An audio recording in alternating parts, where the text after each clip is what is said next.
Should drivers of the automobile be concerned about... It's not an automobile, it's a bus. Oh, thank you. It's a bus. It's called Desert Bus. Yes. It's not called Desert Automobile.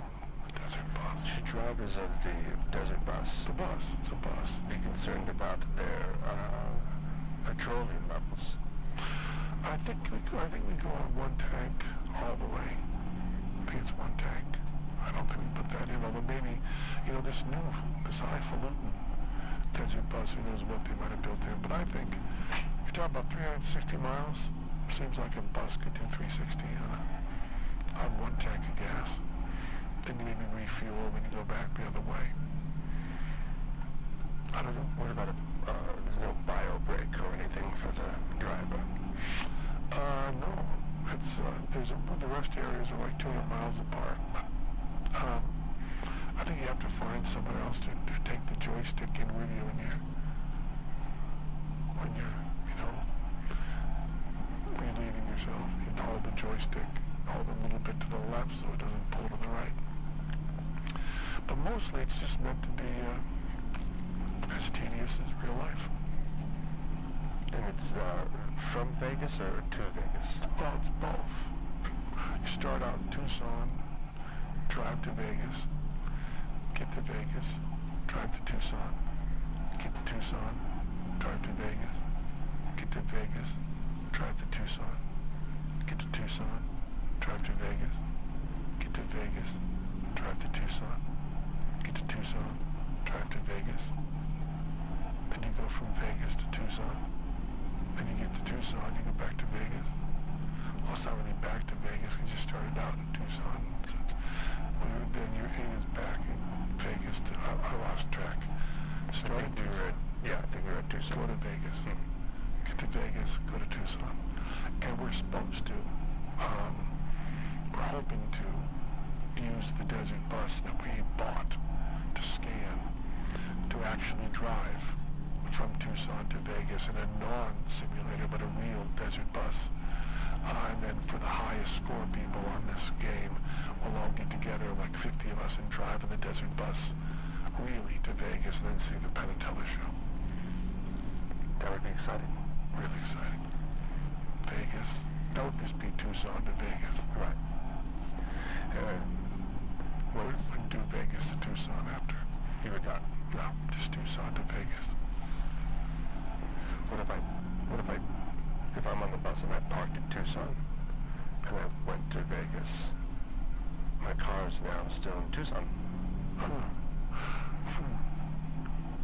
Maybe there's another app we can learn called Ridesharer. You can virtually drive from Las Vegas in like a Lyft or an Uber or something back to Tucson. My actual car is in Tucson. The virtual car would be, the actual car is in Tucson. We'd have to drive, maybe you'd have to get a real ride share back. Or maybe a bus. Because this is a route that a real bus would drive. Or maybe, what kind of car you have? It's a Toyota Corolla. What year? 2011. What kind of mileage you got on that?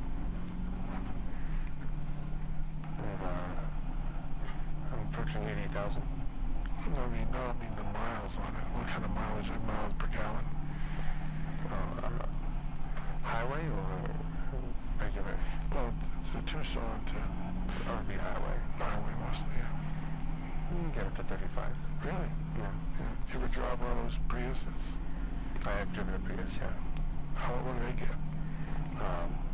Certainly more. Yeah, more by a lot. Who are the Penn and Teller of Tucson? Just the Penn and Teller. Right. But if I drive back to Tucson, I also want to see a show. I can maybe see a movie. I don't think they have a thriving theater community. Maybe they do. I don't know. But if you ask who the Penn and Teller Tucson is, it's Penn and Teller. We're,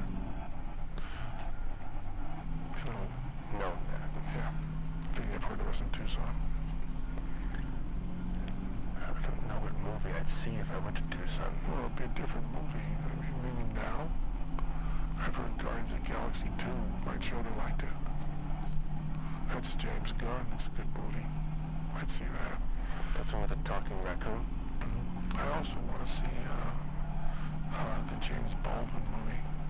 That's what I would see if it's still in theaters. There's a movie by James Baldwin. It's good. I would think it's good. I haven't seen it. I don't really see movies that much anymore. Because of all the work you've been putting into Desert Bus? I haven't done very much work at all. Matter of fact, most of the work I've done on Desert Bus, you've been here for in the room. That's what's kind of weird about it, because I'm talking about it here and I don't know much about it really, but there you go. Anyway, that's Desert Bus. I want to thank you very much for coming on our program. Thanks for having me. Please, any other projects you have coming up, we'd love to have you back. Thank you. I'm a big fan. Thanks a lot.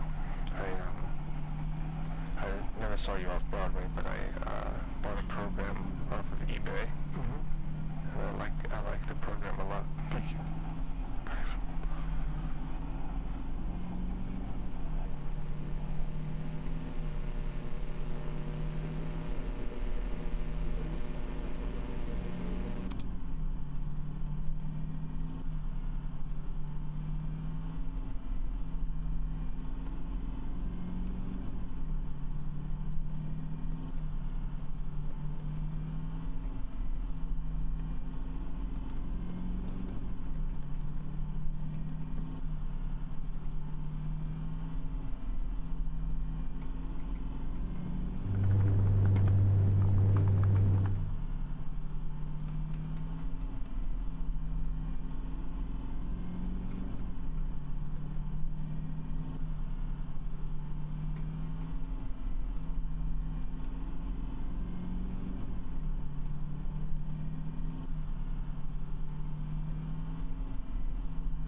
One of my favorite questions is, based on what?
Hi guys, thanks for tuning in to another video on ForgottenWeapons.com. I'm Ian McCollum, and today we are taking a look at a very unique South African production semi-automatic open bolt integrally suppressed carbine. This is a TS5, which stands for Tommy Steele, number 5.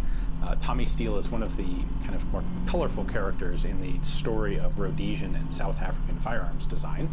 He actually started off as an armorer or an engineer with the British military, and ended up fleeing to Rhodesia for reasons that are vague, but I'm sure colorful, and joined the Rhodesian army, where he served as an armorer. Eventually went from Rhodesia to South Africa, where he again served as an armorer in the South African Defense Forces. And during this whole time, he was also involved in designing and developing his own firearms. So earliest in the story, in the late 1970s, he was involved in the development of the Cobra carbine that was manufactured by Stellite, which was the Stell part of that name was from Steele, his own name. And then after that project, he got into his own series of guns independently, which was the TS series. So there was a TS 1, 2, 3, 4, and eventually 5. None of these really went into any substantial production, and by the TS5, the design originally dates to about 1986 with this. The 5s were actually produced in 1996 and 1997. There were only 5 of these guns ever actually made, and this is the first of them. They are heavy, they're kind of bulky, but they actually have a number of interesting features to them. There's some kind of cool stuff going on here. So let me go ahead and show you that. So where to even start on this? I think we'll start with the controls. There's a safety lever on the side. Down is safe, up is fire. That's pretty simple. There's also a grip safety built into the front of the pistol grip. And if you have not depressed the grip safety, you cannot use the charging handle. So once you grip that, then you can open the bolt. This fires from an open bolt, but it has a non-reciprocating spring-loaded charging handle. You'll notice it has an ejection port here, and also an ejection port here. You can actually configure this to eject out of either the left or the right side, which is pretty cool. That's also why all of the other controls are ambidextrous. So the charging handle is in the center, the safety is located on both sides, and the magazine release is also ambidextrous. Right down there. Push it in, pull the magazine out. This uses a slightly modified Beretta 92 magazine, so you can see the catch down there for the heel release on a Beretta. These, however, are locking into this notch right there. There's a second interesting feature to the magazine system here, where if I push that in, it's going to lock in place there, but it's actually, in this position, it's being held below the line of the bolt, so it won't feed from here. Instead, when you're ready to actually fire, you have to push it up one more notch, and that brings it up level to bolt. This is actually kind of like, like the Webley self-loading 1913 pistols do this. Now, in the case of the Webley, that was done so you could single load the gun. In the case of the TS5, it's done because, apparently, most likely, having experience with Uzi submachine guns in South Africa and Rhodesia, which were not equipped with the ratcheting safety system, the Uzi developed quite a reputation as a dangerous gun, because if you dropped it on the back end of the gun, it could fire without pulling the trigger. And, the Israelis fixed that with the ratcheting safety, but that was never really applied in South Africa and Rhodesia. So instead, gun designers like Steele ended up with this kind of once bitten, twice shy attitude towards the potential for an open bolt gun to fire unintentionally. So that's why this system exists, most likely, as a safety mechanism.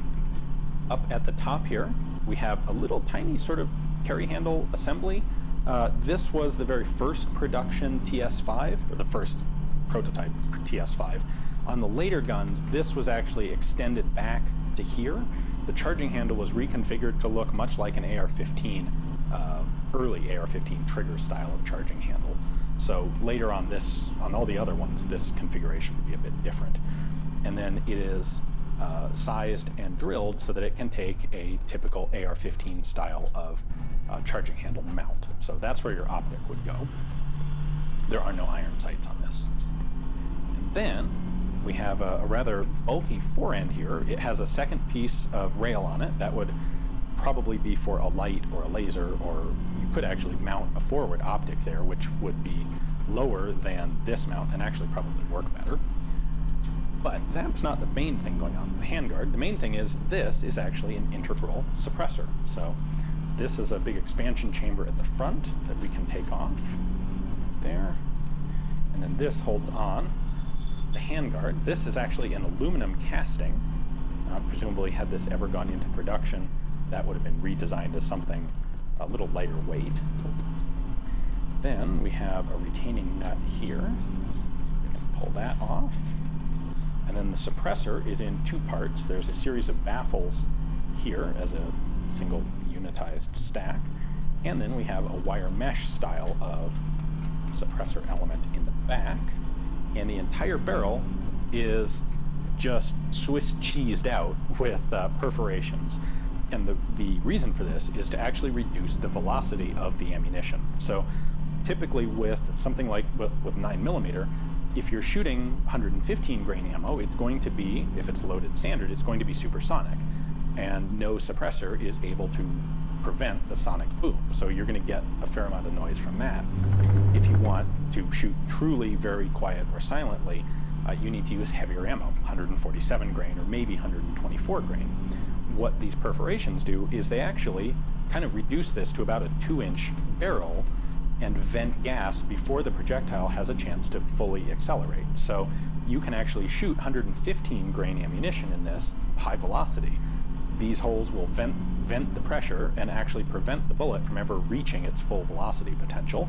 It remains subsonic and thus a lot quieter without you having to use specialized ammunition. So that's kind of cool. That's not something unique to the TS5 here, but it's a design that often is not implemented. Now, to disassemble it, there are 2 pins here. Actually, kind of a funny story. When Steele left the Rhodesian army at the end of his military career, he stole only one thing, and that was a bag of G3 push pins, and that's what are used on the TS5 here. So if I pull out that pin, with the rear pin and the magazine removed, you can now actually slide the upper receiver forward and pivot it open to remove the bolt. This front pinhole is slotted to allow you to do that, so that's clever. Here, pull that out. And then, if you just want to remove the whole thing, you can pull the front pin, like so, and then the 2 receiver halves completely separate. Now the bolt assembly is supposed to look like this. Unfortunately, this piece was soldered on here and it has broken off. So pretend that that's always on there. This is your ejection port cover, because when the bolt's in the gun, it's in either this alignment or this alignment. I'm going to put this off to the side now. There are sear engagement surfaces both here and here, symmetrical on both sides of the bolt. And then you can see the extractor is mounted right on exactly in the center, as is the ejector. Because this fires from an open bolt, it has a fixed firing pin. And what this allows you to do is you can insert this into the gun like this, or you can flip it over like that and choose which side you want it to eject out of. And that's kind of cool. This is really a completely ambidextrous gun. The recoil spring is also captive inside this assembly. So when the bolt cycles, this goes forward. There's the ejector built into the spring guide. So yeah, there's a lot, like I said, there's a lot of clever stuff going on inside this gun. The lower assembly is an aluminum casting. Again, had this gone into production, this would have been replaced by probably a stamped sheet metal assembly, something that is more easily done in mass production. An aluminum casting is much easier to tinker with and tweak in development. And then we have a sear here and a disconnector. And if I pull the trigger without the grip safety, the sear can't move. That also prevents the bolt from dropping when it's not supposed to. If the bolt comes back far enough, well, it can't pass the sear without the grip safety locked, and once it's locked, it can't go forward without the grip safety being depressed. Once I do depress that, then, and put it in fire position. Then the sear drops, and there's a disconnector in there so that it only fires semi-auto. A lot of people think that in Rhodesia and South Africa, guns like this were submachine guns. They were full auto. The vast majority of them were not, because gun control laws in those countries were very restrictive of fully automatic firearms. So guns like this are almost always semi-auto, although they often are semi-auto firing from an open bolt. We can also take a look at the stock. It's of course a folding stock design. Push the button down in order to fold it over. Once you do, it has a catch right here, and that locks onto this hook on the upper receiver. So the stock stays locked in the folded position until you push that button up and lift it off the hook. And then of course, once it's in this position, it's locked until you press this button down. Alrighty, I am curious how well this suppressor actually works. So we have loaded this up with some 115 grain supersonic FMJ, and we'll see how loud it is. Can this actually get rid of the supersonic crack? So I also have it in the safe mode with the magazine in the bottom mag catch. So now we're hot. This is semi-auto from an open bolt. Grip safety, manual safety is in fire. All the safety is ready to go.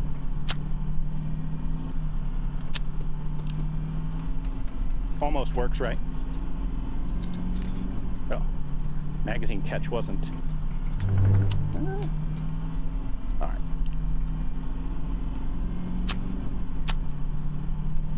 That's still actually kind of snappy and loud. The suppressor helps, but it doesn't completely quiet it. I would say that's right on the borderline of being hearing safe.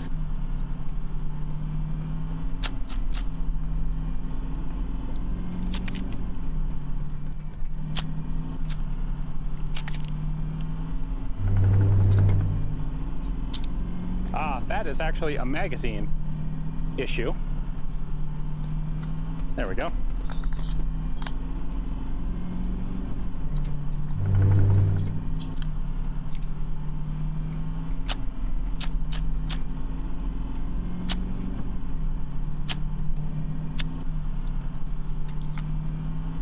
And we're out of ammo. So Tommy Steele had some interesting ideas. Actually, you know what, you can't really fault him for the execution on this because it's the very first gun. So I will say this aluminum handguard is already starting to get hot. I think you would definitely want a beefier, a more actual suppressor. So despite the size of the handguard, there's actually not that much suppressor functionality in it. A lot of this is wall thickness of the aluminum and extra space at the bottom here for venting. So some neat ideas in this carbine, but it still had a ways to go, and and it never got that extra development. Well, hopefully you guys enjoyed the video. It's almost literally a one-of-a-kind gun, certainly one of 5, and this is the only of the TS5s that actually has this configuration and the integral silencer to it. So a very cool gun to take a look at. Hopefully you enjoyed the video. Thanks for watching.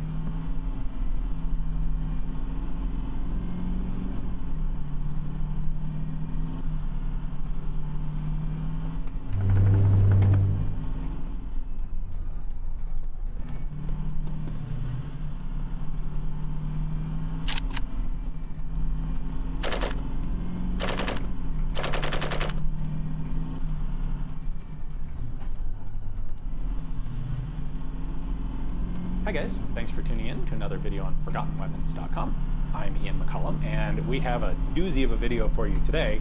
Today we're taking a look at the South African R4, R5, and R6 Galil copy rifles. This is the rifle that replaced the FAL in South African military service. So the program, the FAL was originally adopted in 1960. And it was a pretty good gun for the South Africans. They liked it, particularly in Rhodesia and South Africa. It worked well. However, the South Africans had some trouble with it in Southwest Africa, what's now known as Namibia. It's a much more sandy desert environment there, and the close tolerances, the close clearances that allowed the FAL to be a reasonably accurate rifle made it not so great in sandy conditions.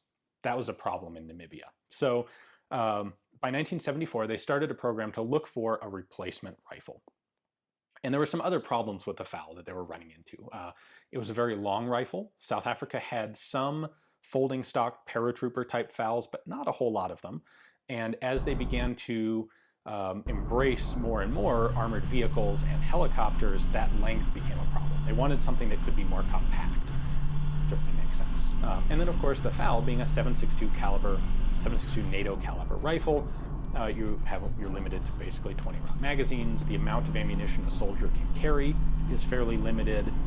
Recoil is heavy. This makes it difficult to control in full auto. You're familiar with the plethora of arguments against a 7.62 NATO combat rifle. And so the South Africans were looking for something lighter. They kind of wanted a combination of the accuracy of the M16, the reliability of the AK, and a compact platform. And where they found that was in Israel. Now, this development program or adoption program began in 1974 and was went processed pretty quickly. In 1974, Israel had adopted the Galil as their new combat rifle, and they were one of the few countries that was actively trading with South Africa, was a military ally of South Africa, because at that time, South Africa was under international embargo because of the apartheid system of government. So when they went looking to foreign countries for military arms, there weren't a whole lot of options. The Israeli Galil looked like the perfect replacement for the FAL, and so South Africa adopted it in 1975. Now, the first batch of what became designated the R4 rifle in South Africa, the first batch of a couple thousand were actually IMI production Galil rifles, straight off the Israeli production lines, while the South Africans began to set up production of the rifle themselves at the Littleton Engineering Works in Johannesburg. The tooling setup began in 1977. The first deliveries of rifles were in 1979. And the licensing agreement that the South African government had with the Israeli government required Littleton to produce exact copies of the Israeli Galil. They weren't allowed to make any changes to the design. Why exactly, I'm not sure, if these were going to be strictly South African rifles, military arms, but for whatever the reason, that was the case. So the original South African production R4s were, just like the imported guns, exact copies of the Galil. Now, in 1979, that licensing agreement ended, and at that point, South Africa started making actually a really large number of mostly pretty small changes to the rifle, just little tweaks to make it a little more exactly what the South Africans were looking for. So there were a whole bunch of those changes, and we'll go ahead and take a look at them in just a moment. Just so you have an idea, the other guns we're going to take a look at here after we take a look at the R4 in detail are going to be the R5, which is a shortened version, and the R6, which is a shortened version, and the LM 4, 5, and 6, which are the civilian semi-automatic versions of these rifles that were sold on the South African commercial market. So, without further ado, let's take a look at what the South Africans changed to turn the Galil into the R4. All right, so we have a standard South African R4 here on the bottom, and we have a Galil SAR here on the top. Now, this isn't quite the perfect comparison because this is the short-barreled version. This is the Israeli equivalent of the R5, and this is the standard. This is the equivalent of the Galil AR. This is the Galil SAR, but these only really differ in overall length. So we can use this to show you the original Israeli features, and this guy, the South African changes. So the first one we're going to take a look at is the front sight and the front sight hood. The original Israeli guns have a narrow front sight hood. On the R4, they opted to increase it substantially in diameter and actually thin it as well. And the reason was to basically allow more light transmission through. You got a better sight picture that way. At the same time, they also took the front sight post and narrowed it significantly compared to the original Israeli guns. That was partially done for marksmanship reasons, like on the known distance training range, but that definitely gives you a finer sight picture. Might be a little more difficult to find that sight in low light, but it's going to let you shoot more accurately in daylight. The South Africans also improved or strengthened the front sling swivel. This is a fairly subtle change, but you can see this goes just a piece of wire straight into the gas block, and they added this angled reinforcing. they added a flange to the end of the gas tube on the R4. You can see here the Israeli guns don't have it. The purpose of this is to prevent the takedown latch on the front handguard from coming loose. This can rotate up, but it can't rotate all the way forward with that flange. Now, I guess they had trouble with the handguard coming loose. It's not something I've ever encountered on an AK, but that was apparently an issue, and so they changed that. The South Africans kept the integral bipods on the guns, but when they were allowed to, they got rid of the bayonet lugs, and in fact, none of the R4s or R5s or R6s have bayonet lugs. They replaced the handguards with a plastic style. The Israeli guns had wooden handguards. And they got rid of the carry handles. So the Galil has a folding carry handle on the front. These still actually have some of the cutouts in the receiver and the other parts for them. The carry handles were dispatched with.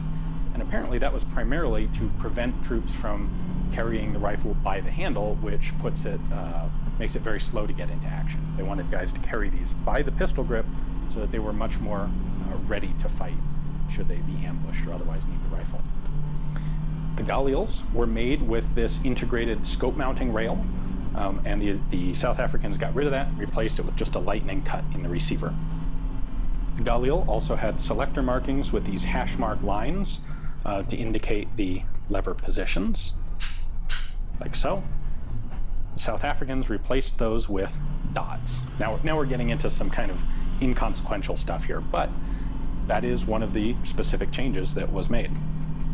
Another change of kind of maybe minimal consequence was even the Galil has a spring retainer tab that's longer than a standard AK, but on the R4 they lengthened it even more, and that was done for the use of rifle grenades to ensure that the dust cover didn't pop off under recoil from a rifle grenade. Now there are two changes left that are much more substantial. One of them is the recoil buffer, which is not in this rifle because this is the Israeli Galil, and there's just this open plug at the back where the stock is attached. The South Africans took advantage of that hole to put in a rubberized or neoprene or some sort of composite, slightly squishy material there to act as a recoil buffer. Now, when you're actually shooting this, only the very top of that buffer is actually impacted by the back of the bolt and the bolt carrier. So the buffer is held in place by this stock retention crosspin. So after you've used the buffer for a while and it's gotten really beat up at the top, you can then take it out, flip it over 180 degrees, and use the bottom. And if you go ahead and drill it crosswise as well, you can use the 3 and 9 o'clock positions. And then you throw it out and replace it with a brand new one. So that's a feature unique to the R4s.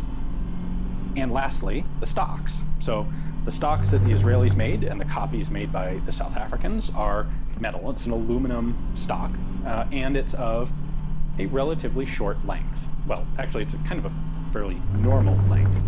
What the South African Army found is that it was too short for a lot of their soldiers, for most of their soldiers. So Littleton Engineering developed a new stock that was a bit longer. It is a plastic coated stock with steel reinforcing on the inside, so it's got all the durability of the original stocks, but it is longer. So apparently they originally planned to do a couple different lengths of these, but they ended up only making the long one because it worked the best. So the thing to consider here is the South African Army at this point was a segregated army, and the units that they were issuing these brand new top-of-the-line rifles to were all white units of South Africans, a large percentage of whom were descended from the Dutch Boers. And the Dutch are, statistically speaking, the tallest population in Europe. So the South African Army was kind of abnormally tall, and the longer stocks fit them a lot better than the original Galil stocks. Now, after 1994, the South African Army integrated and has actually ended up going back to the original pattern of stock because the integrated troops, many of them are of Zulu descent, and the Zulu folks are typically shorter, and the standard pattern stocks fit them better. So they now keep both stocks in service and issue them out to appropriate sized height people. So at this point, you probably are familiar with what an R4 is, but we'll go over the basics just in case you're not. It is obviously a copy of the Galil, which is an improved pattern of Kalashnikov-style rifle.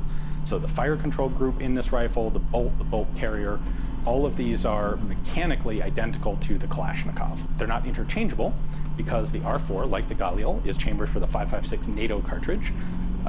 South Africa was not a member of NATO, but they were generally associated with the Western bloc of nations, and so it made sense that they would choose a caliber in common with those countries that facilitates military aid and all that sort of stuff.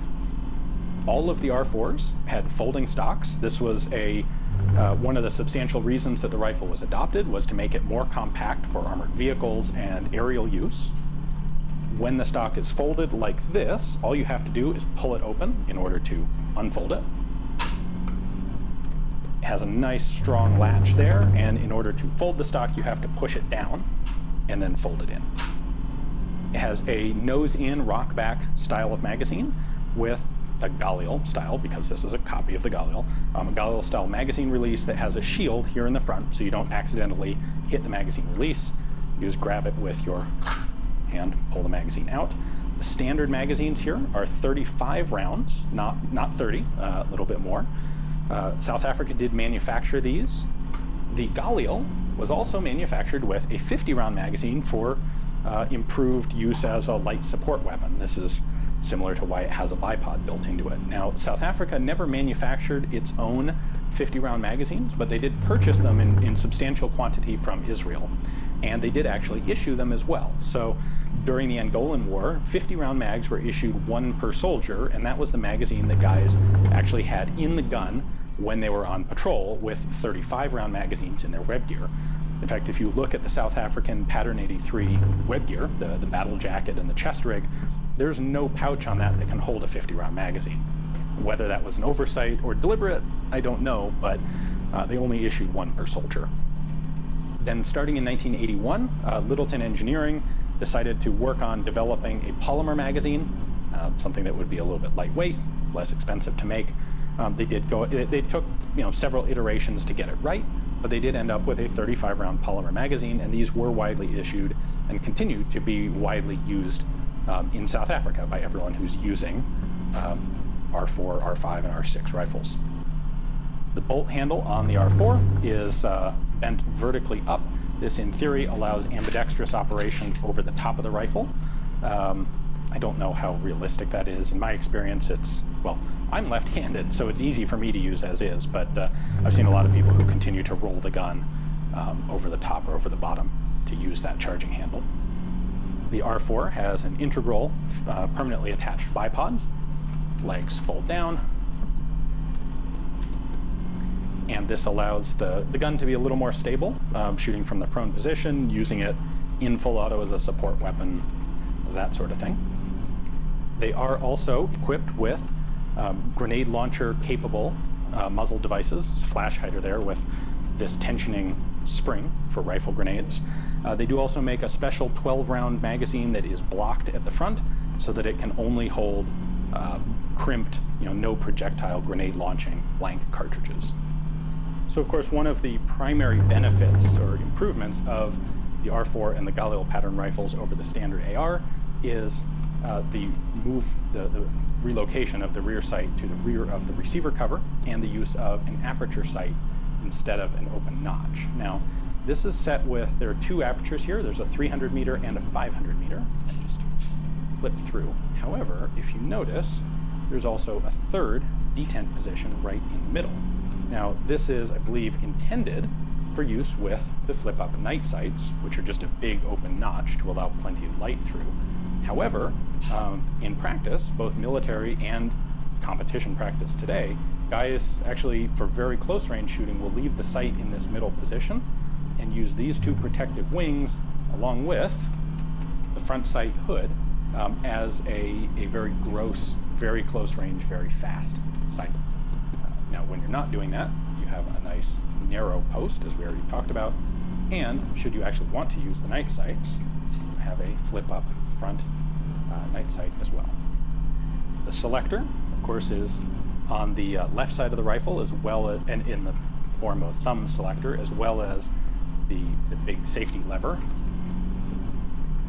on the right. So the bipod on the rifle was also specifically designed to function as a wire cutter, so you can hook a strand of wire in there, and then you just pop the bipod down like that, and it will shear the wire off. More importantly, this functions as a bottle opener, so you can put a bottle cap in there and pop it off nicely. In South African military service, the rifle's serial number is located on the bottom of the barrel, which you can see through the bottom of the handguard, and all of the R4s have a K prefix serial number. Now you'll notice this has an A1 suffix. That indicates that it has been upgraded with a modified and improved firing pin. There was really only one product improvement that was made to the R4 during its military life, one fix, and it technically actually became the R4A1, although no one ever really used that designation. Instead, you only see it on the serial numbers, like we just saw. Now, the change is they went from originally a free-floating firing pin to one with this rubber grommet, and then later on to one with a spring. So the problem with the free-floating firing pin was, as you might suspect, it would occasionally have enough inertia when the bolt closed to run forward and detonate a primer. And so they did occasionally get, doubles and triples and runaway guns with free-floating firing pins. What they did to solve this was to add a cross pin at the back, and then a little ring, and then this is like a rubber, almost a piece of rubber tubing, a rubber grommet. In military service, this was called an FE, which a condom was called an FL, or French letter, and this was a little FE for your firing pin. And the idea here, they actually started by trying springs, a spring-loaded firing pin, as one might expect. The problem was they found that the springs wore out quickly, and it didn't work effectively. So instead, they went to this rubber grommet, and that acts as a cushion, much like a firing pin. So it absorbs the energy when the bolt slams forward. The problem with the rubber grommet was that it reacted with oil, and over time it would degrade and become very hard. And then it actually produced a worse problem. If it hardened too much, you could get the firing pin actually stuck in the forward position, which would really cause a runaway gun. So eventually they went back to the springs, and I guess just kind of accepted the potential spring weakening and the loss of ability to have reliable full auto fire. Especially in the civilian market, that's not a problem at all. Full auto civilian guns are very rare in South Africa. So anyway, pretty cool to actually find one that has the grommet set up in it, as well as one that hasn't been modified at all. Now we can move on to the next variant of the gun, and that is the R5. So in 1984, this was adopted, and it is basically a copy of the Galil SAR. The Israelis had decided that they wanted a shorter rifle to be more compact for specialized troops who really had particular need for that. The South Africans shared the exact same desire, and so they came up with a shorter barrel. Basically, in fact, from here back, the gun is identical to a standard Galil. What they did is shorten the barrel, shorten the gas tube, shorten the gas piston inside, and presto, you've got a new gun. Now, the gas block is the same as the standard rifle. The muzzle device is slightly different. The R5 and the R6, for that matter, muzzle devices have this increased diameter ridge on them, and that prevents you from putting a rifle grenade on, because these guns are not intended to fire rifle grenades. Unlike the R4, they don't have bipods on the gas blocks, and unlike the Galil SARs, they don't have bayonet lugs either. In addition, all of these are C prefix guns, the R5s, and beyond that, they maintain all the basic elements of the South African pattern, so front sight hoods and that sort of thing. Notice that the gas tube, the flanged section, is much longer on this than it was on the standard R4, and that's pretty much it for the changes made on the R5. These were issued out specifically to reconnaissance troops, paratroops, and the tank and armored car units. The guys who were operating in cramped conditions and had a justifiable need for a shorter rifle. In addition, these were also adopted by the South African police in 1991. Prior to that, they'd all been using folding stock FAL rifles. So I should say the actual barrel length on these is 13 inches or 332 millimeters. as compared to 460 millimeters or 18.1 inches on the original R4s. So a substantial shortening in the barrel. Next, there is one shorter version, and that's the R6. The R6 is actually a bit of a misnomer because while it was originally produced for a military contract and the guns were all made in full auto, the contract fell through, and it's not entirely clear if it was a South African army contract or it was a foreign military contract, but they contracted with someone. It fell apart, and they ended up converting the R6 guns to semi-auto and selling them on the civilian market. So all the R6s you find they're all built on full auto receivers, but they've been converted to semi-auto. Now, the reason these were, before they were sold as civilian guns, they're actually offered to all the same people who had purchased the R5, but all of those organizations, agencies, and military branches were quite happy with the R5. The R6 only shortened the barrel by 2 inches from the R5, so this is an 11-inch barrel, that's 280 millimeters, and again, same sort of changes. They shortened the gas tube, shortened the barrel, shortened the piston inside, and that's it. The gas block is the same as on all of the other rifles. These have L prefix serial numbers, and beyond that, there's not a whole lot else unique about the R6 compared to the 5. It's just a little bit shorter. Next up, we're going to take a quick diversion over to the LM series of rifles. That stands for Littleton Musgrave. Now, Littleton Engineering Works was the government contractor that manufactured these guns for the South African military, and they were legally prohibited from selling to the civilian market. They weren't a commercial company.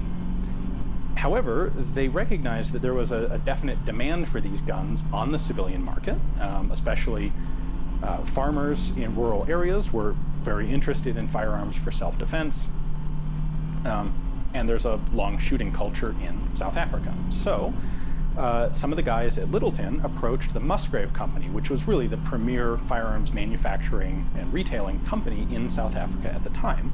And they basically came to an arrangement where Littleton would supply guns to Musgrave, and Musgrave would act as their retailer or reseller. So from 1983 until 1998, LM series, or LM4, rifles were available on the civilian market. And this is effectively completely identical to the R4 military rifle, just in semi-automatic. All the parts are interchangeable. That made it very efficient for Littleton to manufacture them. And they ended up with actually 4 different types of receivers on the LM4 rifles, and that's what we have showing here.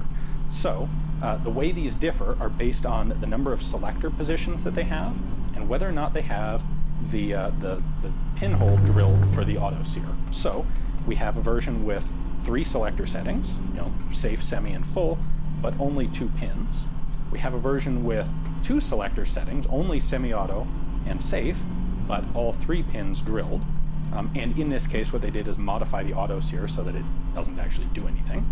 We have a version that has all 3 selector settings and all 3 pins. And again, in this case, they would have modified the selector lever and or the auto sear so that it only fires in semi-auto. And then we have a version that is actually a Galil receiver. So you'll notice this has 3 selector settings, 3 pins, but it also has the scope cutout from the Galil receivers. And now the reason that these Galil receiver examples exist is because while Israel had originally supplied rifles to South Africa, by the mid-1990s, the situation had actually turned around, and Littleton was exporting rifles to Israel for the IDF. So they manufactured guns to the Israeli pattern.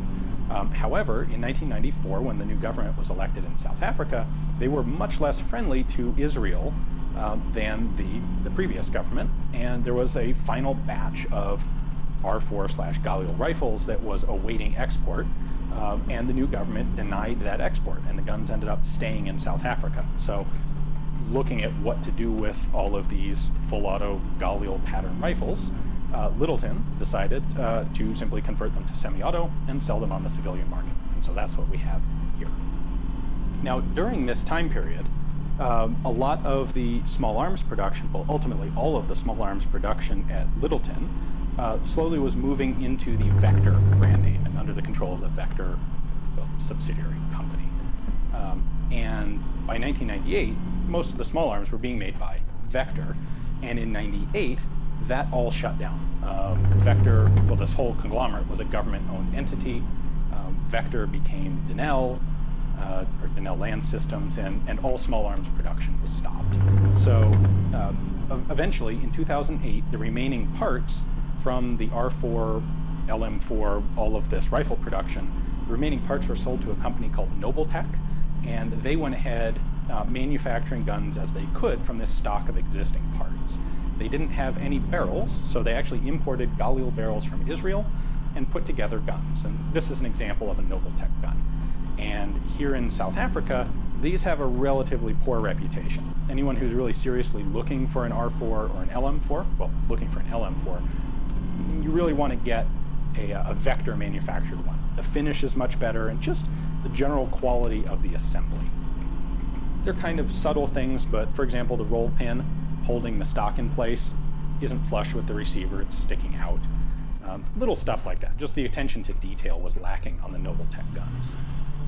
One other really interesting, unique element is Nobletech bought an entire supply of selector levers marked single shot, which have been modified on the inside so that they only allow semi-automatic function. And these were originally manufactured for the elections. The police, the security services who were monitoring polling places during the 1994 election, the agreement in place for that election stipulated that there would be no machine guns used by troops involved with the election.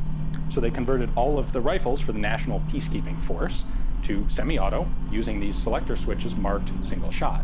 When Nobletech bought out the whole stockpile of parts, they ended up with all of these things, because after the elections, the guns were swapped back to their original selector levers. And so the Nobletech guns are semi-automatic by virtue of these single-shot selector levers. With all of the LM4s, while the parts were identical to the military parts, there are a few bits, primarily here the night sights, that were actually considered an optional accessory. So you didn't have to actually get them. And people occasionally, if you find guns like this one that don't have the night sights installed, that doesn't mean that they were removed. It most likely means that the original purchaser of the gun opted not to have them. The front sight here doesn't have one as well. In fact, you can actually distinguish Nobletech guns because since they use Israeli barrels, there's a little bit more of a barrel step right here than there is on the African-produced barrels. Some of these rifles were actually made on dedicated civilian semi-auto receivers, and those will actually be marked either LM4 or LM5, depending on the model of the rifle. And that's the marking here. There is no corresponding military marking in this location. On the military receivers, the trunnion area here is just blank. But this logo is the Littleton Engineering logo, and then LM5 in this case, caliber 5.56. And the LM5 rifles were manufactured from 1985, when the gun was adopted by the military, until 98, when all small arms production ceased.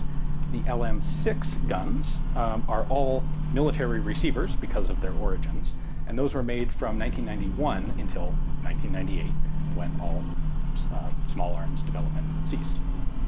All right, and we will close this out with what I think is the coolest setup of South African military rifle, and that is right here. We have an R5, 13-inch barrel, very handy, folding stock, super cool. It's got a set of coupled magazines with it. This was an official South African magazine coupling pattern, and actually really low profile. They've got these cloth straps with spacers in between.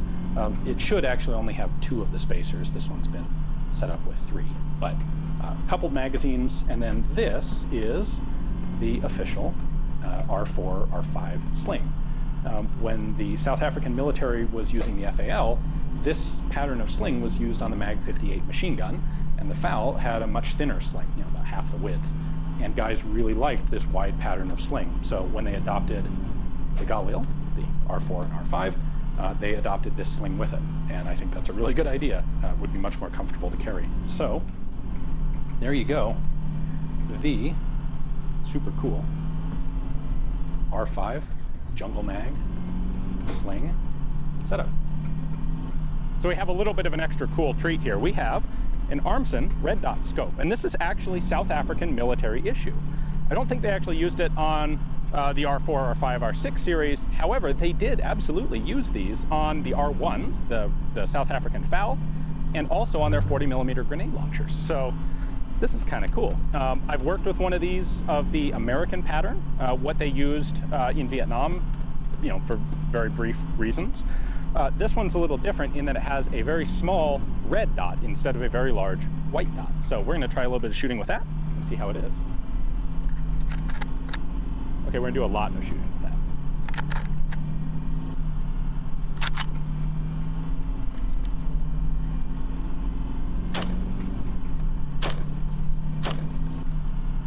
That's zeroed like perfectly.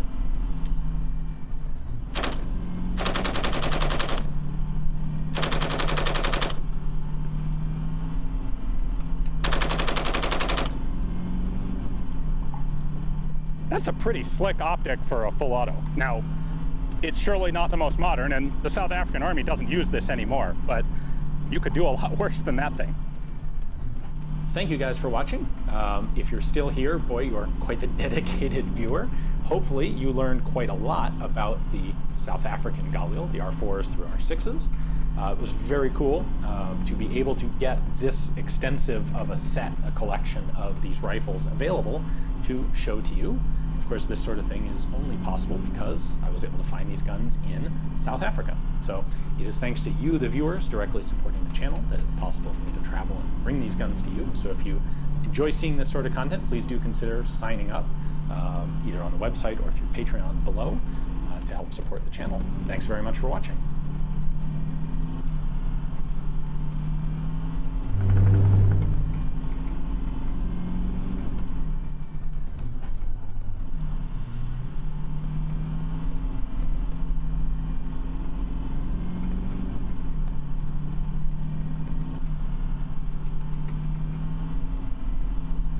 Hi guys, thanks for tuning in to another video on ForgottenWeapons.com. I'm Ian McCollum, and I'm here today at the Rock Island Auction House taking a look at some of the guns that they are going to be selling in their upcoming May of 2017 premiere auction. And I happened to notice that in this auction they had no less than 3 different versions of Dragunov rifles. And I thought this would be an excellent opportunity for us to take a look at all 3 side by side. So specifically, we have a Tiger, we have an actual Soviet military SVD Dragunov, and we have a Chinese NDM-86 in .308 caliber. And there's a lot of speculation on the internet about what really the differences are between these guns. And the truth is, there's basically no difference between these guns in practical terms. That may be heresy to some people, but the differences are really quite minor. Now, we'll take a look at the internal differences because there are a few that I do want to point out. But in practice, handling, shooting, these are all going to be practically identical. Now, the Dragunov began development in 1958 by Yevgeny Dragunov, predictably. And what the Soviet Union was looking for in this rifle was a new sharpshooter's rifle. They had attempted, well, they'd started by scoping the 9130 Mosin Nagant, and that worked well. And then in 1940, they attempted to introduce a semi-automatic marksman's rifle, optically sighted, which was the SVT-40. Now, the SVT-40 was a reasonably effective self-loading rifle, but it was a failure as a marksman's rifle. There were too many accuracy problems with the guns, especially the differences between first round and subsequent rounds. It wouldn't, when the barrel started to heat at all, it wouldn't hold at zero well. And they tried using it in World War II, and it just was not effective. And for that reason, you'll see only a very small number of very early SVT rifles were actually equipped with optical sights. After that, they ditched the optics. They continued to manufacture and issue the rifles in large numbers, but as an infantry rifle. So after World War II, they knew they had gone back to reissuing the 9130 Mosin Nagant with an optic, and they knew that they needed something to fill this void, because the Mosin Nagant was not doing it adequately. Now, this isn't so much a sniper rifle in this guise of some guy in a ghillie suit crawling 5 miles and then camping out for 3 days in his own filth and then taking one shot at a high-value target. The idea behind the Dragunov, which is also the idea behind the scoped SVT-40, is that it is kind of like a machine gun or a light mortar. It is an extra, a force multiplier. It's an extra piece of an infantry combined arms unit that you can place to get better support to an infantry unit. So a guy with an SVT was expected to be able to take shots at human targets up to 600 to 800 meters. And you could largely use one of these in place of, for example, a Maxim machine gun. Instead of dominating through volume of fire, you would have a very effective, accurate fire that would allow you to control an area. So that was the purpose of this rifle. And it does it really well. What's really cool about Dragunov's design is he recognized that everything, in designing a rifle like this, everything is about trade-offs. You have accuracy, you have weight, you have reliability, and these all require different focuses. And so if you want to increase reliability and durability, for example, you would typically do this by strengthening a lot of parts, making things heavier. If you want to increase accuracy, one of the ways to do it is to increase the barrel weight, especially to make sure that the barrel doesn't change point of impact over many rounds fired. However, as you do that, you increase the weight, and you thus make the gun less portable. When the Soviets set out the specifications for this rifle, one of the things they were very strict about was that it had to be a lightweight gun. This had to be easily transported. They didn't want, a 15 or 20 pound sniper rifle. They really wanted something that was close in weight to the standard AK assault rifle. And that's what they got. Dragunov, who had experience as a designer of Olympic-style target rifles, was able to put together this gun that had acceptable accuracy, acceptable weight, acceptable reliability, and did everything pretty well. This really kind of is a jack-of-all-trades rifle. It's not the most accurate. It's up there for reliability. It's an extremely reliable, durable, rugged gun, because that was a primary concern for the Soviet military. And it's quite light. This thing comes in at 4.5 kilos, or right at 10 pounds, which is great for a precision rifle in the field. It's easy to carry around. It's not really a burden. Accuracy-wise, these are typically going to be 1.5 to 2 minute of angle guns. I know there are people out there who are going to talk a lot about sub-minute of angle groups. I think those things are really coincidental and occasional occurrences and not standard expected performance for the guns. They didn't need to be that accurate, and one of the trade-offs made in order to get the guns to be lightweight and reliable was to not try to force super sub-minute of angle accuracy. Now, the three versions we have here, of course, this is, as best I can tell, a legitimate military-issued Soviet Dragunov rifle.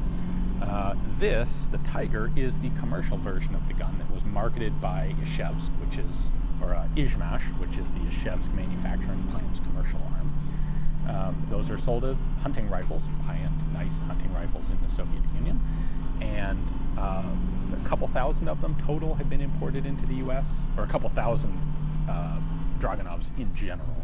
Exact numbers on the Tiger I don't know offhand, but they have been brought in by a number of different companies. And then the Chinese copied the SVD.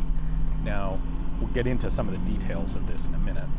They made them in both .308 and 7.62 by 54 rimmed caliber. The Soviet guns are all in 54 rimmed, all the military ones. The Tigers, the commercial ones, are available in 7.62 NATO, 7.62 by 54, and also 9.3 millimeter. There are a few differences between the NDM-86 and the Soviet rifles, and there's also a few differences between the Soviet military and commercial rifles. So why don't we take these apart and take a look at what those differences are.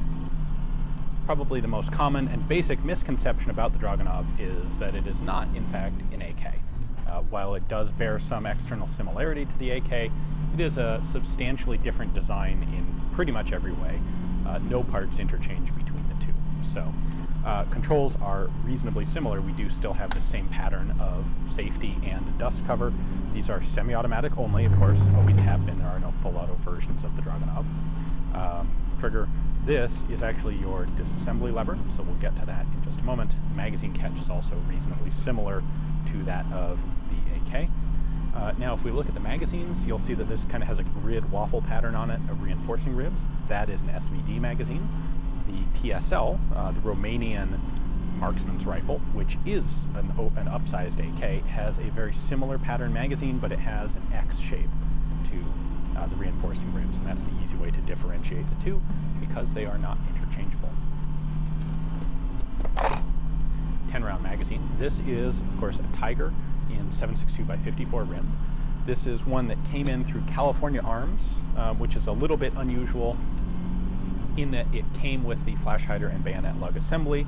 Typically, the Tiger does not have these things because it is just a commercial sporting rifle. But this particular import batch did come with them, and most people put them on. It does have the typical polymer front-end furniture, though, for a Tiger. So we'll take a quick look at the gas system here by taking this off. In order to do that, we start by pulling this lever down. You would normally do that with a cartridge, but I'm going to use my universal disassembly tool here. Just push it down. There we go. And it has this little hook on it here that locks it inside this retaining cap. So we rotate that all the way down, and then we can pop this front handguard retainer forward.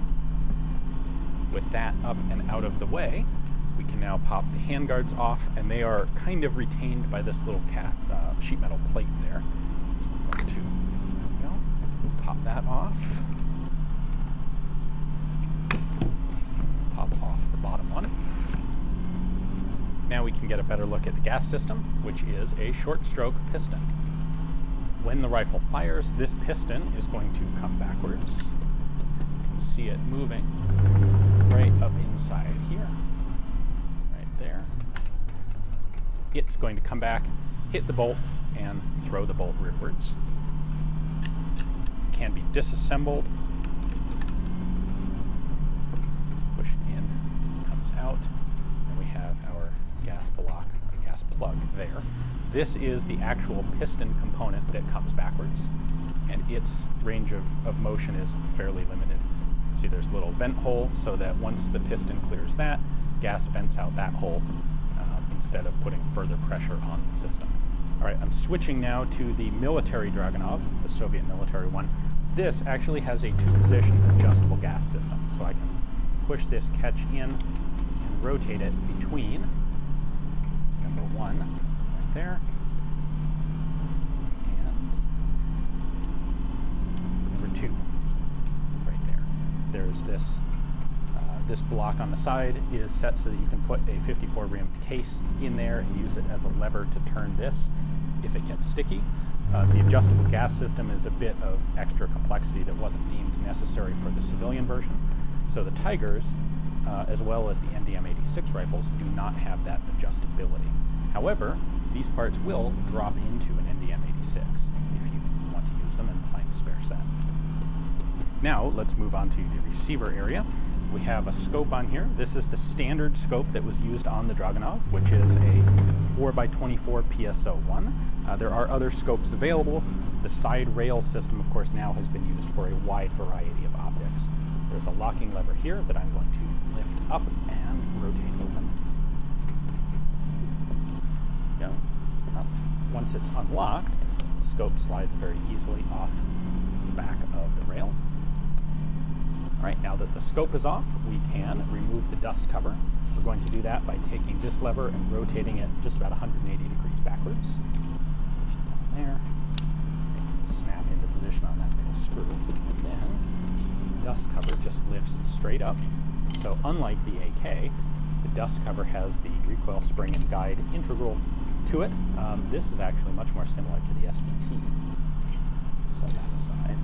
Then the bolt carrier slides to the back, lifts out, and the bolt itself is there inside. Unlike the AK, we can now take the fire control group out as a complete unit, which is pretty handy. To do that, we rotate the safety lever up, and when it's approximately vertical, it will pop out. So the safety lever comes out, and trigger unit just pops out at the bottom. So it's got these two hooks that lock on this bar, and then the safety lever locks it in place. A couple quick features to note about the Dragunov design. For one thing, it has 3 locking lugs instead of 2 on the AK. That's done because more locking surfaces gives you a more repeatable lockup and improves accuracy of the design. It's also stronger, which doesn't hurt, but I don't think that's the primary reason. The recoil spring guide in here is actually designed so that it pivots down like this. That makes it much easier to install this back into the rifle. That's cool. That fixes a potential issue that was in the SVT-40. And of course, having the trigger as a removable unit is a really handy, nice thing. And these have a much better trigger pull to them than a typical AK. One of the main differences between all of these different Dragunov versions is the trigger mechanism and how it interacts with the bolt. And this is a very subtle difference. You'd never actually know it shooting the guns, but it's interesting to take a look at here because we have examples of all three. So this is the original military SVD. We have a hammer right here, and what's that? It's not going anywhere when I pull the trigger. The reason is that there is a disconnect here. Now this is designed to be a safety. So what happens is when the bolt goes forward, there's a little tab on the back of the bolt right here that is going to ride up onto that lever and push this lever down. Now, the hammer is actually being held by the sear, and when I pull the trigger, it will fire. When I recock it, it gets held by this disconnect again, and the trigger does nothing. So these were always semi-auto guns. These were never full auto guns. There is no full auto capability to the SVD. However, the way this is designed is basically the same as an auto trip or an auto sear in a machine gun. In other machine gun designs, this functions to, when you hold the trigger down, this prevents the hammer from actually releasing until the bolt is fully closed. So when various versions of the Dragunov were submitted for import into the US, ATF looked at this lever and said, oh, that's an auto sear, you can't have that in the gun. So they were removed. This is the imported Tiger fire control group, and you'll notice no lever. So on the left here is the military, and on the right is the civilian import, and really all they did was get rid of this component. You can see it's crosspin here. There's still a hole for it in the trigger group, but the component itself is gone. Now, even without that, there is still a disconnector. So the trigger has to go forward. If you just hold the trigger down, it does not fire. So there's one shot. The trigger bar, as long as you hold it down, is out of position to re-engage and pull the sear again until you release it to there, at which point it can fire a second time. So this is, in every way, still a semi-auto gun. It just doesn't have that out-of-battery safety that the original military one did, which is right there. The way this thing works, by the way, is we have a component right in there that is going to catch on the hammer. See it moving up and down right there. It catches on the hammer engagement surface until it's pushed down, at which point it releases the hammer to be held by the sear right here, which is this rotational part right there. Now the Chinese did things slightly differently. They never bothered with this bar up in the front. They instead have a disconnector, an additional disconnector here in the back. So when this bar goes down, it's going to push the trigger bar, which is right down there at the bottom. It pushes it down and out of engagement, which guarantees that it disconnects and doesn't fire fully automatic. Now this is redundant because even without this lever, this trigger group still functions the same way. So as long as I hold that down, it doesn't fire a second time until I release the trigger, which allows the trigger bar back up in contact. However, this acts as a duplicate, a redundant backup doing the same thing, and I suspect that was added for ATF compliance. So for comparison's sake, up on top here we have the Chinese, and on the bottom we have the Tiger. You can also see evidence of that in the bolts. So these are the two Russian bolts, and you'll notice they have these little tabs on the back. This is the Chinese bolt where this surface is milled flat. And that's because this surface has to come back and engage on that lever, which doesn't exist in the Russian guns. So that's why. One interesting element to note is that the manufacturing style of the bolt carriers in the two Russian guns changed. So this is the military SVD, and this is the Tiger. You can see this has a big cutout on the side. This was done to reduce weight. So on the original SVD bolt is actually hollow inside here. They drilled these two holes out. See that big open empty space? And that's so that you can have a relatively large component that doesn't have as much weight as if it were completely solid. On the Tiger, apparently they just changed manufacturing methods, and it was easier to mill off a piece out of the side rather than drill holes. You can see that difference there. These bolts appear to be totally interchangeable. They should be, as far as I can tell they are, just a change in the manufacturing style. The back of the bolt was changed at the same time. The original military gun here has this short little tail that acts as a hammer stop, so if the hammer does fall before the bolt's fully home, which it shouldn't be able to because of the disconnector, that little tail will catch the hammer and prevent it from hitting the firing pin and firing out a battery.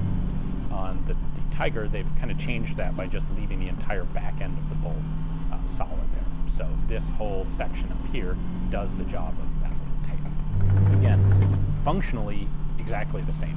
You'd never be able to tell the difference from shooting the guns. They work the same, just two different styles of making them. Now, we have the military one on top and the Chinese NDM on the bottom.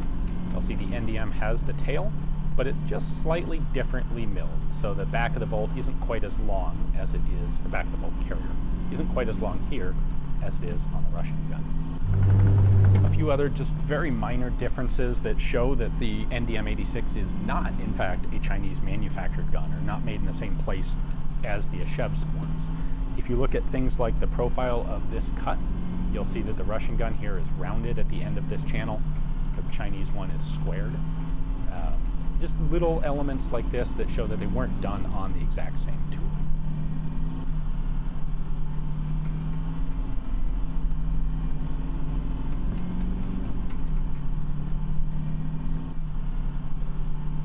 Little bit of a difference on the receivers, and this is just a manufacturing and stylistic thing. On the military SVD here, there is a lightning cut on the outside above the magazine well. On the Tiger, they got rid of that cut. I think that was honestly just a simplification thing. This is known as a Type 1 pattern, and this is a Type 2 pattern. When the Chinese copied the guns, they copied the Type 1. So the Chinese NDMs have that cut out. Doesn't do anything functionally, it's just a minor lightning cut to the receiver. Aside from markings, really the only practical and visible difference between the Tiger and the SVD is the furniture and the barrel length. So the barrel on the Tiger in the middle is about 2 inches shorter than the Russian and Chinese guns on the top and bottom. That polymer furniture is totally interchangeable with wooden furniture. Polymer is, honestly, it's more durable and it's a lot cheaper, so that's why it was used on the commercial guns. So there was some speculation that the Chinese guns, or some of them, might be just over-stamped Russian production guns. That is certainly not the case based on these two. There are some definite production and design differences between the Chinese NDM and the Russian Dragunov. That said, the practical difference is moot. They shoot the same, they handle the same. You wouldn't know any of those differences without actually taking the guns apart and digging into them. No amount of shooting would show you that there is any practical difference. So, really cool to get to take a look at all three of these together. The military one here in particular is an extremely rare gun to encounter in the United States. All three of them are coming up for sale individually here at Rock Island. So if you're interested in adding any one of them to your own collection, take a look at the description text below. You'll find links there to the catalog pages for all three. You can look at their pictures, descriptions, etc. And if you'd like to get some shooting time in on your own with one of these, place a bid online or here live at the auction. Thanks for watching.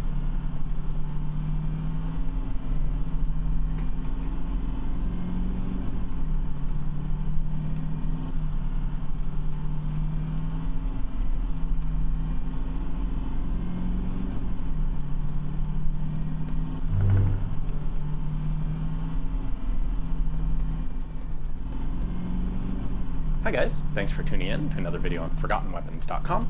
I'm Ian McCollum, and today we're going to take a look at a rifle that caused a serious paradigm shift in military small arms. This is the model of 1886 French Lebel rifle, and what makes it special is the fact that it was the first military rifle to use smokeless powder. Now, smokeless powder has a tremendous advantage over black powder. Actually, it has several. At the very basic end, smokeless powder doesn't create a giant cloud of smoke, as the name sort of implies. This means that battlefields remain clear. You can still see in ways that large groups of soldiers firing black powder rifles couldn't.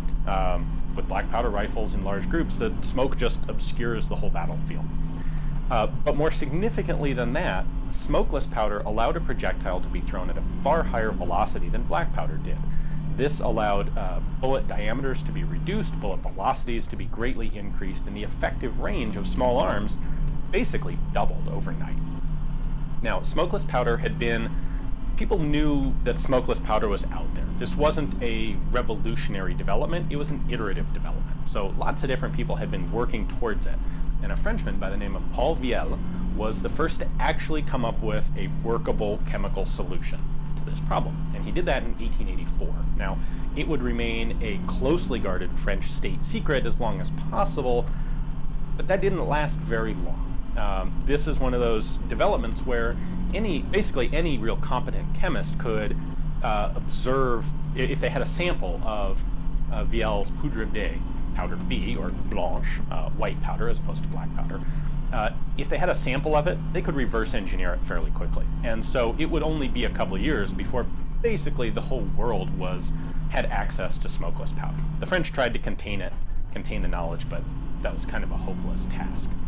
At any rate, when this was developed, the French military decided that it was going to go all out and exploit this new advantage that they had. So, at this time, the French army was primarily using the 1874 Gras rifle. This was a single-shot, black powder, 11mm rifle. The French Navy, however, had skipped ahead. The Navy had gone from the Chassepot, which was a needle-fire rifle, to a tube-fed, basically a version of the Kropatschek in 11mm Gras. Now, I have a Kropatschek rifle here, and what makes the Kropatschek special is that it has a tube magazine under the barrel.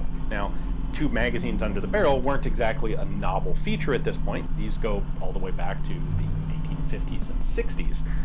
But the Kropatschek had a specific mechanism for it that worked pretty well, had a nice elevator. It worked for long cartridges in a way that, like, the Henry tubular magazine system wasn't quite so efficient. At any rate, the French Navy had adopted one of those rifles in 1878, and by 1884, the French Army was also looking at adopting them. So they were starting to build the model of 1884, basically a Gras bolt with a Kropatschek tube magazine. Now, I'm telling you this to set up where the Lebel actually comes from. In 1884 and 85, when this smokeless powder was developed, the French ordnance took some time and started doing experiments on smaller diameter bullets. They experimented with 7 and 7.5 and 8mm bullets, and they were able to take their time and do it well, and they came to the conclusion that the optimum diameter to use for this new propellant would be 8mm. Then they started looking into what action to use. They knew that a new rifle was going to come of this, obviously. And so they started looking into what were the best options out there. In particular, they looked at the Mannlicher system, and they also took a serious look at the Remington-Lee system. Now, the Remington-Lee would go on to be adopted by the British as the Enfield, and the French were looking at this pretty closely, or the Ordnance Department was, until January of 1886. And at that point, a new war minister is appointed by the government, General Boulanger, and he takes a look at this new technology and demands, he wants the new rifle on his desk in 5 months. He wants it on his desk in May of 1886. And this really throws a gigantic wrench into the plans that had been ongoing on how to build the best rifle to exploit this new powder. All of a sudden, it's not the best rifle, it's what on earth can we possibly have functional and developed by May? And it's January now. And what this means, fortunately, they'd already had the time to do a good job on finding a bullet diameter, so that's out of the way. But they don't have a cartridge and they don't have a rifle lined up. And with only 5 months to work, there's no way that they're going to be able to develop a brand new system on any of these existing actions. So what they have to do is look at what do they already have in the French military arsenal. And there's only one magazine-fed rifle that the French military has, and that's this Kropatschek, the 1878 Navy and the 1884/1885, they were kind of tweaking it, Army rifle. So there we go, that's the solution. They took the French Kropatschek and adapted it to the new smokeless powder, which required a few changes. So first off, they also had to develop a new cartridge. What are we gonna put this 8mm bullet into? And the answer there was, again, the only way to do this in the allotted time frame was to take the existing 11mm Gras and basically just neck it down to 8mm. This resulted in a kind of a unique double tapered cartridge.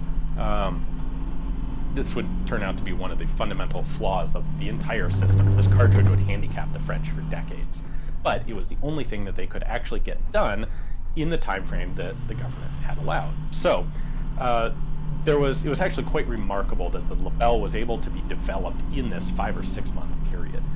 There were a lot of different officers who worked together to make the whole project come together. Colonel Lebel, whose name ended up on the rifle, actually his contribution was designing the bullet itself, the jacket and the shape. That was his contribution. There were other folks who did the other things that were necessary, changing the sights, changing the barrel, changing the tube magazine a little bit as necessary. The most substantial change necessary to the system was to give it a brand new bolt head, because the original Kropatschek and the French versions in 11mm Gras locked just on the bolt handle of the rifle. They were low pressure black powder cartridges, and that was fine. With the new smokeless powder, the new smokeless powder developed much higher pressures, and it required a much stronger locking system. So the most substantial change between the Kropatschek and the Lebel was the development of a two-lug locking bolt head adapted onto the existing Gras bolt. So they put all this together. May of 1886 rolls around, and impressively, they actually have a rifle and ammunition, the whole system ready and complete. And so this rifle starts to undergo testing, and it's actually goes through testing really quite quickly for a fundamentally new type of small arm. And by April of 1887, it's been formally adopted and they're ready to put it into production.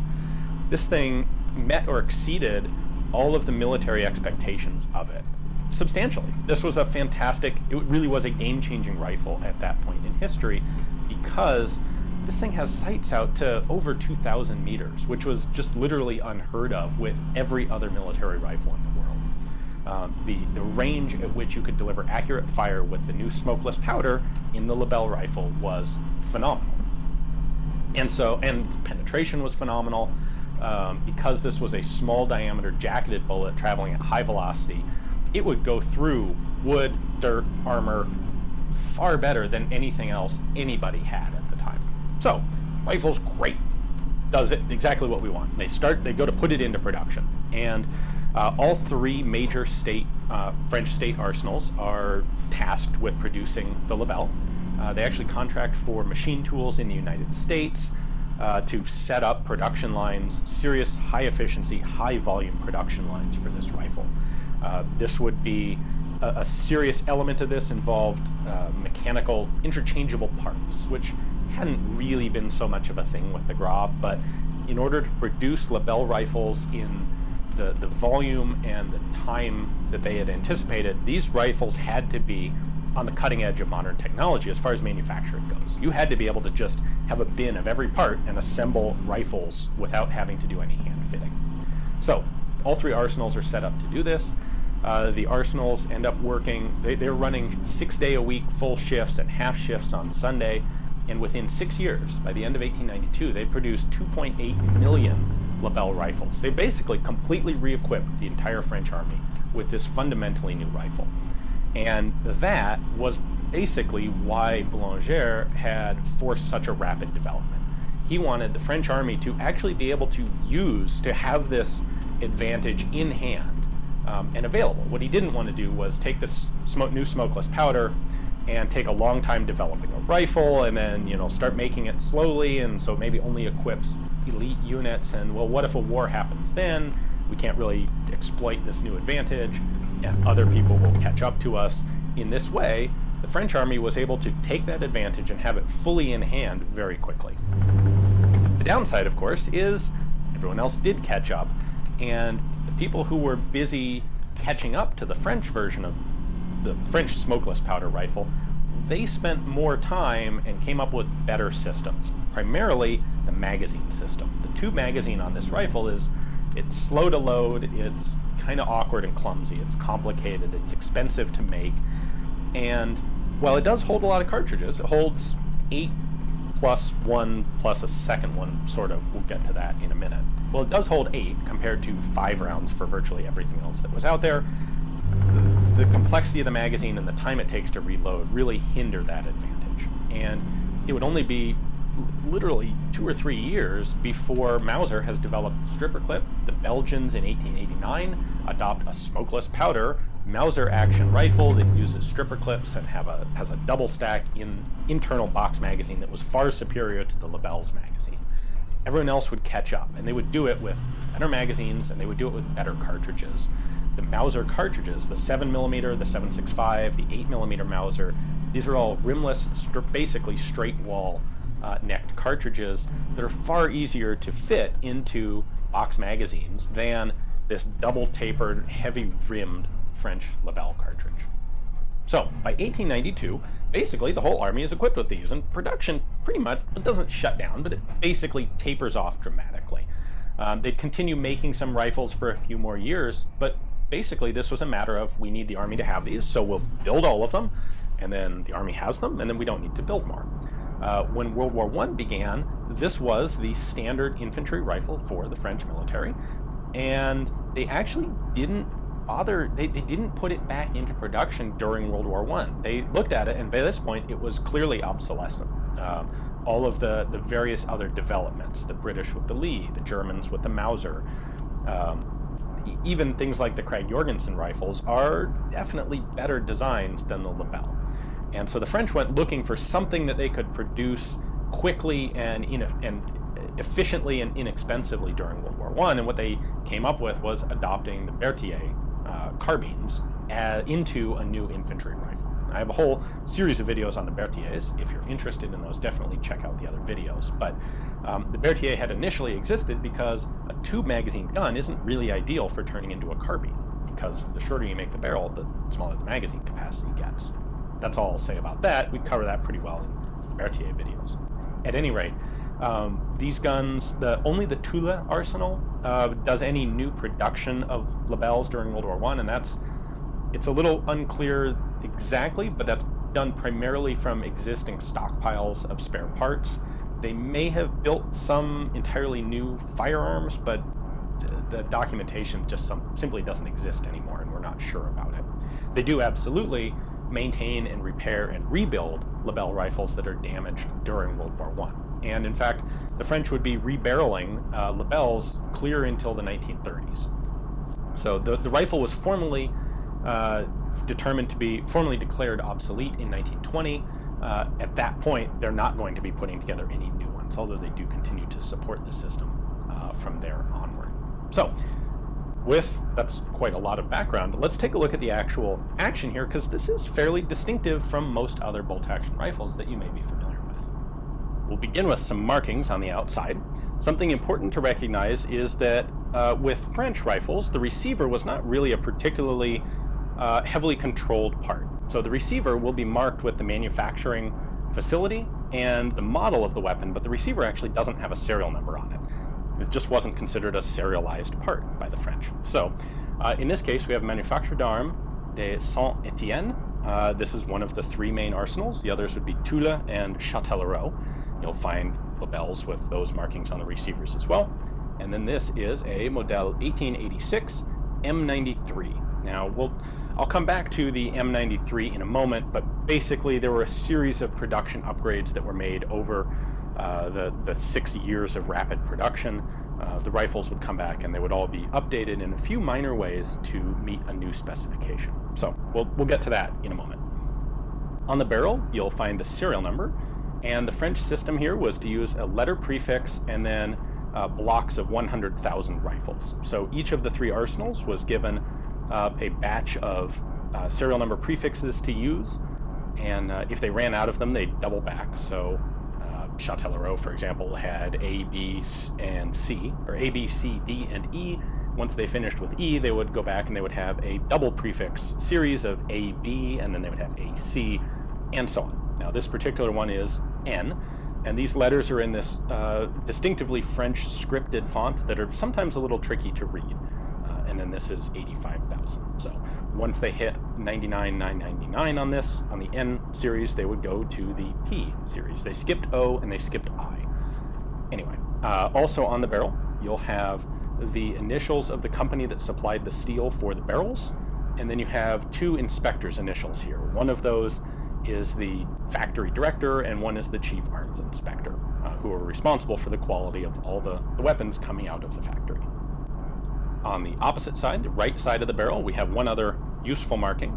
This is manufactured to arms, and then a single initial for the factory. So this will be an S, generally, an S, a T, or a C for Saint-Étienne, Châtellerault, or Toula. This is a Saint-Étienne manufactured gun, has a Saint-Étienne barrel, and then the date that the barrel was actually manufactured, which is 1890.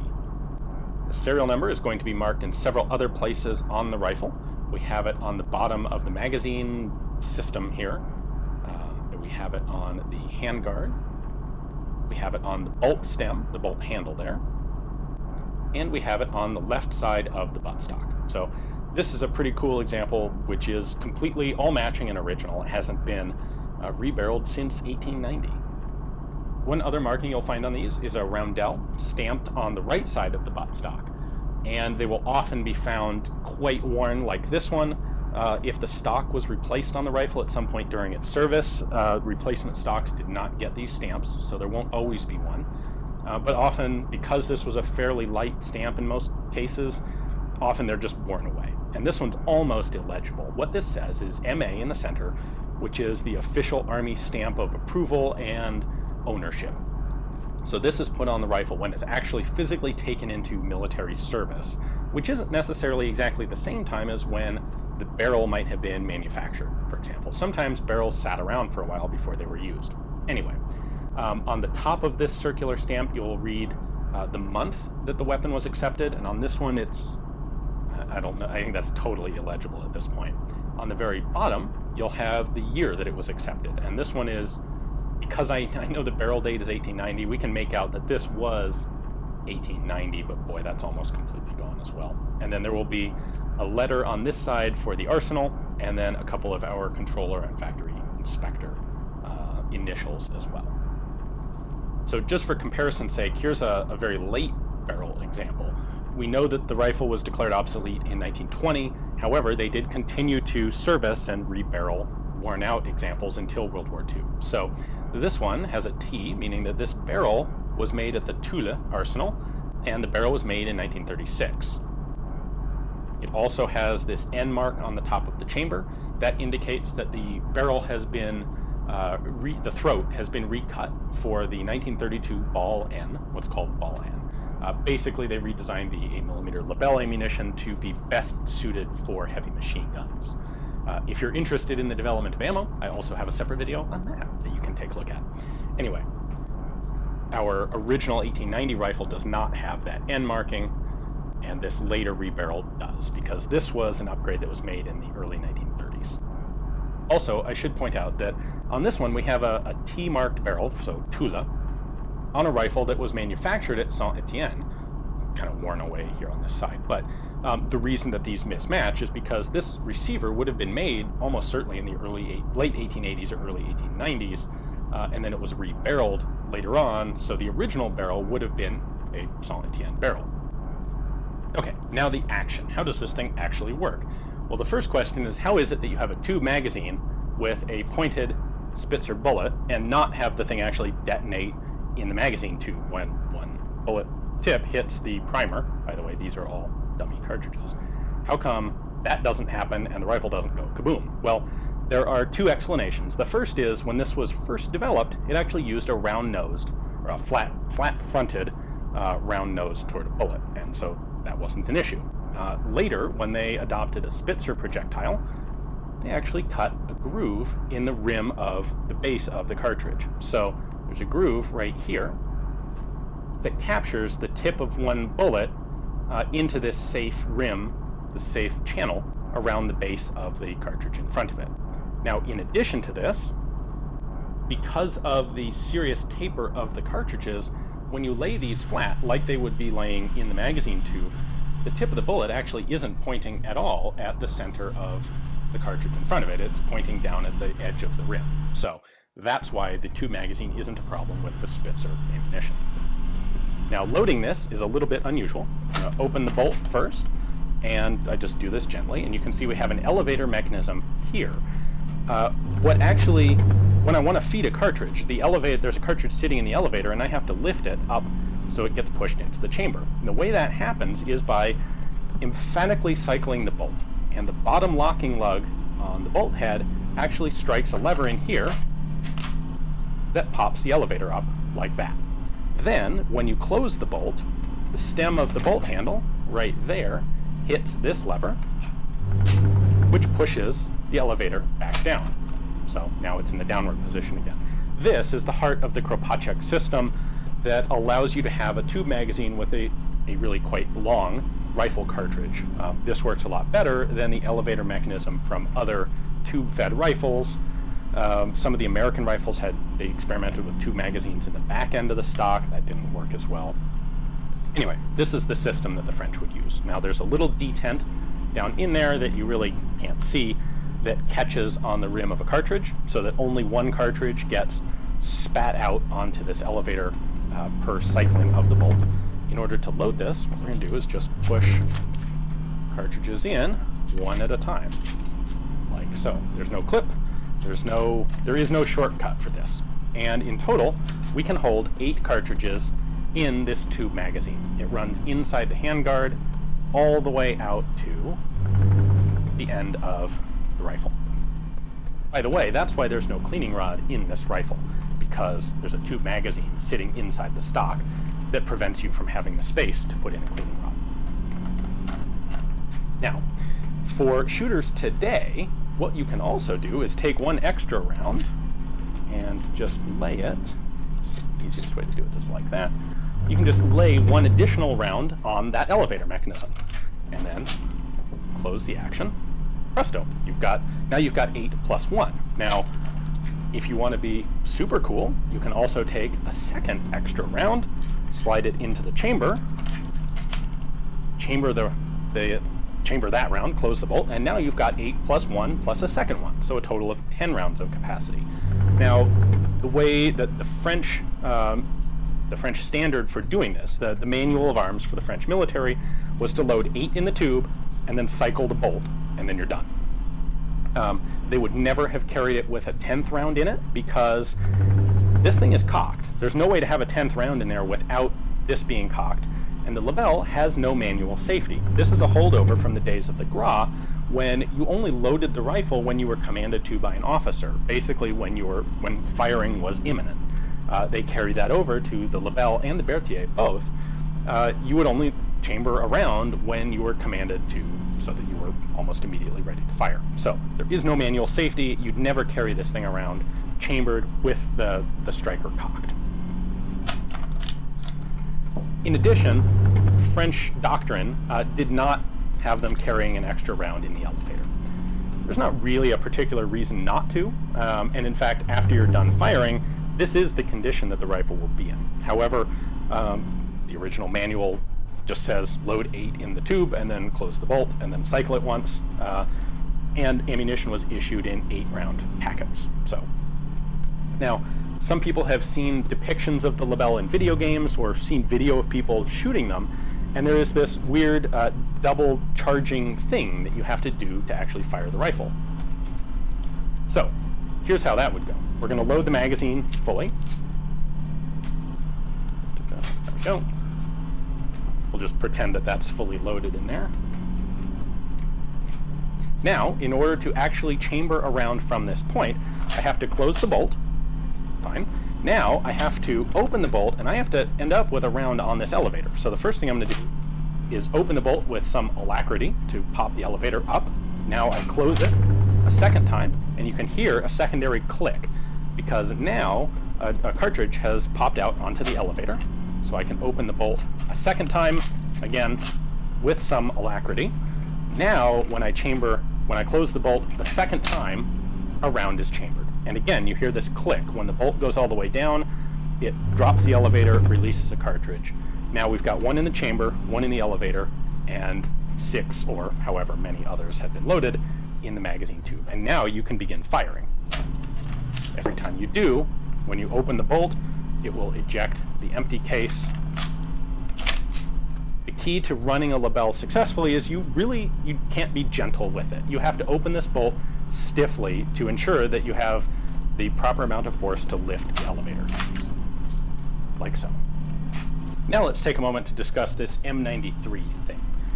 Virtually every Lebel you will ever find has been updated to the M93 improved pattern.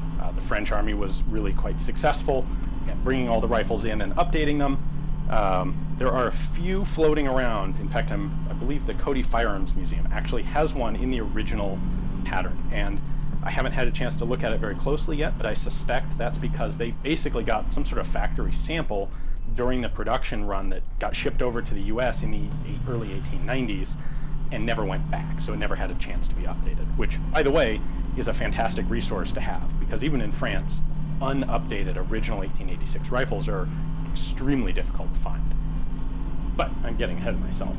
There were 4 primary changes that were made as part of this 1893 package. There were a lot more changes than this, but most of them were very small tweaks.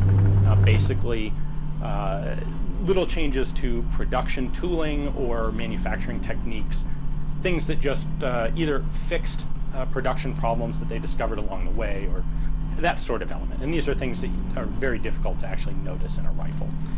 There are 4, however, that are distinctive and visible. And the most obvious of them is the rear sight block. So originally this was just a soldered on rear sight block. Sounds fine. However, combination, I think, of the recoil and the heat, these rear sights started coming loose, and that was a problem. So they added in these 2 little claws that wrap around the barrel and hold the rear sight much more securely in place. And that's one of the 1893 modifications. By the way, I should point out, these modifications were all done independently and then kind of grouped together under the general pattern of model of 1893 improvement. So when the rifles came back to be upgraded, all of these changes were made where they had been actually implemented progressively over a couple of years. The second one that we'll take a look at is the addition of a stacking rod to the nose cap of the rifle. So this is not an unmodified rifle, but it does have the original pattern of nose cap, which is pretty cool and difficult to find by itself. And really, all they did was add this rod to it. The idea was this would allow you to stack rifles, so you didn't have to lay them down on stuff or lay them flat on the ground.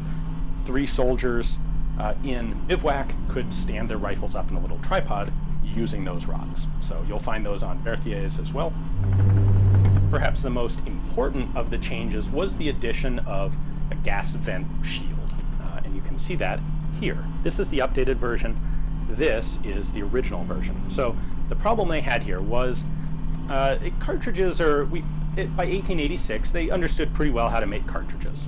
Brass, first copper and then brass cartridges had been around for a while.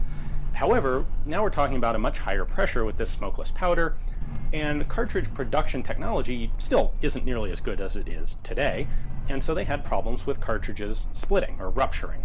And with the original version of the rifle, if a cartridge ruptured, you could have gas that would vent straight back here, right along this channel in the bolt, and basically right into the shooter's face. And that was a safety problem. So the solution was simply to put a little vertical block on the bolt head that would redirect any gas. So if gas came back out of here from a ruptured cartridge, it'd come to here, hit this shield, and get basically blasted off to the sides. It still wouldn't be a good thing, but you wouldn't be blowing a hot propellant gas straight into a shooter's eye. There's a little bit better view of that modification. Then they did also change the style of the cocking piece back here. So the 1886 M93, the late version, has this larger diameter, kind of just slightly concave surface, where the original 1886 was convex and a little smaller in diameter. And then lastly, they changed the style, the shape of the magazine follower. So there's a little plunger down in the bottom that acts as the magazine follower. Unfortunately, I don't have an example of the early pattern to show you. I have the bolt, I have the nose cap, but I don't have one of the early magazine followers. So that's a pretty trivial change anyway, as far as practical handling or identification goes, because you really can't see it from the outside of the rifle at all, and it doesn't actually change how the gun works. It occurs to me, I kind of skipped over the part where I normally talk about the controls on a rifle, and well, that's because there really aren't very many on the Lebel. As we discussed earlier, there is no manual safety. You have a trigger. Lebel triggers, in fact, pretty much the triggers of everything in, well, all French military rifles really, tend to be quite heavy and stiff, and this comes in large part from the primers that they tended to use, which were quite stiff primers, and so they tend to have very heavy firing pin springs in these guns, which translates into a heavy trigger pull. Then the only other control you have on here is this lever, which can flip forward or back, and this is the magazine cutoff. So at this point, they still wanted to have a mechanism for loading the magazine and then keeping it in reserve. And the cutoff on the Lebel is really quite simple. When it's forward, this loading elevator can't go down. So the magazine tube remains full, and every time you cycle the bolt, the elevator just stays up. You'll notice that this little the little lever here that would cause the bolt to push the elevator down, when I move the lever, that gets dropped out of position, so it can't be actuated. In this position, you would single load cartridges, and you'd be firing volleys on an officer's command until such time as perhaps the officer issued the command to fire individually at will, in which case you could re-engage your magazine when you needed all the capacity. The sights on the Lebel can be used in 3 different ways.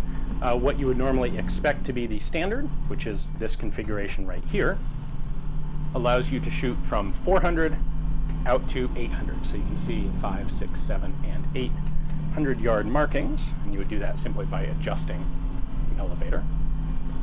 Or, in order to exploit the new long-range potential of the rifle, you could stand the sight up vertically. I'm tilt it forward here so you can see it a little better. And you can then adjust this slider all the way up to as much as 2400. This is going to start at 9 and go up to 2400. See, we have our little tiny U-shaped notch rear sight there, which matches up with a very small front post. This allows for good precision shooting, but they would change this sight picture on the Berthier's during World War I for something that was a lot more practical in actual combat. So 2400 meters is cool, but rarely going to be used. Most of the time, you would actually use this rifle with the sight folded all the way forward. Doing this, you have a third little tiny rear notch right there, and that, at this position, the sight is zeroed for 250 meters, which is considered the battle sight 0. Or in other words, for anything from 1 meter out to 250, you set it there, aim at the target, and you'll hit within a certain gradient high.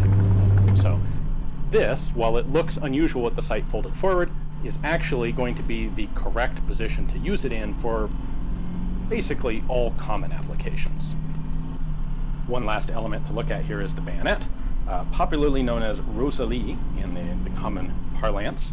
This is the model of 1886 bayonet, and it does have a quillion here for bayonet fighting, but I think it was primarily intended as a defense against cavalry, and that's both why it's so long and why instead of having a blade, it's just a cruciform spike.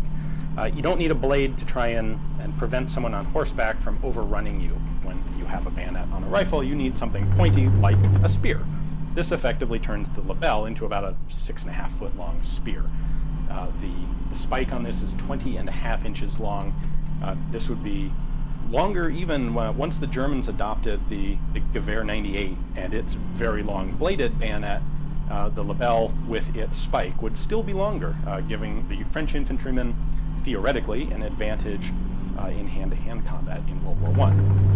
Whether that was actually ever relevant, well, maybe occasionally, but not very often. During World War I, there would be some simplification of this. In 1915, they would cut off the quillion.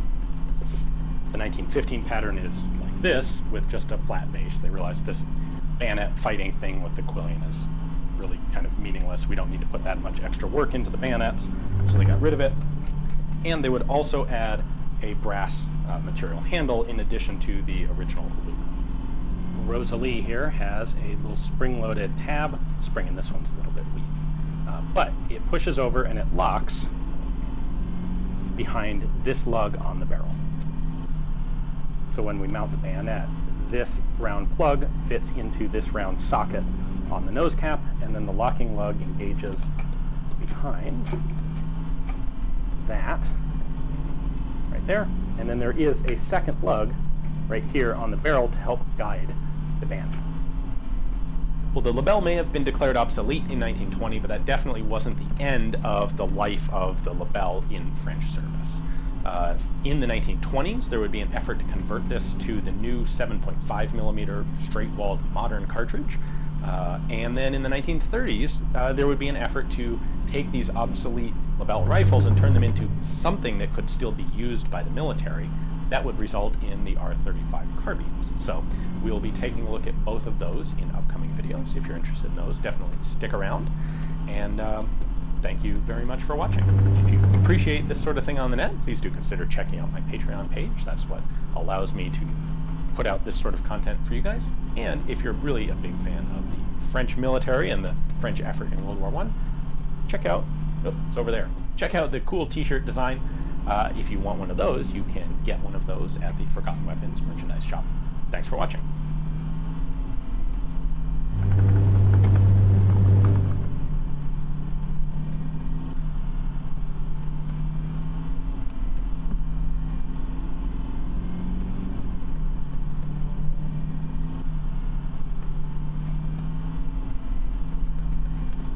Hey guys, thanks for tuning in to another video on ForgottenWeapons.com. This is, of course, one of our Q&As, so I have a whole bunch. I have 5 pages of questions here from the folks who are the awesome Patreon supporters who make this happen. Today's video, however, is sponsored by the Glenlivet. Okay, actually it's not, but it could be. Well, probably not. I don't see them really being interested. But I am going to answer some questions while I have a little bit of Glenlivet Nadura with just a little tiny splash of water, because it's like 62% alcohol to begin with. So, all right, enough crass commercialism, let's get right into it. The Full Nine says, you mentioned previously that you found publishing all the videos from one trip in a back-to-back format to be a bad idea. Can you elaborate on why that is? Basically, people get bored. I guess maybe bored's not the right word for it, but when I do a trip, I tend to do, I'll do a trip to a specific museum or a specific factory or a specific geographical area, and I always try and focus on the most unique things I can find there. So, for example, I recently got back from Canada, and while in Canada, I spent a lot of time on Ross rifles, because where am I going to find a better set of Ross rifles to look at than Canada? Well, not everyone cares about the Ross rifle. Not everyone's interested. Even those of you who are interested, they are interested in varying levels. And if I were to post like 18 videos in a row about various Ross rifles, a lot of people would lose interest and get bored and be annoyed that there wasn't something more to their taste on the channel. So I discovered this with the infamous Bergman series, where I did basically that. I don't remember exactly how many it was, but it was more than a dozen Bergman videos, basically one after the other. I think it was about 2 weeks worth. And from the comments, I saw people going, all right, geez, enough of this. And when I'm looking at the views for each video, they kind of just did this over time. So what I've started doing instead is having a policy of kind of splitting up videos. I'll do, and the nice thing is once I've done a number of trips and have a bunch of different sorts of things in the backlog or in the publishing queue, I can set them up so that, today is a Ross rifle, and tomorrow is going to be something from a trip to HK, and the day after that is going to be, something from Australia or somewhere totally different. So that's why not everyone's interests are deep or may cover whatever specific topic of my trip. Dayton on a related note, says, what is the most amount of full videos you did in one day or trip? I think my record for a single day is 8. And that was quite the long and exhausting day. It may not seem like it, but filming a bunch of videos, or sometimes even filming one video, can be a pretty, it can be a tiring experience. There's not much physical effort involved, usually, but mentally making sure I've got all the information straight in my head to begin with, and then making sure that I'm able to put it out on video in a format that makes some sense. That can be tiring, and especially when you try and do a whole bunch of them and you're jumping from one gun to the next to the next to the next. When I'm traveling, like when I'm filming at one of the auction companies, I typically do 4 to 5 per day, and that's my normal workload. Like 5 is about tops. The only time I'm able to do more than that is when there are guns that are relatively simple to cover. For example, things that don't require a lot of extensive disassembly, guns that have maybe a relatively simple history, and more importantly, guns that I know very well and or I have really good notes on beforehand. So if I'm able to look at a couple of guns that are maybe even similar in history and have some variation to them and cover them, if I've got the story well in hand, then I can do a bunch of videos. As for the most in a single trip, I'm honestly not sure. If I'm doing a serious filming trip, my goal is typically to get at least 20, ideally 25 videos per week. That's what makes the travel worthwhile, both from a time and a money perspective.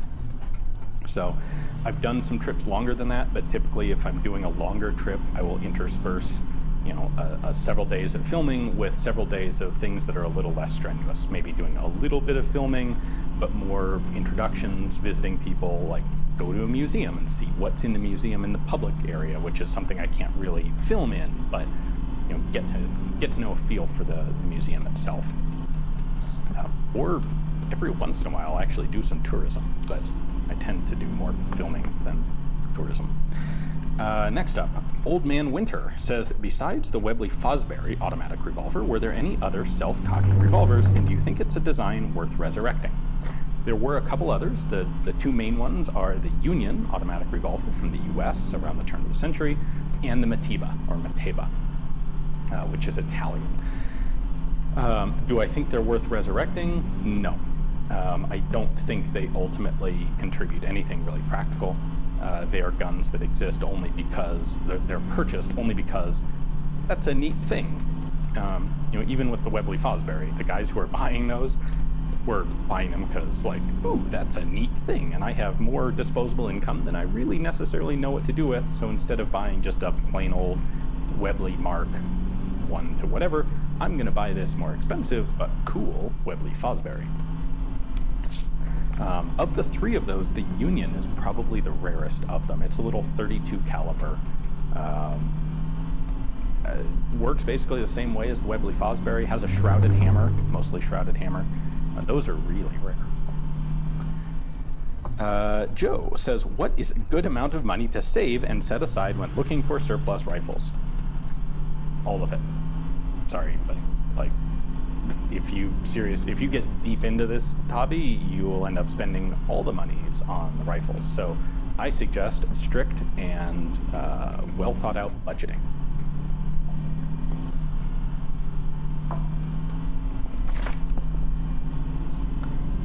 Florian says, what is the rationale behind a magazine safety and how has it changed over time?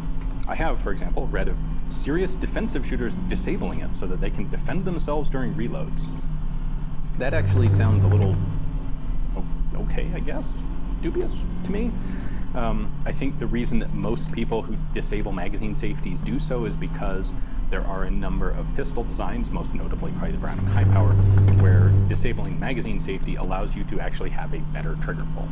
And these are people who are not particularly concerned about having a magazine safety, which is not necessarily there's nothing to be ashamed of if you look at it and you're like, I just don't need a magazine safety, because the point of a magazine safety is really for selling pistols, or for agencies or organizations who are going to issue a lot of pistols to a lot of people who may not have all that much training, police and military, and for whom, it's one thing if you're a single owner buying a pistol. You'd be like, yeah, I can pretty much guarantee I am never going to accidentally fire this thing into the wall or into myself when I'm taking it apart to clean it, because I'm not an idiot. However, if you start talking about an agency with a staff of hundreds or thousands or potentially tens of thousands, you get into a statistical realm where, like, yeah, if we make it possible that you can have the loaded pistol here and pull the magazine out, but not think to check the chamber, and then some part of the disassembly aspect gives you the opportunity to pull the trigger. Statistically, we know that X number of people per year will leave a round in the chamber and fire it somewhere inadvertently when they go to take the pistol apart. Those are typically the sorts of places where magazine safeties make a lot of sense, because if you've got a magazine safety, it prevents that idiot, that statistically guaranteed idiot, from actually causing any problems. Because he'll go to pull the trigger and it won't work, and he'll go, oh, oops, there was a live round in it. So on a large scale, I totally understand why companies would build those and why some pistol procurement people would want to have them. At the same time, not something that I have any need for in a gun that I own myself. Next up is Steve, who says, I volunteer at a military museum specializing in armor. I'm often asked, what was the best tank of World War II? My answer is always the same. There was no perfect tank. Just the right one at the right time for the right doctrine. That's an excellent answer. Using that, I'd like to hear your opinion of the best example of the right gun at the right time, even if it was imperfect. I think there are two that easily come to mind for me. One of them is the Sten gun. It certainly meets the criteria of being imperfect, but it really was that gun that the British needed at the time that they were able to come up with in a crazy short development period. We're talking weeks of development for what normally takes years. Cheap to make, cheap to produce, and by the end of the war they had them by the tens of thousands, actually probably by the hundreds of thousands, and they did the job. Not great, but they improved them over time, and they were the right gun at the right place. The other one I would say is the M1 Garand for the US. It is a fantastic firearm, and it really was at the right place at just the right time. So the US adopts it in 1936. As with most rifles, especially early semi-automatic rifles, it still has some issues at that point that need to be worked out. The whole gas trap thing really just needs to go.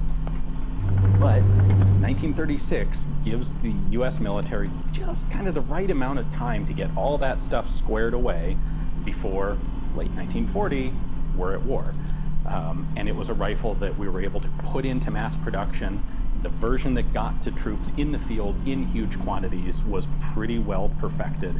It would obviously go through tweaks and changes through the war, but there was nothing fundamentally problematic with the M1 right from the beginning of the war. And it was an early enough semi-auto that it gave the United States infantrymen a substantial advantage over basically everyone that they might be fighting. A Japanese soldier with a bolt-action Arisaka, or a German soldier with a bolt-action Mauser, an Italian soldier with a bolt-action Carcano. The M1 is just an order of magnitude more effective than all of those rifles. Had World War II taken place in 1934 for the US, well, the M1 wouldn't have been ready, and we probably would have gone to war with bolt actions. Had it been 1945 or 1950, a lot of other people would have had semi-automatic rifles, and the M1, by that point, the M1 might have been actually behind the curve because it wasn't magazine fed, because it wasn't detachable magazine fed. The M1's development cycle put it exactly, I think, at the right spot at the right time. PK says, hey Ian, I love the content. Thank you. Any idea why cylinder gap mitigation, such as seen on the Nagant revolver, was never applied to revolver carbines to make them more suitable for two-handed operation? This would make a cool option for a hypothetical semi-auto rifle ban state alternative sort of thing.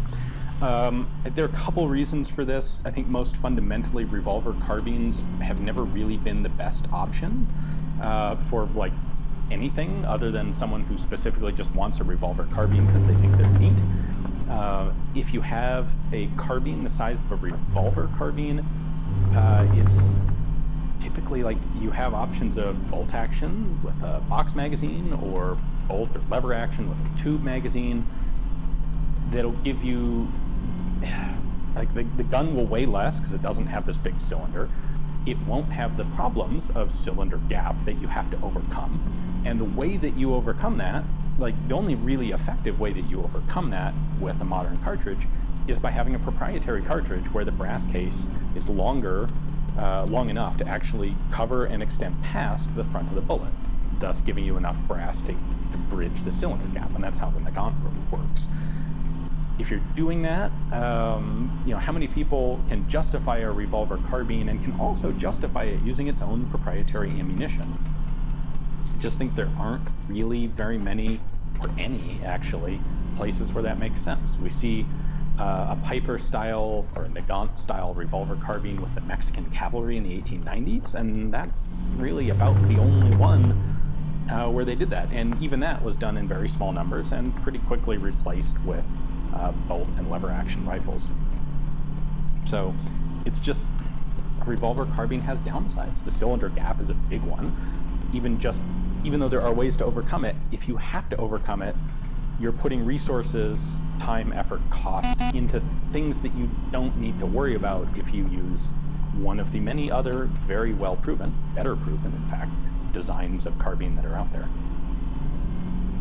Nicholas says, what gun have you seen that you were not able to get a video on and desperately wanted to, like the fish that got away?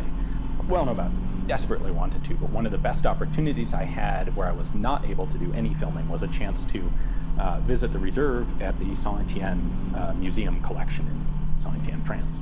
They had some really cool stuff up in that reserve collection, and because bureaucracy, basically, I wasn't allowed to film or even take still photos. So they had a semi-automatic conversion of a Lebel rifle up there. They had some weird prototype German stuff up there. They had a whole pile of developmental French rifles up there, early Lebels, early Berthier's. They had some cool CR39 paratrooper Moss 36s. There was Meuniers, like Meunier carbines, Meuniers with extended detachable magazines. There was a lot of really cool stuff in that collection, and I would love someday to be able to go back and spend a couple days filming a bunch of it. Whether that'll happen or not, I don't know, because bureaucracy. Max says, did the designers of the various tilting bolt battle rifles like the Moss 40, the FN-49, the SVT, the Leungman, AG-42, etc., independently come up with tilting bolts, or was there an earlier design that inspired their development? When discussing the similarities between Tokarev and Saiv, the book The FN-49, The Last Elegant Old World Military Rifle, mentions the French Mat 1926 as the first auto-loading rifle to use a tilting bolt, but French weapons development was likely too secretive for that to have been the cause of the similarities between the Tokarev and the Saiv guns. Yes, there was an earlier one. The earliest one that comes to mind for me is the Winchester Lee Navy rifle, which is 1895, I think patented in 1893. And it is bolt action, but very much the same style of tilting bolt that would be used in all of these semi-auto rifles that you're describing, where basically there's a locking shoulder on the back surface of the bolt. So the cartridge is up here, the back surface drops down behind or in front of a ledge in the receiver, and then when it cycles, it lifts up. There were some straight pulled Mannlichers that weren't turn bolt, but those guns were typically, they used like a pivoting wedge, which isn't quite the same as a fully tilting bolt. The Lee Navy had a full-on legitimate whole bolt goes clunk down behind the receiver, exactly like Tokarev, the SKS, the FN-49, the FAL, etc., all of those guns. So it's an 1895 design. It certainly would have been available in any good reference collection around the world. So yes, there was inspiration. Those semi-autos did not all independently develop the tilting bolt idea. That Actor Guy says, what do you consider to be your favorite variant of the Lee Enfield line of rifles? Two answers. I'd say first off, a lot of the early Lee carbines are really cool, but I think part of that is because I don't have any of them, and they're hard to find, and they're different, and I think they're just neat. Getting away from that, my favorite Lee Enfield rifle would be the number 1 Mark V. That is basically the post-World War I iteration of the number 1 Mark III classic smelly SMLE, where they took it and they basically said, we want to put an aperture sight on this, boom, make it so. And you end up with basically an SMLE with a really nice long radius aperture sight. So I actually have a video. I'm planning to film a video on one of those in the next couple of weeks, so it should be coming to the channel relatively soon. They didn't last long. Well, I'll get into the actual history when I do that video. Bones says, if the Soviets had managed to get their tooling for SVT-40s elsewhere and the factory wasn't captured by the Germans in World War II, do you think that would have impacted the war in favor even more towards the Soviets? No, I don't think so. The SVT-40 wasn't entirely successful in what they were hoping to do with it. It did have some reliability issues in the field. The intention of turning it into a sniper rifle didn't work out because it just wasn't quite accurate enough. I think ultimately what the Soviet Union did with mass production of submachine guns was better for them than being able to continue producing semi-automatic rifles would have been. Submachine guns are a lot cheaper. It was much easier for them to produce a huge volume of submachine guns, and I think that gave them as much or more firepower in a way that was really relevant and practical on the battlefield. And having a lot of SVT-40s, frankly, to begin with, they did have, like, the SVT-40 was, I think, the second most produced full-power semi-auto rifle of the war. The M1 was first, I think it was SVT-40 second, and then like the G43 after that. So they had a lot of them, like millions of them to begin with. I don't think having more of them would have been particularly beneficial. Yeman says, what is your favorite modern pistol, or are they all more or less the same to you? I have to be honest, they're kind of all more or less the same to me. Many of them, mechanically speaking, are effectively the same. They're Browning style, tilting barrel, 9mm, double stack, polymer frame, steel slide, service sidearms, and they're all, I recognize that they're not actually all exactly the same, but they're all pretty much interchangeable to me. Noah says, do you think if the VZ58 took AK pattern magazines, AKM magazines, that it would be a much more viable rifle for mass adoption in both the civilian and military market? Not really. Maybe in the civilian market today in the form of, surplus semi-auto rebuilt guns, perhaps. Frankly, I think the VZ58 magazine is better in many ways than the AK magazine. It's a lot lighter for one thing, and it has a bolt hold open to it, which is nice. In a military from the military perspective, it would make no difference whatsoever. The reason that we are concerned about that things like, does this use a readily available magazine, is because an individual civilian who wants to go buy a rifle is not necessarily going to be buying all of their magazines at once from the same factory that built the rifle. Well, a military generally is. A military force is going to be buying rifles by the tens or hundreds of thousands. They're going to procure all their spare parts, all their magazines, and sometimes a lot of their accessories, all from that same manufacturer, or at least in the same contract. And they don't really care if it's necessarily, if it's the same magazine that they used to use and they already have a tremendous number of them in stock, that's one thing. That becomes relevant. But if you're doing something like, say, the Czechs were, and adopting a rifle that is going to take a 30-round magazine, which is something that none of your rifles in your military past ever have done before, it really, it doesn't have to be the same as the Russian magazine, because you're not planning on buying magazines from Russia. You're going to buy magazines from the factory making VZ58s. So it's much more important that the magazine be good than that it be the same as something else that already exists. From a civilian perspective, it is nice to be able to know that, yeah, I can buy, these magazines are all over the place and it's easy to get them and they're inexpensive, as opposed to, it's a proprietary magazine that's going to cost an arm and a leg, and if the rifle ever goes out of production, I'll have a hard time finding magazines. That's more of an issue. Although as a practical matter, at least here in the United States, VZ58 magazines are not difficult to find. They're not particularly expensive, although they are a little more than AK mags.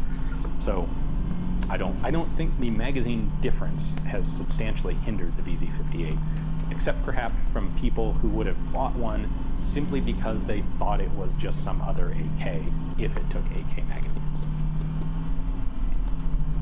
Matthew Browning, apparently, I doubt this is the same Matthew Browning, says, how would the world stage have been different if Germany had invented smokeless powder? I don't think it would be different at all. There were a lot of people trying to figure out smokeless powder at the time in the 1880s. It was not a miracle thing that nobody predicted. It was something that a lot of chemists have spent a lot of time trying to get just right. The problem was making something that was very stable. Like, it was easy enough to make unstable forms of basically smokeless powder. What Viel did in France was figure out a way that was industrially feasible and stable and reliable. And if he hadn't done it, someone else would have. No matter who figured it out, because of chemistry, all that you had to do to reverse engineer the stuff was basically get it, put it under a microscope, or do some relatively simple chemical tests to figure out, like, oh, what ratio of the main ingredients did they use that actually worked? So it was very easy to reverse engineer, and that's exactly what happened. The French were not able to keep it secret very long at all before basically the whole world had it. So it wouldn't have mattered if someone else had gotten it first. In fact, actually, I should amend that and say, had the Germans gotten it first, it's theoretically possible that the French would have had a substantially better rifle instead of the Lebel. They rushed through development of the Lebel specifically because they were the only people that had smokeless powder at the time, and they wanted to have an army fully equipped with a smokeless powder rifle, like, right now. If it'd been the Germans, and they'd had the, like, maybe on the one hand they would have rushed just the same because they didn't want to be at a disadvantage, but maybe it's possible that they would have taken a little bit more time, or at least recognized the rifle that the Germans would have built out of it, which probably would have been some version of the Mauser, and built a rifle that didn't have that obsolete tube magazine technology. All right, anyway. Gunnar says, does Headstamp Publishing have any plans to publish a new version of your father's book on Japanese rifles? Interesting you should ask. Sort of, but not really. I've been toying with what book I would like to do next, which may seem a little premature to you guys since my French rifle book, my first one, still isn't actually in people's hands. However, that book, as of when I'm filming this video, is entirely in the hands of the printer. And for me, from an author's perspective, it's done, it's gone. It is a kid off to college that I don't have to deal with anymore, and now I can look into thinking about what my next project is. And I'm leaning towards doing a book on Japanese rifles. Now, the one my father wrote is quite short in comparison and fairly basic, and if I do this, I would like to do it much more in the style of the French rifle book that I did. So it wouldn't really be a new version of my father's book. It would be an entirely new book on the same subject. So if you think that would be interesting, let me know, because there are some other options that I'm still toying with. Christopher says, have a drink of scotch. I lied. Christopher actually said, the Gewehr 41M, its approach to use of rotation of the charging handle to toggle between the bolt being controlled by the charging handle and the bolt being pushed forward by the recoil spring, seems not only clever but immensely practical for blowback designs that require stiff springs to go with their heavy bolts. Did anyone else do this? Anticipated. Hey people. Seth here.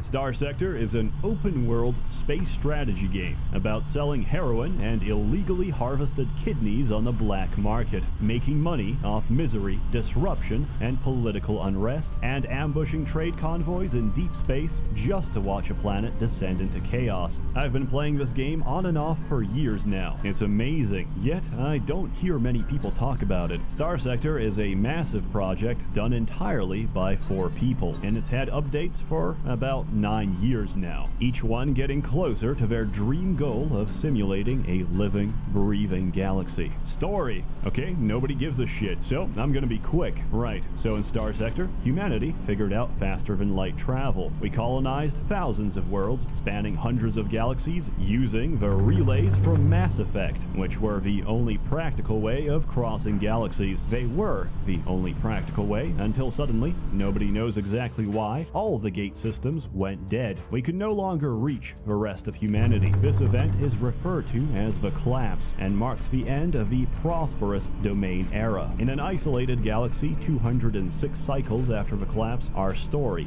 takes place. Common humanity has been replaced with ambition, desperation, and conflict. Our future is bleak, and we don't know what tomorrow might hold for us. Welcome to Star Sector. Basically, everything's a piece of shit. We're in the galactic version of the Dark Ages, but it's super fun. Nobody remembers how to make anything anymore, mainly because of DRM and copyright laws. I'm not kidding, that is the actual in-game reason. We can't reliably make new ships or machinery because all the corporations put copy protection on their design chips. Anyway, in the chaos that followed, everybody broke off into their own respective factions and keep dick-waving each other. But ultimately, nobody can consolidate enough power to wipe out or unify the competition. However, they didn't account for one thing. You. Thrown into the space sandbox, you begin as nothing but a pilot with a small fleet. Insignificant in the scale of things, but given time, practice, and some high-level maneuvers, you could be the one person to unite the sector.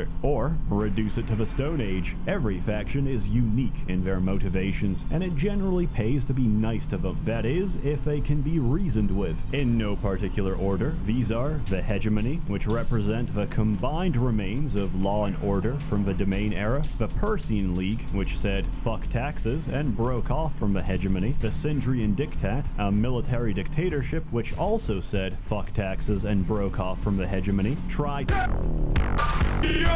Corporation, which represents the R&D business interest of Tritachyon Incorporated, the mega corporation responsible for pioneering unregulated AI technology. Conversely, there's the Ludic Church, who are subhumans that believe the collapse was God's punishment for molesting the stars, and that artificial intelligence is literally electronic Satan. These are considered the moderates. Then there's the Ludic Path, a sect of fundamentalist space jihadists that believe the answer to man's technological hubris is rampant terrorism. Everyone hates the Ludic Path, and the Ludic Path hates everyone. And finally, pirates. These are self-explanatory and quite consistent with their ideology. You have stuff I want, so I'm going to kill you. Or you don't. I'm going to kill you anyway for the hell of it. Your relations and interactions with each of these factions will determine the fate of the galaxy. Anyway, gameplay. Everything's a wreck, tensions are high, but most of all, there's profit to be made. Mostly everything in Star Sector revolves around money, or credits. These are effectively space bitcoins, and are universally accepted everywhere. Most of your time, as with real life, will be spent figuring out how to make as much money as possible. You can see why I love this game. It runs in my blood. Your starting fleet is very small. You can't really fight most enemies, but you are fast and burn very little fuel to get around. The only means of interstellar travel in Star Sector is by diving into hyperspace and burning through metric tons of antimatter fuel to reach distant stars, so the size and composition of your fleet is important for fuel economy. You should always watch your fuel tanks, and pray you never run dry while in the middle of deep space, because once you go dry, your fleet will be pulled into the nearest gravity well, which, if you're unlucky, might be a red giant. If you're very unlucky, a black hole. So, at the start, I recommend you do planetary surveys and exploration contracts. These don't require much investment, just patience and nerves of steel. Sometimes, while exploring deep space, you might hear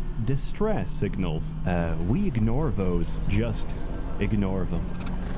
Contracts are offered to you by intel frequencies from different factions, businesses, and planet administrators. How close you are to the nearest communications relay will decide how quickly you hear about it, since transmissions travel in real time. You should generally be very quick about grabbing these. Space is busy, and contracts can be withdrawn or taken by somebody else without notice. With money to spare, you can go ahead and actually invest into your own ships. And let me tell you, there's a lot of ships to choose from, with have different roles, specifications, and hull sizes. This ranges from the smallest frigates to capital class ships, which take up most of a screen. It doesn't end there. Every ship can be modified, outfitted, and equipped with weapons respective to the type and size of a mount. There's a lot of crazy setups. You can even make huge modifications to the hull to completely change your ship's behavior. For example, let's say you want your cruiser to act as a makeshift carrier. You can convert their cargo bays to accommodate fighter squadrons instead. Some factions also cook up their own modifications. Pirates don't have top-of-the-line equipment, so they improvise. For this reason, the Pirates Capital class ship is a stolen cargo freighter ripped apart and stitched back together with as many guns as they could possibly hold. The Luddic Path follows the same philosophy of DIY hull mods, but they don't care about coming back alive, so they take captured fuel ships, override the safety settings, and turn it into a gigantic battering ram. And it's absolutely terrifying when you realize it's burning towards you at full speed. The amount of customization is insane, and you can do this for every single ship in your fleet. Combat takes place automatically, with your fleet responding to orders to the best of their ability. They're actually quite good, until you get a reckless officer who decides that the best defense is a good offensive ramming maneuver. However, you pilot your flagship directly. It takes some getting used to. Every ship generates flux whenever they shoot or absorb damage, so you'll have to manage or vent the extra flux into space to avoid overloading your system and leaving yourself open to attack. The same goes for enemies. As if all of this wasn't already too much to take in, every ship type has unique specializations. For example, Phase class ships can't use shields. Instead, they can do this, which moves the ship safely into an alternative dimension where time flows much faster. Combine that with my favorite ship in the game, the Star Sector equivalent of Killer Queen, and you've got a ship that can turn anything into a bomb while hiding inside another dimension. I don't have to explain shit.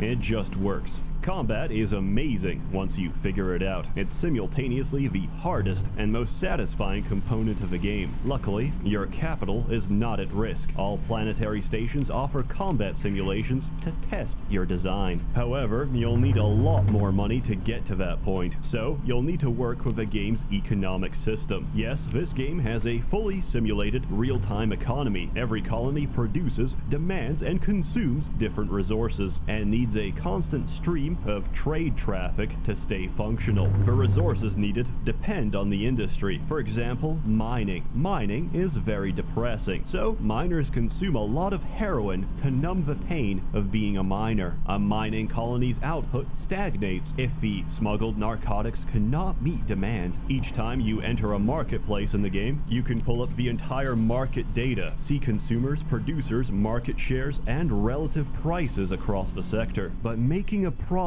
isn't that easy. The open market is subject to a massive trade tariff of 30%, which can quickly cut into your margins. So we don't trade on the open market, we trade on the black market. Smuggling shit planet to planet completely sidesteps paying taxes and lets you deal in highly illegal contraband like combat mechs, AI cores, harvested organs, and every drug you can think of. However, the life of a smuggler isn't that easy. Smuggle too much and your suspicion level increases, which means patrol fleets are more likely to do random stop searches. Sometimes they find nothing. Sometimes they find all of your contraband, destroy it, and hurt your reputation. I still remember the moment I was amazed by this game. I was about to be stop searched by a random patrol, so I thought, hey, let's just eject all of my drugs out into space. So I got stop searched. They found nothing, as expected. Then the patrol officer said, hey, you're all clean. By the way, we scanned some cargo pods floating around nearby, and you know what? They're filled with illegal shit, but it's not yours, right? So we'll just confiscate these and destroy them. This game thinks of everything. So, to smuggle effectively, let me teach you the tricks of a trade, which conveniently are the same tools you'll use for navigating space. Number 1. In civilized space, everyone has to have their transponder on. This is your fleet identification. It's illegal to go without it, but it makes it very obvious obvious when you're doing shady business. The detection range of your fleet depends on your surroundings. A nearby asteroid field is the perfect place to hide. Once inside, we kill our transponder and go dark. Going dark means running engines on minimal power, which reduces your heat signature and makes you very hard to detect. Doing this, we quietly approach planets and do business anonymously, so the authorities can't trace it back to us. Number 2. If you get jumped by patrols or spotted, hit the emergency burn and outrun them. If they're too close, there's a chance they'll try and fire off an interdiction, which temporarily fries your burn drives. If this happens, you're screwed, but we've got another trick up our sleeves. Number 3. Transverse jumping. The most essential skill you can learn as a fleet commander, which lets you jump right into hyperspace without using a jump point. It's highly illegal, it takes a while to charge, but it lets you dab on patrols before they can reach you. With all of these tools, you should be able to make fat stacks of cash. Now, of course, regular smuggling is fine and dandy, but the big profits are taken from trade contracts, as they often pay several times the market value, provided you can deliver on time, or just hang around the local bar. At the end of the day, it turns out the best vehicle for human business is alcohol. This game is constant management, planning, and calculation. Sometimes things don't go as planned or get thrown off by factors outside your control, but these can also be exploited for your own gain. Let's say a system has been targeted by pirates. Smuggling is rampant. Trade convoys are going missing. This is terrible. However, it's also terribly profitable for you. The more desperate a system gets, the cheaper they'll sell their exports, and the higher they'll pay for imports to stabilize the market. You could even go one step further. Why not take advantage of a trade surplus, buy off the excess, and smuggle them back to the pirates? Pirates have terrible trade routes and will gladly pay good money for marines, mechs, and narcotics. War and conflict is just business after all. In this game, morality doesn't pay. Opportunistic pragmatism does. When your business relation sours or ceases to be profitable, offer to take the bounty contract for that same group of pirates, blast their station into orbit, and receive even more money and praise from the faction that posted the contract. You'll come back a celebrated hero, and lower-ranking officials will generally stay out of your way. You're a smuggler, you're doing illegal shit, but you're also helping us out, so we'll turn a blind eye for now. You can also do the same for the Luddic Path. Who knew that arming radical space terrorists could be so profitable? This game is amazing, and with the latest update, you can go even further. With so much wealth and power, why not start exploring the far sectors of space? It's mostly filled with dead rocks and all sorts of natural and unnatural cosmic horrors like neutron stars, black holes, and even worse, the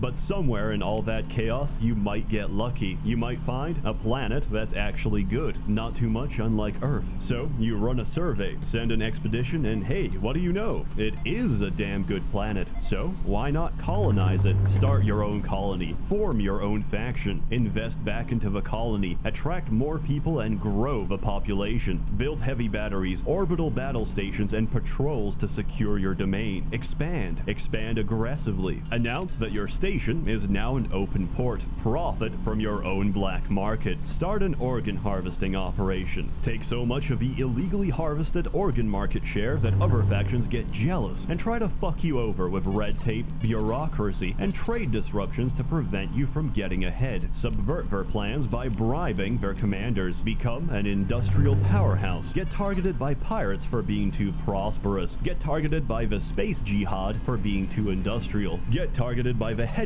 because they realize why you're so successful, because your colony isn't run by humans. No, all this time your colony has been run by an alpha core, an artificial intelligence that overshadows the decision-making abilities of any human. In Star Sector, using an AI is completely illegal. Using an alpha-level AI is extremely fucking illegal. But as long as you keep bribing their military, they can't do anything. Eventually, decide that having an AI isn't worth the trouble. Try and pull it out. But you can't because it's missing.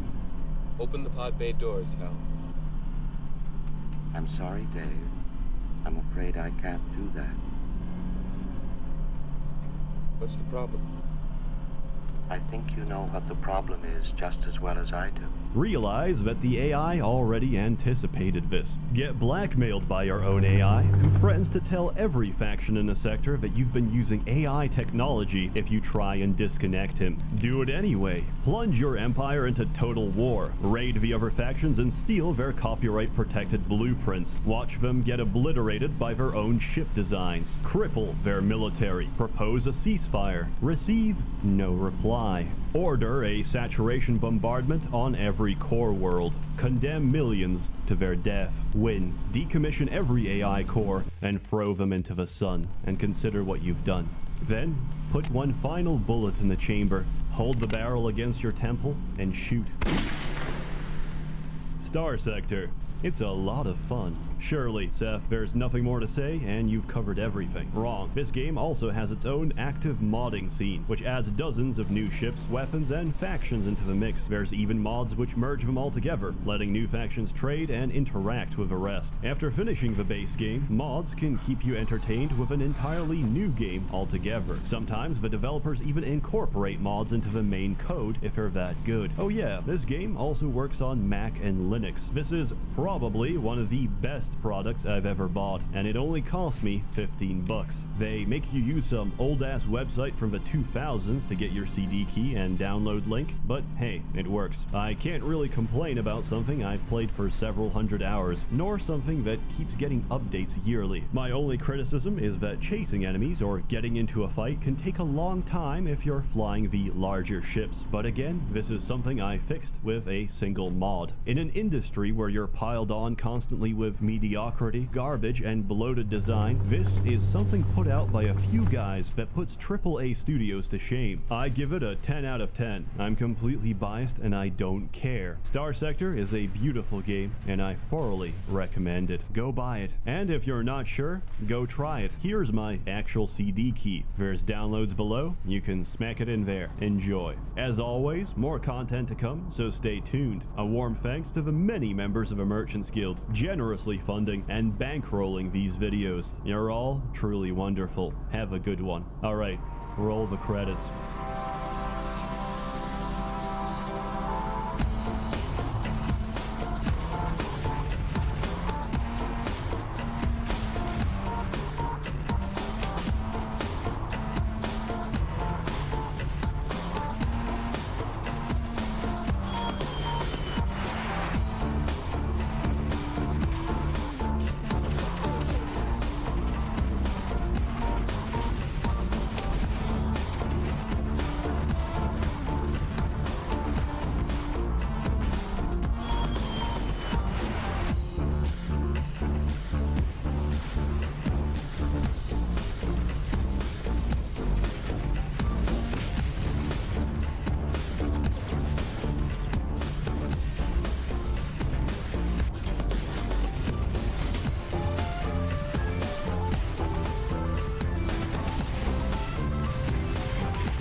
Hey people, Seth here. Humanity. One day we will inevitably reach the stars, and one day we will inevitably reach other intelligent, sentient, yet utterly alien races. We will shake their many appendages, engage in trade, exchange ideas, and even attempt diplomacy. But we all know, inevitably, how this has to end.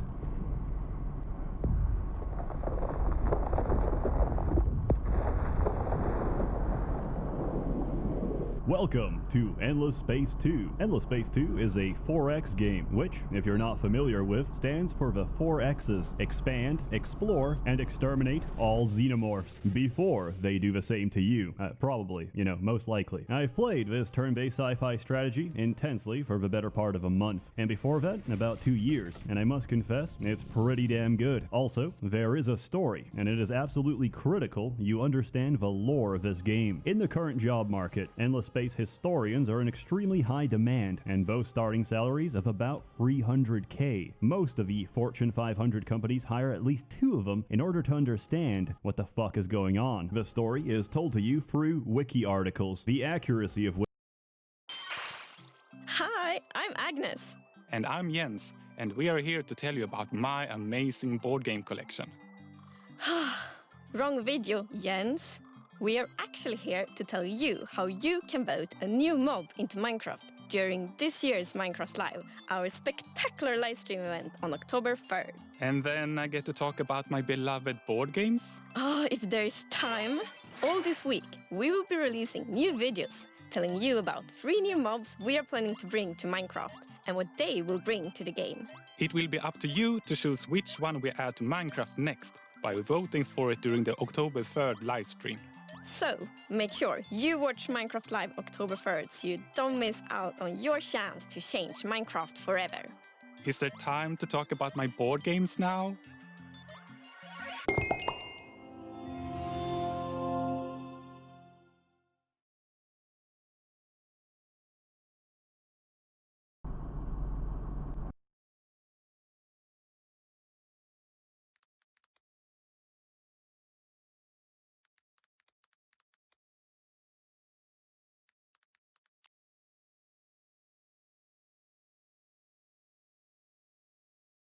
Just told me, so I remember now.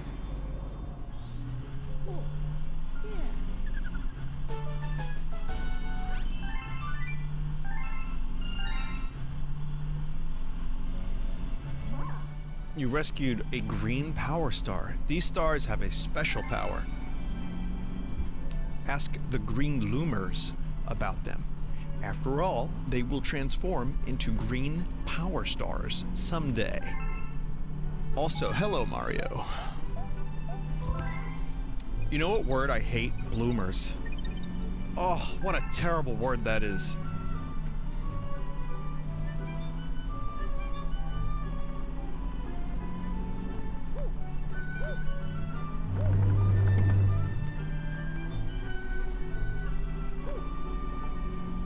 Alright, I have to go back and do the rest of that. Which age group is that? Oh, I think the Victorian era, probably. So, I guess, what's the generation that was on the Titanic?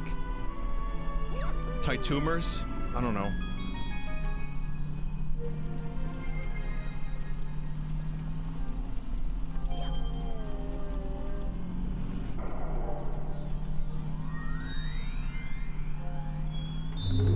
We had a dropped frame moment, too.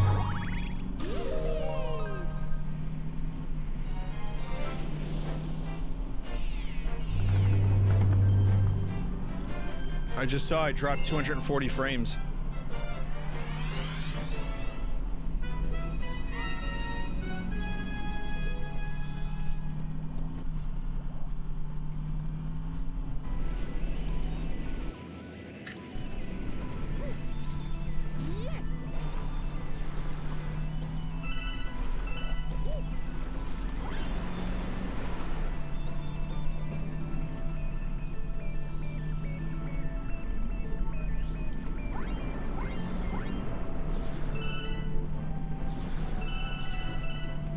Again, I've been using the Pro Controller for this, like nearly exclusively, and it's been great.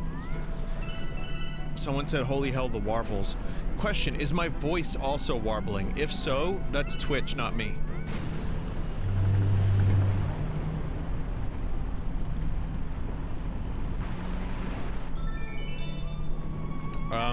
Refresh. I hear no warble. I've been paying attention for, as much as possible. I don't hear any warble. So I think if some people hear a warble, that might be a refresh.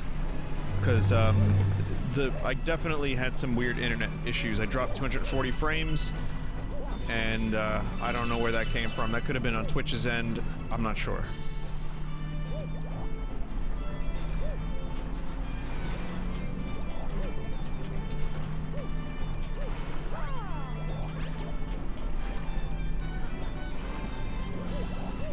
The music is inherently a little warbly.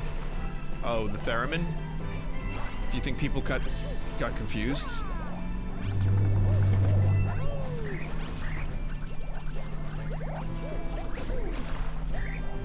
Wow, that fucking sucked.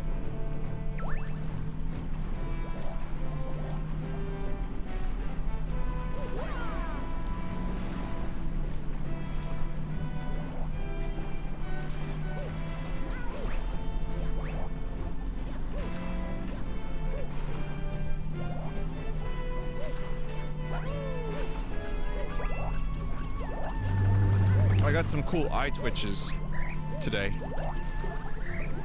and it's actually I'm like streaming this now, and I'm like, oh, my eye is twitching. That's fun.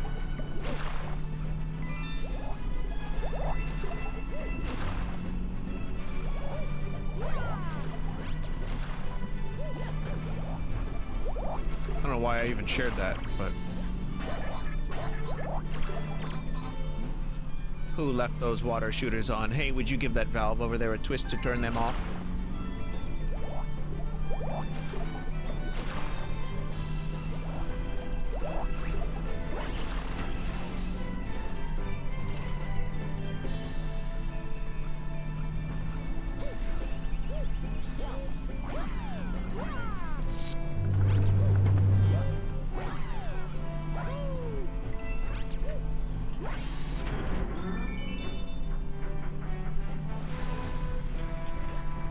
I was making snake noises, chat.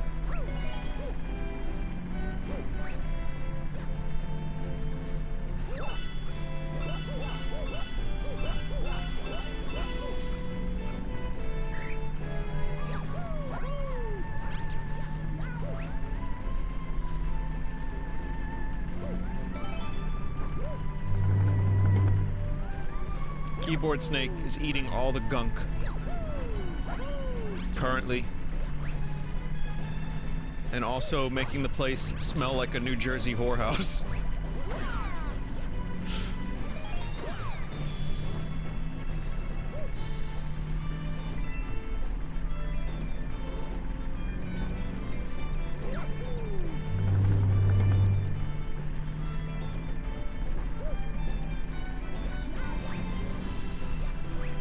Yeah, because I had this aerosol of like Axe. I bought like a travel aerosol spray thing. Not aerosol. I don't think it's actually aerosol. I don't think you can even do that anymore. But it's like a spray that like you freshen up. And I thought, yeah, keep that in the car. I don't know. I get it, and then I spray it. I'm like, oh no, this is awful. It's like way too powerful.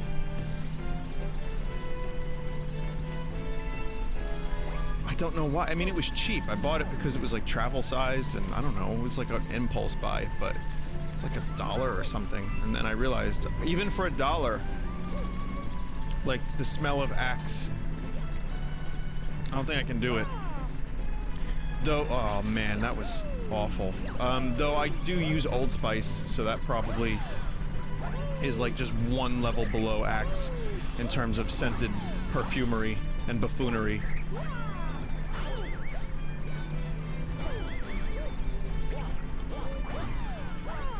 Ooh.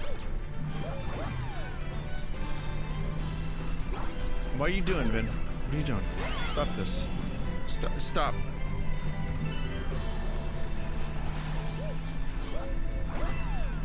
I need to find that last piece. Did anyone see the last piece?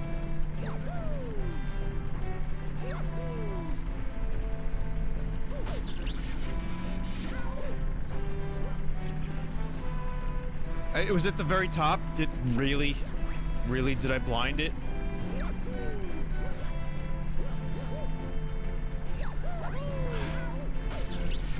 I was too busy using me fables. And now look at look at this.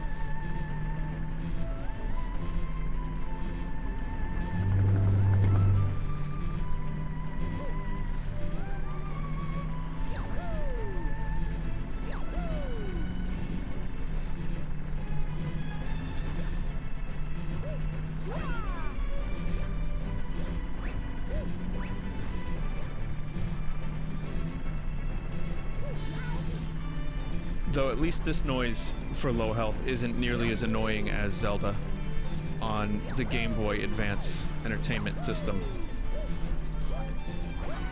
It was there. I thought I missed it at the bottom. I don't know.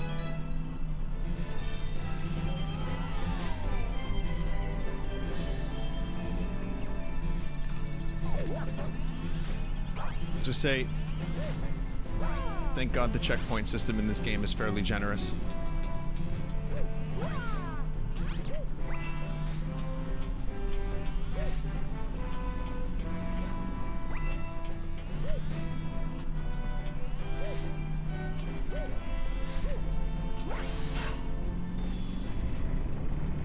So fucking cool. Still. This is why Galaxy 3 would be great. On Switch 2. Switch 2 launch title Galaxy 3. Which is almost as confusing a name scheme as Xbox. Did you see that Xbox One X sales have skyrocketed by like 747%? Because people think they're pre-ordering the new Xbox and they're getting a pre-existing current Xbox. It's the Wii U all over again.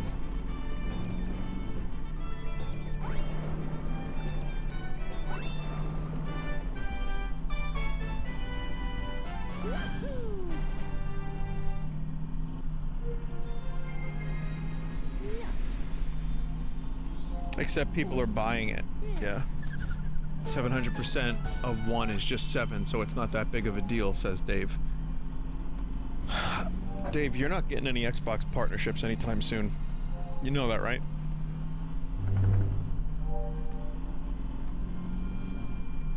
Papa Phil is not going to be coming to you to play Halo Reach. Halo Breach.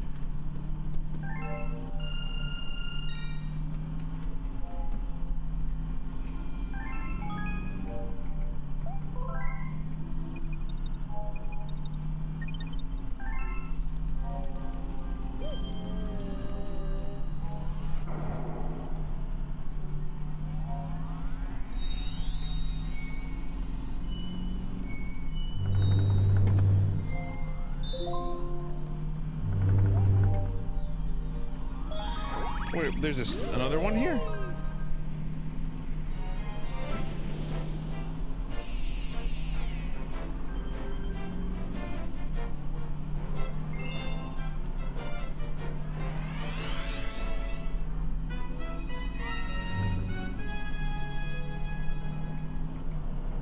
So where's this one?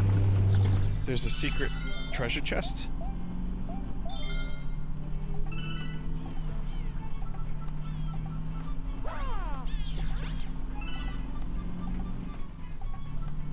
Throw the shell at the chest.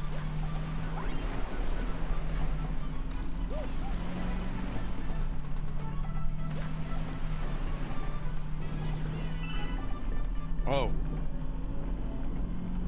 That obvious glowing chest.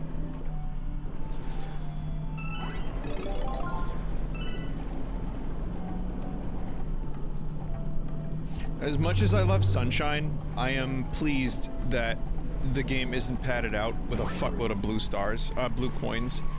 Oh, that wasn't it. Pumpy!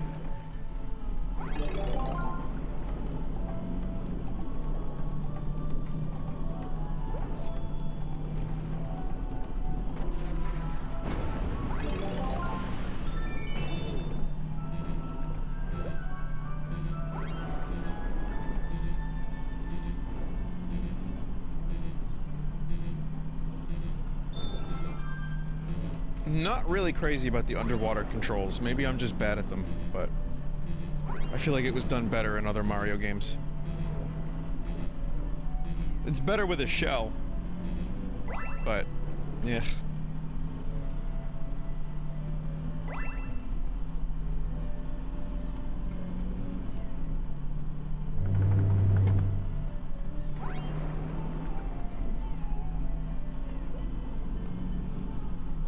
That's the universal word for disapproval.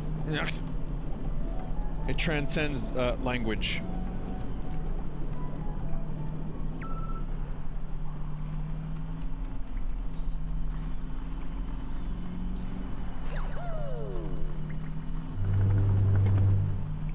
Seems to be the wrong way.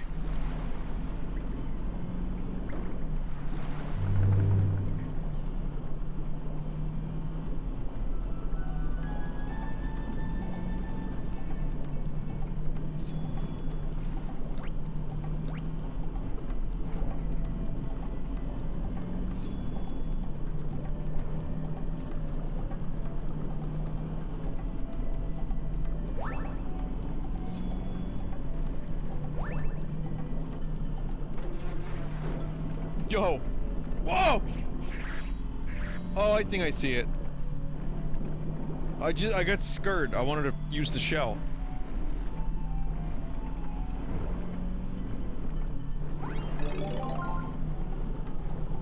I wanted some payback for Outer Wilds.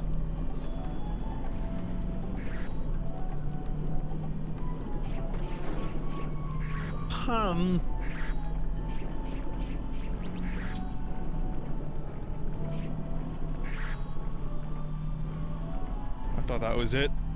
Not.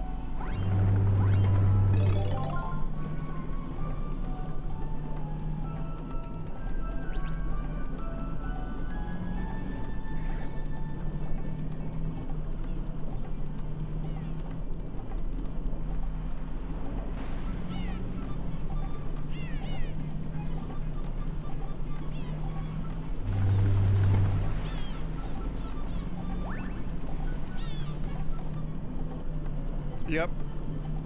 No, it's not underwater. That much is clear from intuition. And definitely not the chat all saying, Vinny, it's not underwater.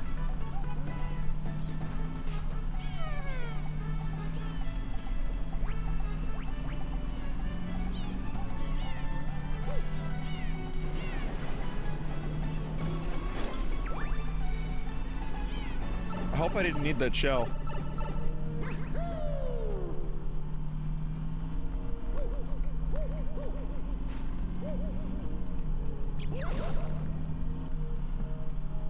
I like ambient Nintendo, like cave music, like in Ocarina and this.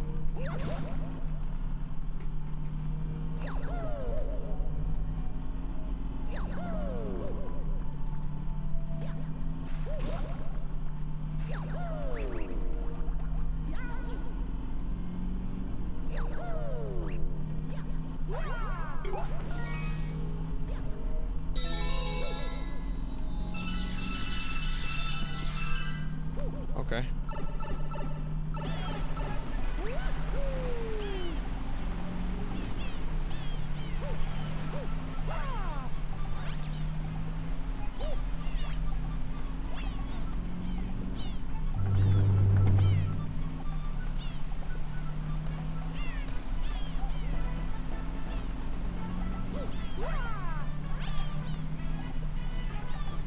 Why can't I go first person?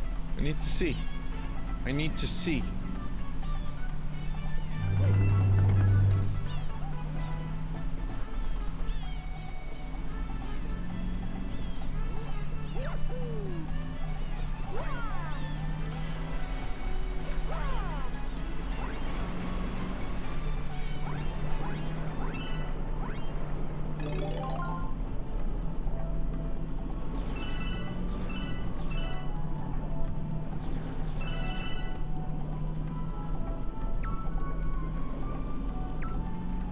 I'll find it.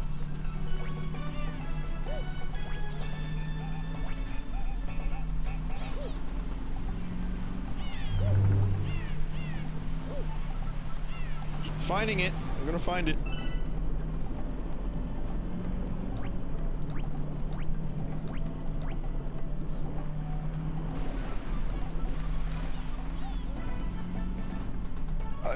Did I find it? Why am I allowed to do this? Oh, okay.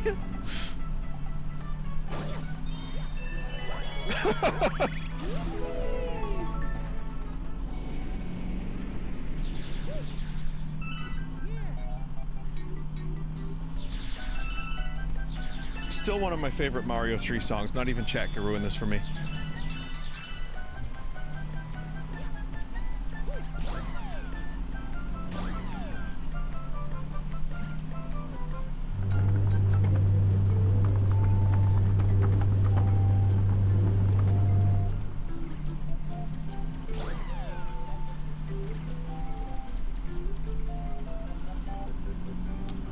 I feel like, don't I need like ice to do this?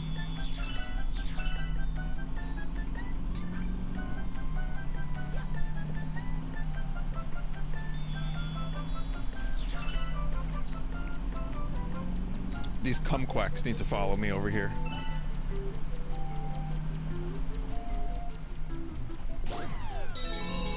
Oh, there we go.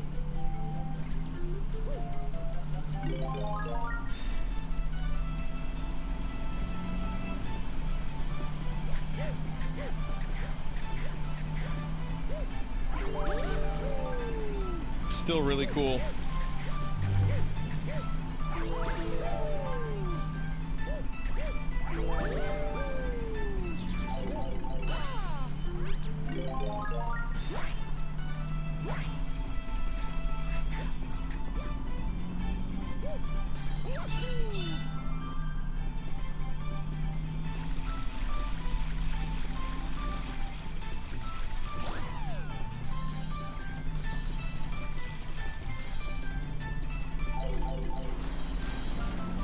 Oh no! Oh, the poor thing.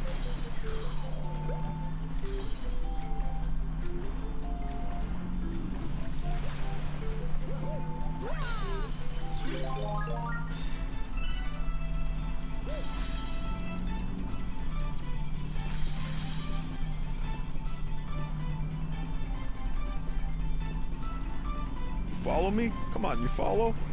No!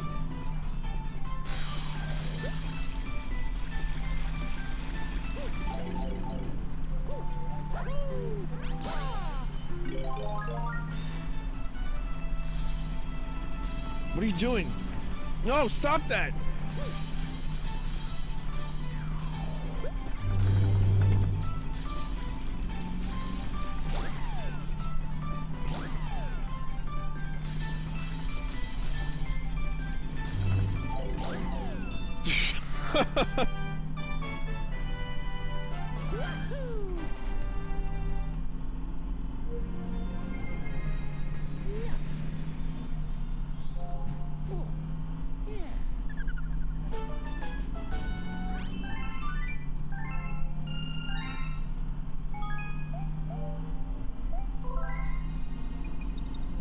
Good level. Lots of good levels.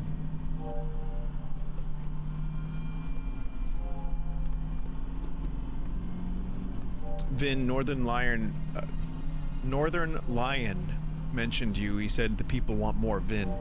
Yeah, apparently he did a little bit of research into me and Germa. I've watched a little bit of his stuff, not too much. Seems like a good dude, and we like the same games. So that's pretty cool. I'm gonna probably say hi to him at some point. That's it, just hi. Hello.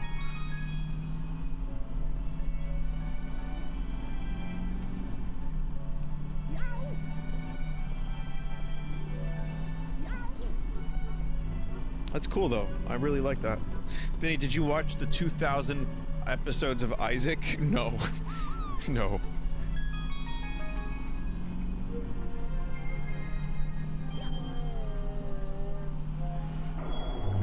What about you and Germa? I think we're the streamers that his audience tends to like.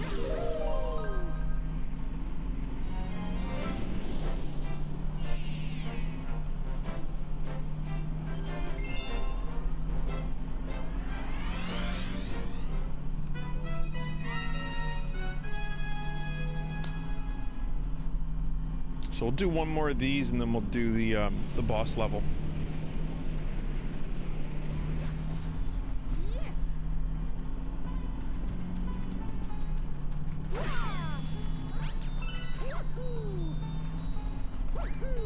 What do you think that sign represents, chat?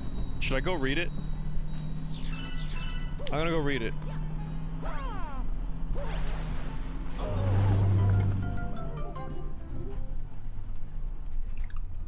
I thought that was the skeleton power-up, where Mario is able to throw bones.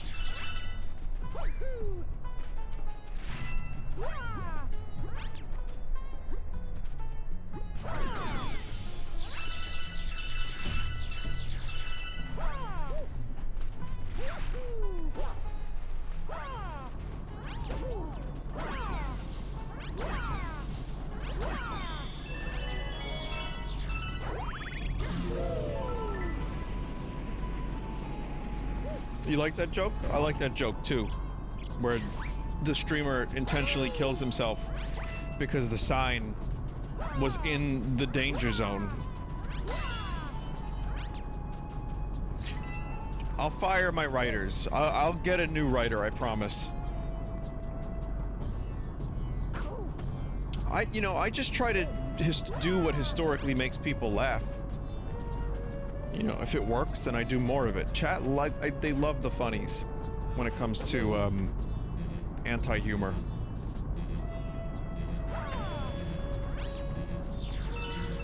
I should have said anti-humor and then told a story about like an aunt and an uncle.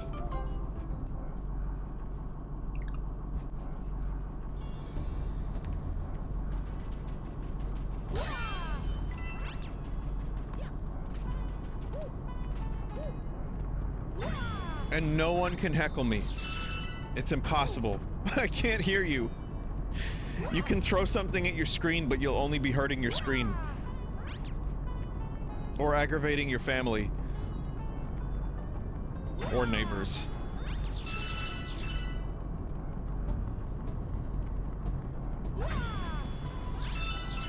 Also, if you say heck, but heckle instead, just say hell instead, please.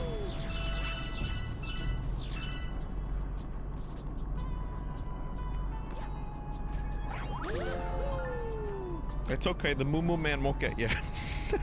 Wait, that's another one. Did no one else grow up with the Moo Moo Man? Because I was told about the Moo Moo Man, and it was told in a way to frighten me away from places I shouldn't be. Like spooky forests and, you know, the basement or whatever. No? You never heard of the fucking Moo Moo Man? I grew up thinking this was a universal thing. Let me see, let me Google this. The Moo Moo Man. It's a 2013 British documentary film about an organic dairy farm in Sussex, England. No. Nope. Moo Moo Man Urban Dictionary.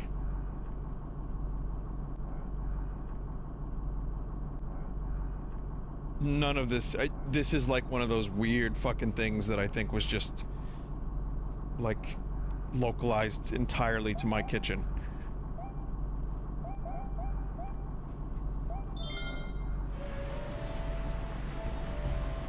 Though considering what passes as horror movies these days, I probably could have made my own horror movie about the Moo Moo Man.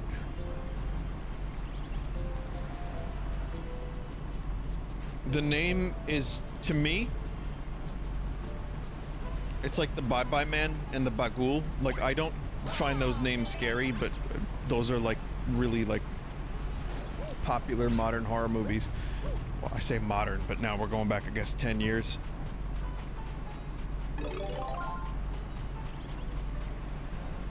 I still haven't watched the Bagul movie or the Bye Bye Man. I don't watch a lot of horror. Now that Spooktober's coming up, though, I do need to watch some horror stuff or some Halloween stuff. So...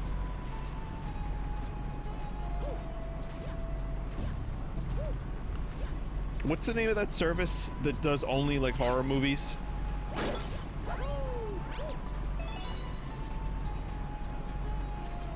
Shudder, right, Shudder.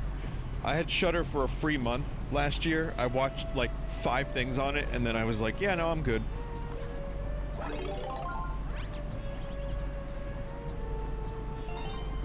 They really shouldn't give their, you know, their streaming service away for free in October, because that's like, that's their business, man.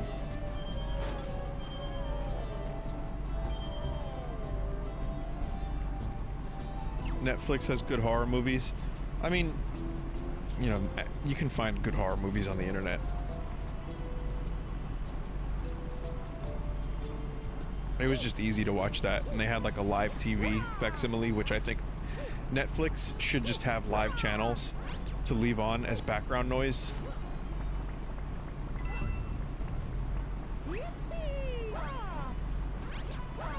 So then people would just say that's just TV. Fair.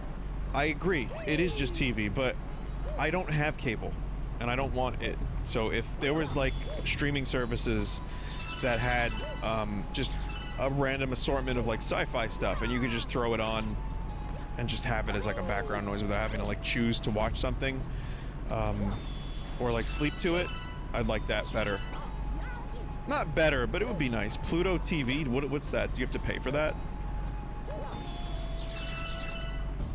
Hulu has live TV. Yeah, I don't like the name of Hulu though. I know what they're trying to do with their stupid service, trying to get it like Google. Google.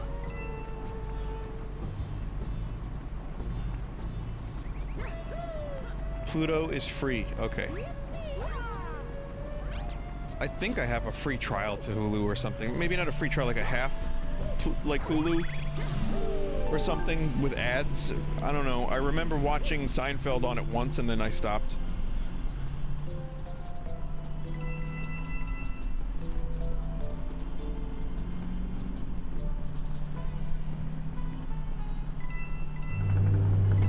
Yeah, it's just baby language tends to become successful. I'll give you an example. You ready? The Wii. Google. Hulu. Bing. Wii.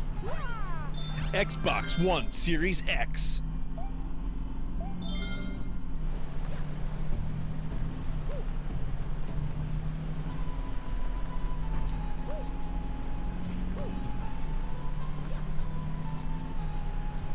What other like services were there that had like baby language to try to get the success of Google? Does anyone know? Pornhub? TikTok, yeah. Voodoo. Quibbly. Ouya. Oh my god. Ouya, I haven't thought of in a while. Kylo Ren? You're not wrong. Goop. DuckDuckGo. Yeah. Twitter? Kind of. Yeah, Bing, sure. But then when it has to get to like really, like Yahoo, I guess has been around for forever. I'm gonna start my own streaming service called Ouch, and it's just gonna be the birth of the Kicked in the Balls channel from Idiocracy.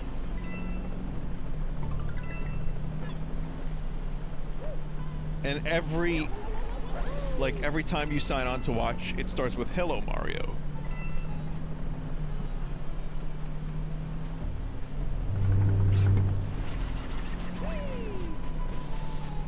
Would probably do well. Yeah, I wouldn't be surprised.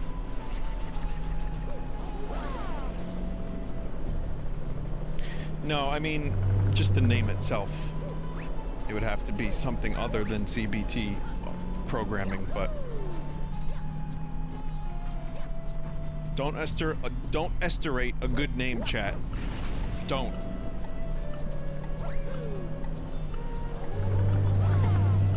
CBTV.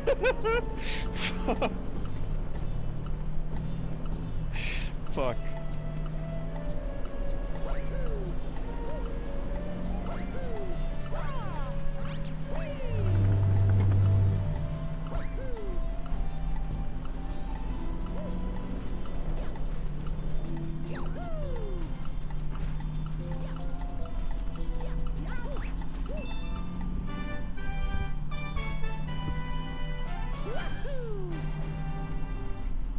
CBT All Access. Yeah.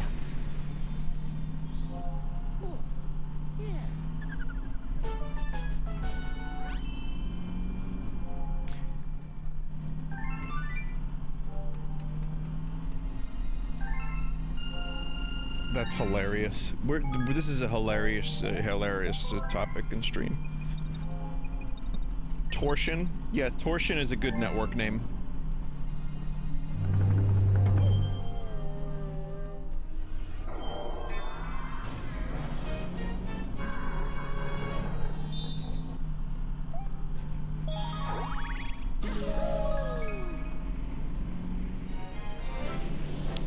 But no one knows about the Moo Moo Man. I'm just shocked.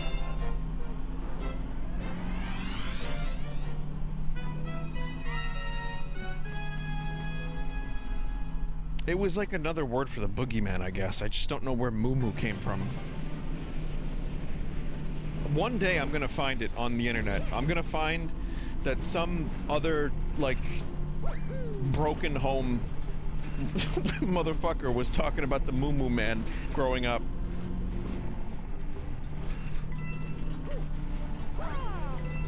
To scare their children away from, like, going into the closet. Because that's where they kept all their, magazines. Sports Illustrated, perhaps.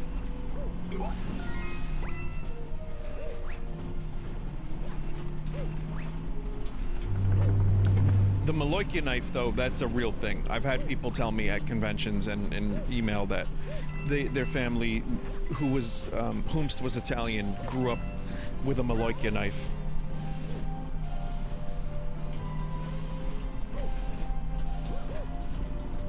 The Maloika knife, I'll tell the story again. The Maloika knife was, my great-grandmother had this fucking wretched, decrepit old knife that if someone was sick, she would throw across the room. She died when I was very young, but I know the stories, and I remember it being a thing. I remember seeing it. She would throw this knife across the room near the person. Wow, that was awful. Near the person so that it would kill the evil spirits that made the person sick. Germs? I don't know what you're talking about. It's spirits. So I thought this was exclusive to my family, and then I found out that there were other people that did this. It was an Italian thing, maybe a regional thing, but still, it's not specific to my family. But my question is, what if she missed and, like, put out an eye?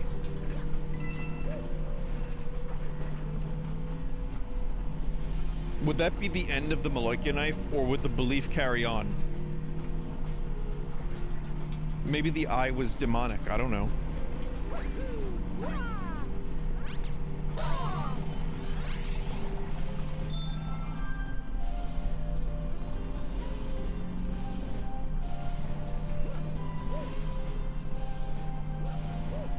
The spirits did it, right? No, exactly. Okay, the wielder of the knife didn't put out the eye. It was the evil spirits in the room that made the knife go into the eye, which was only further proof of the spirits. You see? Wow, we humans are cool. So many of us are so cool. Even though I just invented this scenario in my head, and probably is not what would happen. Oh man, that's beans.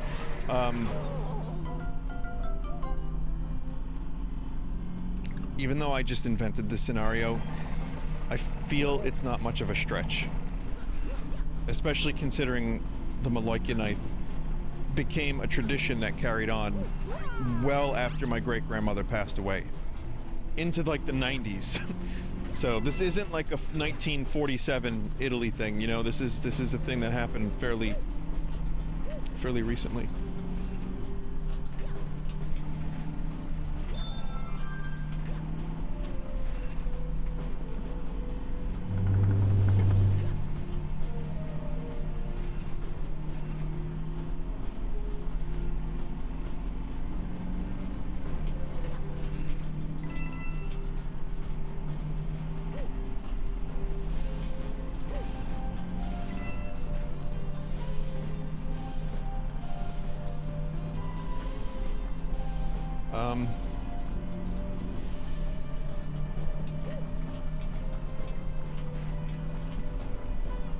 Ooh.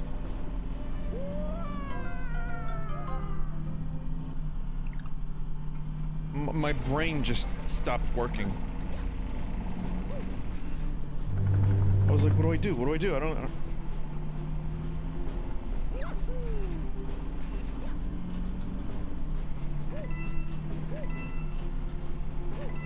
Probably evil spirits. Hang on a minute.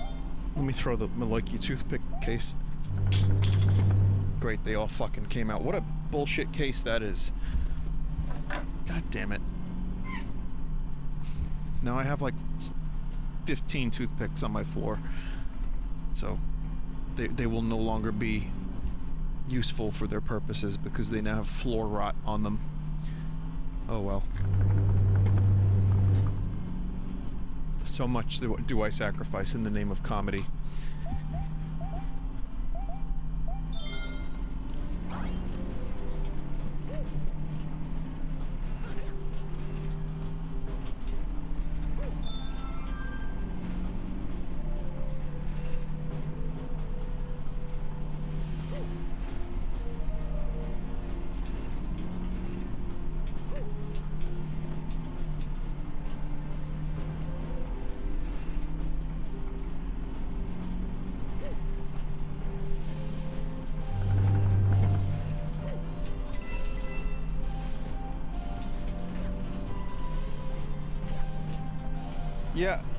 Yeah.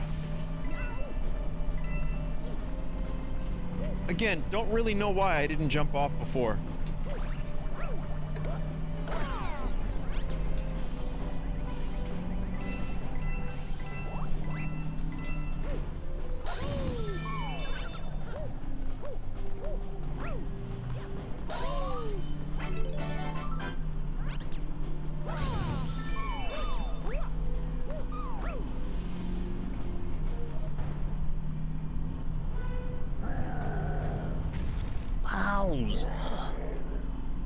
What? Oh, it's you? That's it, Mario. I'm gonna stomp you into space bricks.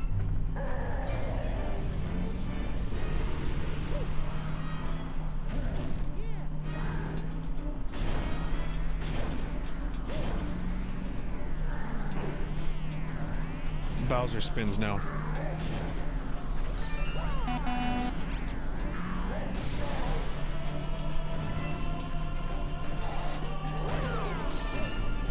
I remember Galaxy 2's Bowser fights being really cool.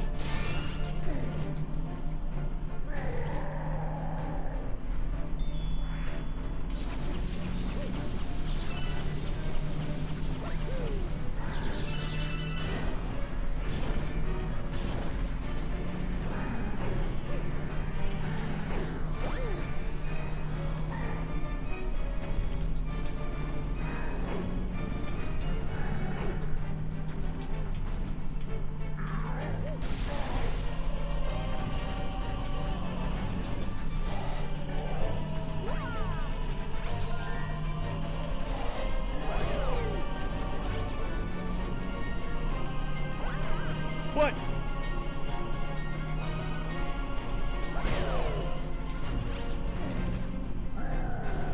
Spin me, baby, one more time.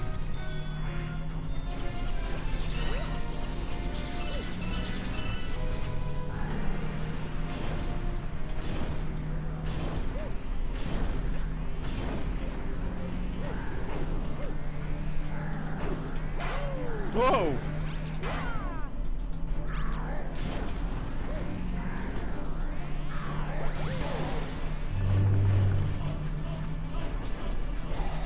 Fucking Dark Souls gameplay with the parries.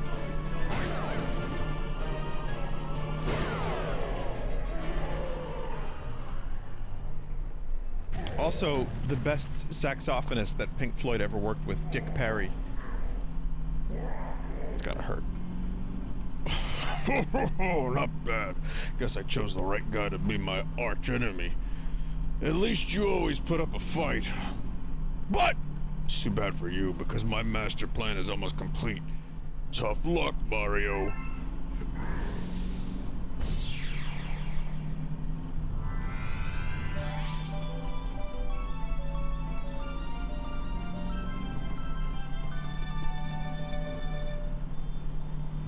I'ma defeat the Moo Moo Man.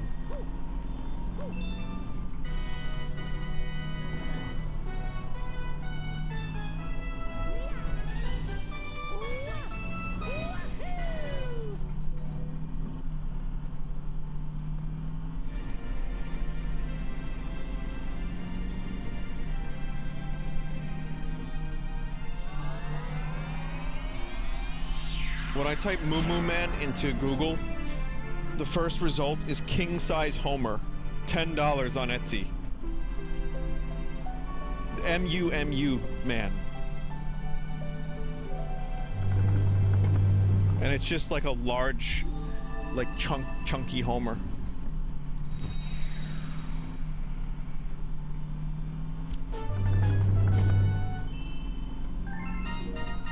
$40. That'll be my age soon.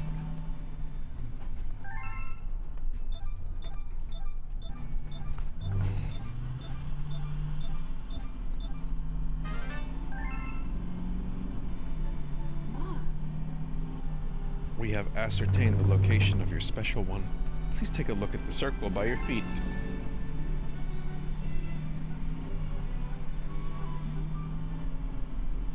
That number represents the power stars you need to reach the center of the universe. That number will decrease with each power star you recover. When it reaches 0, the Comet Observatory will regain full power and fly as a starship again. And then we'll be able to reach the center of the universe.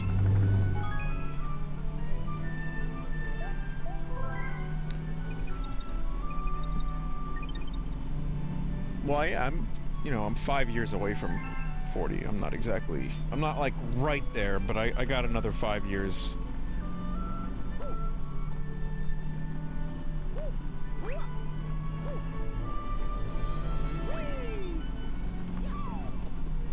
Five years goes quick, chat. You'll all see. We'll all get there together at some point.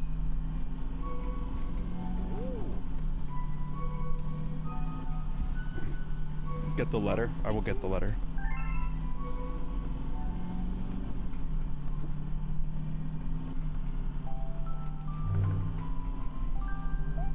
Chapter 3. The Comet. A beam of light pierced through the ship's window. Thinking it was the morning sun, the girl peered through the window, only to find a turquoise blue comet shimmering at her. The little girl shook the sleeping Luma awake and shouted excitedly, "We have to get to IKEA that comet." The pair descended on the comet and found that it was made of ice. They looked high and low, but Luma's mother was nowhere to be found. Exhausted, the little girl sat down with a flop, utterly unable to take another step. Look. Peering down at the icy ground where Luma was pointing, the girl suddenly noticed clusters of star bits encased in the ice.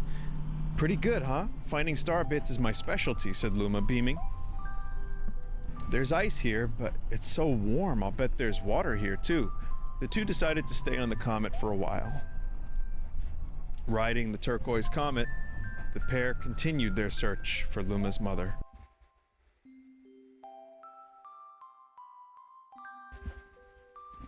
Chapter 4, The Dream.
Hey guys, thanks for tuning in to another video on ForgottenWeapons.com. I'm Ian McCollum, and today we are out at the range with a full auto R1 and a Halbech device. This is a clip-on muzzle brake redirector that was developed by a pair of Rhodesian guys by the name of Martinus Becker and Douglas Hall, hence Hall-Beck. And they patented it in Rhodesia in 1977, and then they also actually patented it in the United States in 1980. There are a number of different variants out there. This was in very limited use with the Rhodesian Army. And this one, I'm honestly not sure if this is an original production or if this is a repro that someone was making like in the US to take advantage of the market interest in Rhodesian stuff. But either way, it works the exact same as some of the originals that you can find that are really kind of crude and welded together. This one was cast. Here's the Halbech device up close. We have a spring-loaded catch that locks over the barrel, and then we have this lever with a pin right there that locks into one of the muzzle brake holes on the R1 rifle. So the idea here is on the R1, you have four sets of ports in the muzzle device, and they're meant for launching rifle grenades. And they're all diagonally offset from the bore, so you've got them at these angles. And what the Halbech device does is it blocks off one set and redirects them up. So you can set it to either right-handed shooting or left-handed shooting, because depending on which shoulder you're firing, you're going to tend to climb to one side or the other. And allegedly, this reduces muzzle climb and makes the gun more controllable in full auto. So what we're going to do today is try it both ways.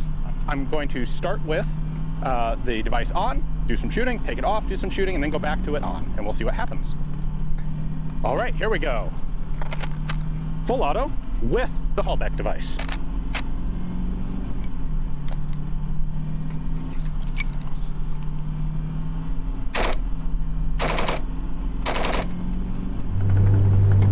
Wow, that actually feels like it's pushing the thing down.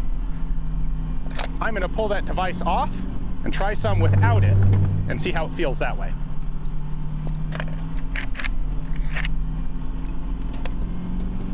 That was like weird. Like the gun recoils down.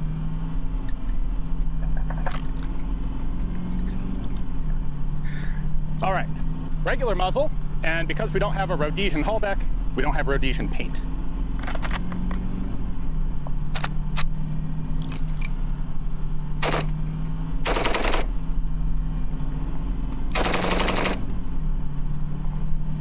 Okay, that's actually not too bad by itself, but I kind of figured I was going to get a little bit better handling the gun as I continued to fire it. So now we're going to go back and do some more with the device and see if I can feel a difference. All right, now we have the device back on, but I don't have enough ammo in my painted mag, so regular mag.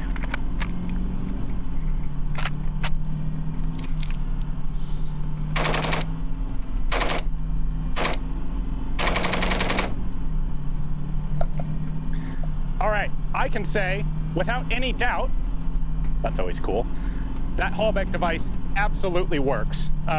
It absolutely is actually pulling the muzzle down when I'm firing. So you're getting just as much vibration and intense recoil force. I mean, it's kicking me around and it's pushing me backwards.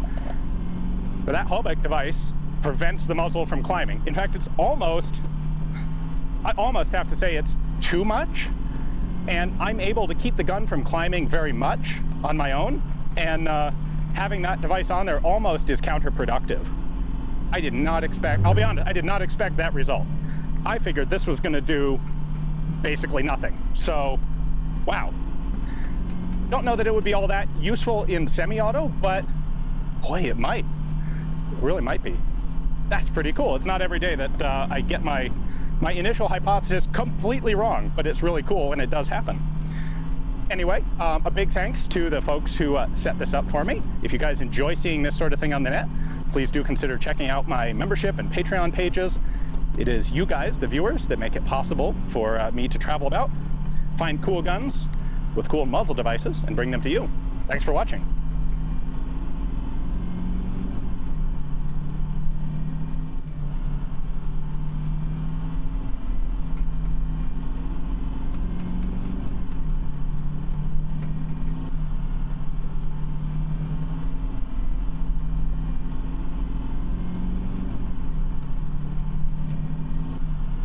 Hey guys, thanks for tuning in to another video on ForgottenWeapons.com. I'm Ian McCollum, and I'm here today with Larry Vickers.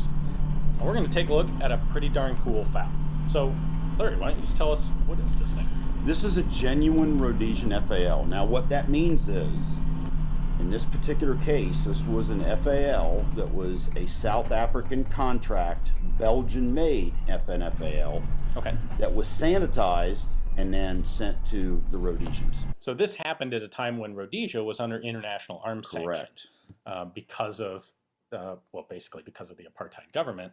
The only country that was willing to help arm Rhodesia in violation of international sanctions was South Africa. Yeah, because they looked at it and said, you know what, there by the grace of God goes I, which of course is exactly what happened later on. Once Rhodesia fell, then it all came down on South Africa. So they were like, you know, we need to support these people.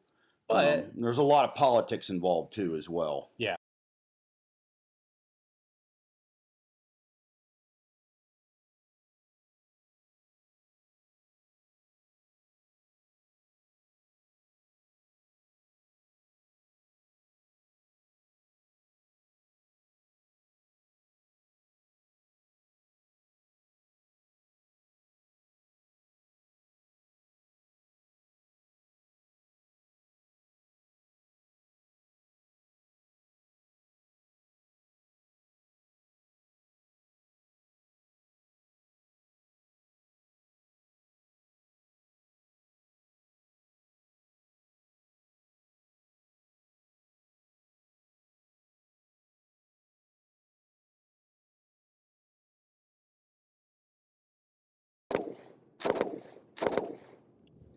So the idea is an infantryman armed with one of these is going to act basically like a rifleman for most of what he's doing. As his unit is maneuvering, advancing, he can deliver fire like a rifle, not use up ammo, not give away the fact perhaps that there is a machine gun element in the unit. Then when the unit needs heavier firepower delivered on a particular target, that's when this can drop onto a bipod and you got 200 rounds in the box here to work with. By the way, for the record, this is 9 pounds unloaded. So this thing is a belt-fed light machine gun that weighs less than an M1 Garand. And you can see it just doesn't move when you're shooting. In fact, I'm just going to stand up because it's so easy to shoot. Why wouldn't I? The thing really actually just handles a bit like a rifle. I think I'm going to shorten this up just a little bit.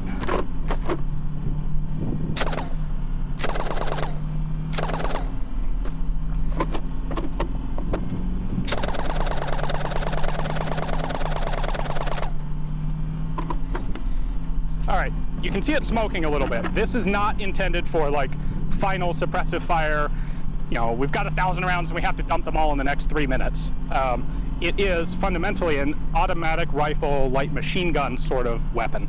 It does have a quick change barrel, but this is a gun designed for shootability and weight and transportability, handling.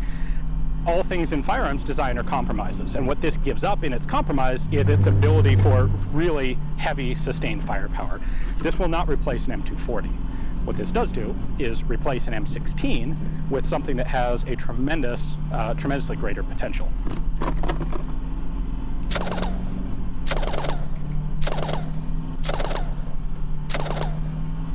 There's an interesting design choice that firearms designers always have to make when it comes to gas systems, most specifically adjustable gas systems. How do you do that?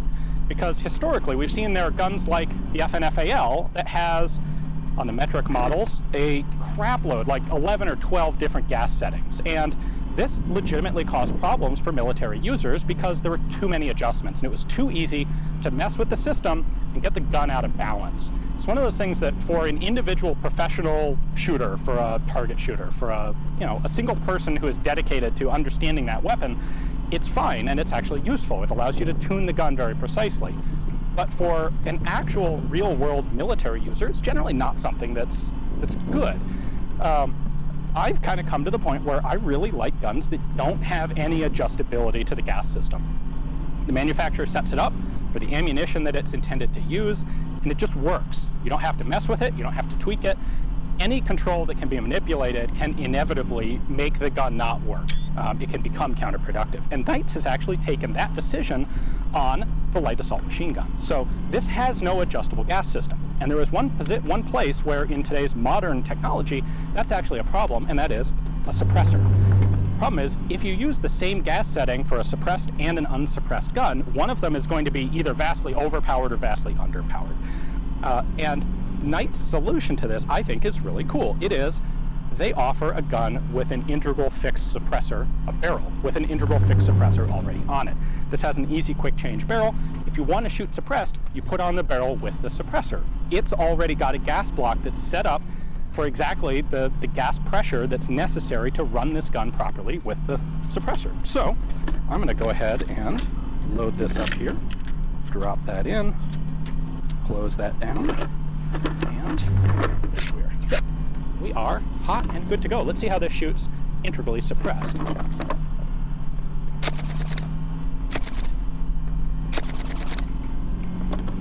That's really cool. It's even softer shooting.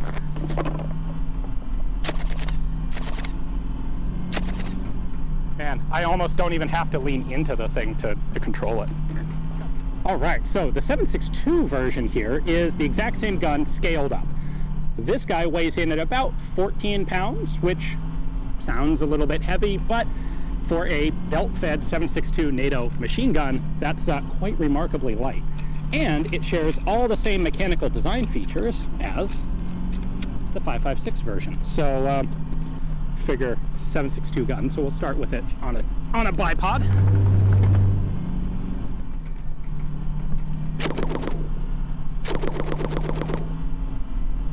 You can see it's got the same constant recoil capability or characteristics, a relatively low rate of fire, which helps keep it on target, helps conserve ammunition. This thing also really probably doesn't need to be fired exclusively from the bipod.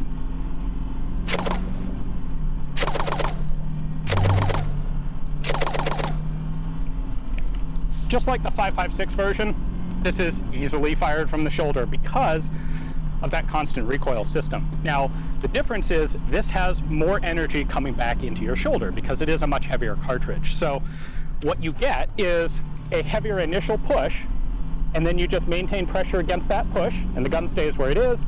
And when you let off the trigger, then you're going to push forward, anticipating the next shot, which of course the gun has stopped firing, and so then you go forward and stop. It's just super easy to shoot. Whoop, until you put the safety on.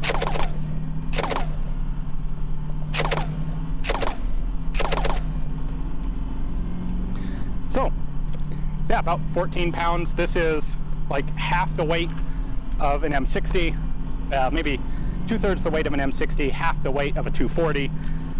One last thing I do want to point out is that because of, again, the constant recoil system, the buttstock is entirely optional. There's no buffer necessary. The bolt doesn't actually hit the end of the receiver, so any buttstock can be mounted to it. Guys who are airborne or vehicular who want the gun as short as possible can have it in this configuration. You can fire it in this configuration. The buttstock's only there if you actually want to shoulder it. Like so. Alrighty, you guys have gotten a bit spoiled by me doing mag dumps at the ends of videos, but I suppose this is no time to stop indulging. So I've got, 40 or 50 rounds left on this belt. We stuck it in a box this time so it doesn't hang down too far. Just dump this casually offhand.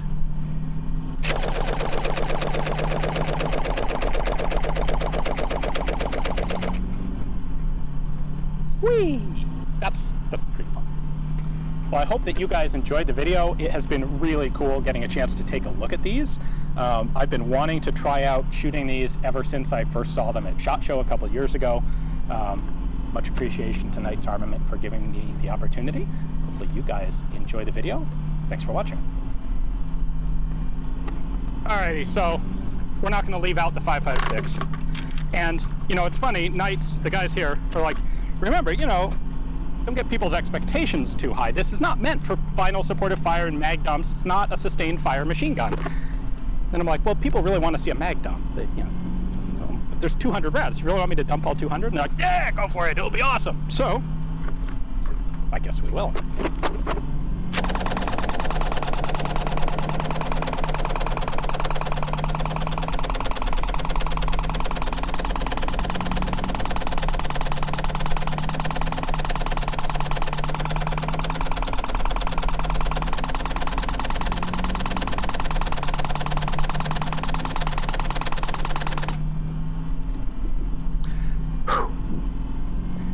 That's a lot of ammo. Hope you guys enjoyed the video. Thanks for watching.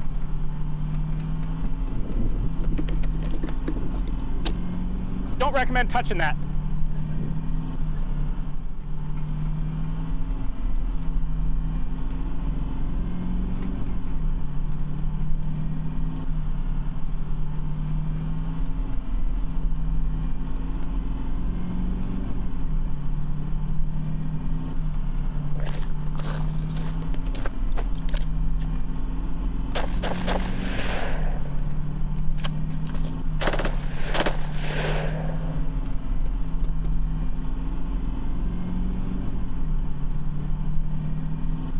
Hey guys, thanks for tuning in to another video on ForgottenWeapons.com. I'm Ian McCollum, and we are out today taking a look at the HK MP7. This is specifically an MP7A1, so it's had a couple little improvements from the original base model, but not quite all the really fancy desert-colored stuff of the A2 pattern. Now, there's some interesting backstory to this, and of course, this was designed as a quote-unquote PDW, a personal defense weapon. And the requirements for this sort of firearm originated in the very late 1980s when NATO discovered that the Russian military was starting to issue body armor as standard equipment. And at this point, of course, the Soviet Union was still fully intact, and NATO's major concern was, what if Russia attacks Western Europe? They're going to have Spetsnaz teams, running around behind Allied lines, behind NATO lines. They're going to have paratroopers dropping into, Western Germany and unleashing all sorts of havoc, and they're all going to be wearing body armor, and so all of these support type troops behind the front lines are going to be running around with 9mm pistols that are going to be incapable of going through the body armor on all of these Soviet combatants. So NATO issued a requirement for a new personal defense weapon that could defeat this Soviet body armor. And there were two main firearms developed in response to it. One was the FNP90, and the other was the HK MP7. Now, the MP7 has had a little bit of an uphill battle in the marketplace because it came out several years after the P90. And so the P90 garnered a lot of attention and interest and clients, and the MP7 kind of has to prove itself to a level that the P90 maybe didn't. There are also some very significant mechanical differences between the two. The P90 is a simple blowback action. It is selective fire, as is the MP7. But the MP7 is a short stroke gas piston rotating bolt. This is basically a little teeny miniaturized G36 action or AR-18 action, or kind of similar to the 416 action. You've got a gas port right up here. You have what looks like a miniaturized AR bolt. And that allows a couple things. Well, mainly that allows the weight on the MP7 to be reduced because it doesn't, the P90 is dependent on just the weight of the bolt to stay locked. The MP7 isn't, so it can be lighter. This is very similar to the MP5 being a delayed action compared to the standard blowback of most other submachine guns. Now, in its original guise, the idea was this PDW, be it the MP7 or the P90 or any other firearm, just the way NATO conceived this, these would be issued to basically everyone who wasn't a frontline soldier issued a rifle or a carbine. So instead of getting a 9mm pistol, you'd get an MP7 if you were a cook or a clerk or a driver or anybody else like that. In this role, it's kind of similar to the M1 carbine during World War II, issued to replace the .45 caliber pistol because it was a lot easier to shoot accurately, but largely issued to guys who weren't really expected to need them much at all, if ever. However, in the intervening years between when NATO issued these requirements and when the MP7 actually came on the market, fully developed, this took about 10 years. The MP7 was delivered for production first, I believe, around 2001. Well, the problem is, between then and between those 2 years, the Soviet Union fell apart. There's not really that much concern today about Soviet paratroopers, dropping into Western Germany and columns of tanks coming through the Fulda Gap. So the need to actually issue these out has pretty much gone away.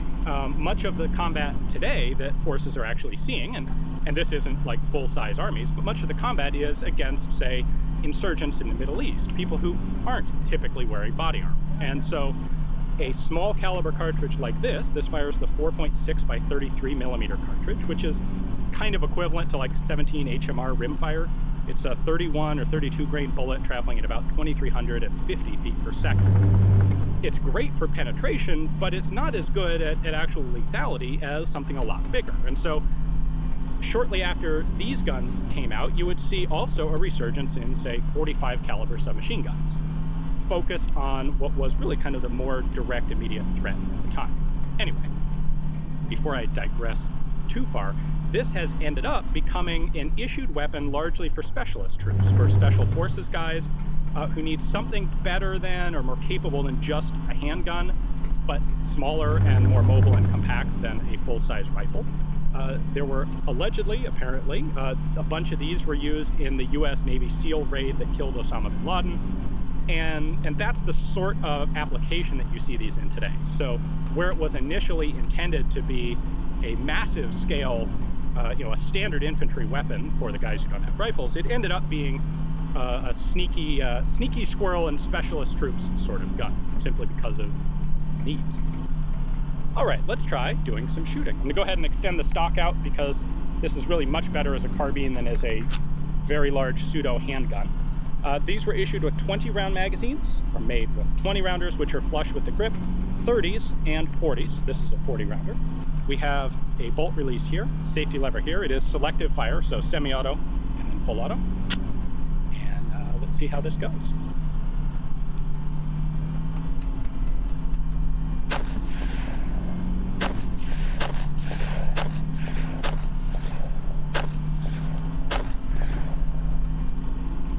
I'll be honest, the recoil on this is a little more jarring than I had expected. If you go into this expecting kind of like a vaguely oversized rimfire cartridge, 17 HMR, you'd expect it to have basically no recoil, and it actually does. It's not a hard kick, but it's a very abrupt and sharp kick for what it is. Let's try a little bit in full auto.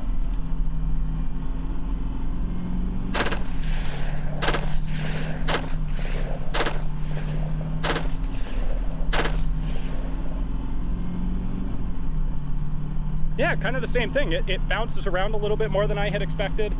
I suspect with more practice, which I certainly haven't had, this is my first time out at the range with one of these guys. With a little more practice, it's going to be very easy to control. But right at first, kicks a little more than I had expected. Magazine release is the lever on the bottom of the trigger guard. Push it down to eject.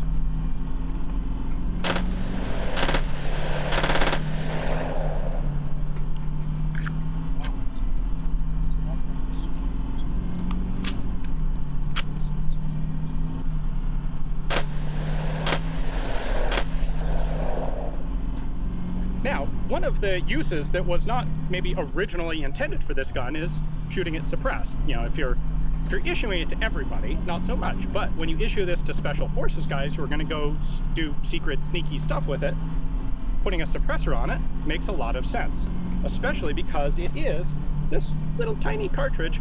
It's quite easy to suppress. In fact, with a can this size, it's completely hearing safe. So if I can pull those guys out, and let's see what we can do here.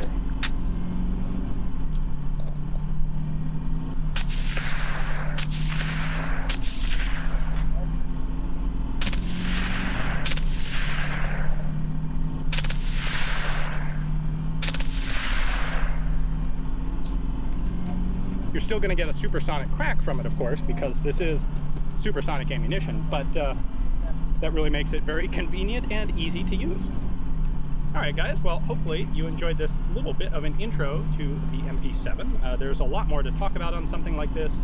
Of course, this is a gun that is still in very active use, still actively being improved and refined. So a big thank you to HK for letting me come out here and play with their MP7A1. Also, thank you to Trijicon for giving us access to their range and slapping a cool MRO optic on this thing for us. And of course, what you've probably been waiting for is a magazine dump. So 30 rounds in there.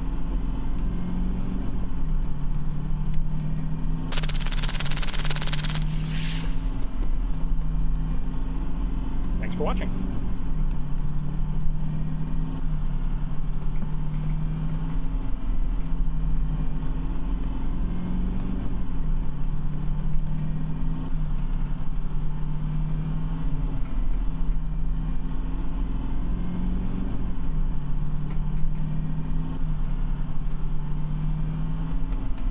Hi guys, thanks for tuning in to another video on ForgottenWeapons.com. I'm Ian McCollum, and today we're going to take a look at a super cool rifle. This is a Steyr ACR.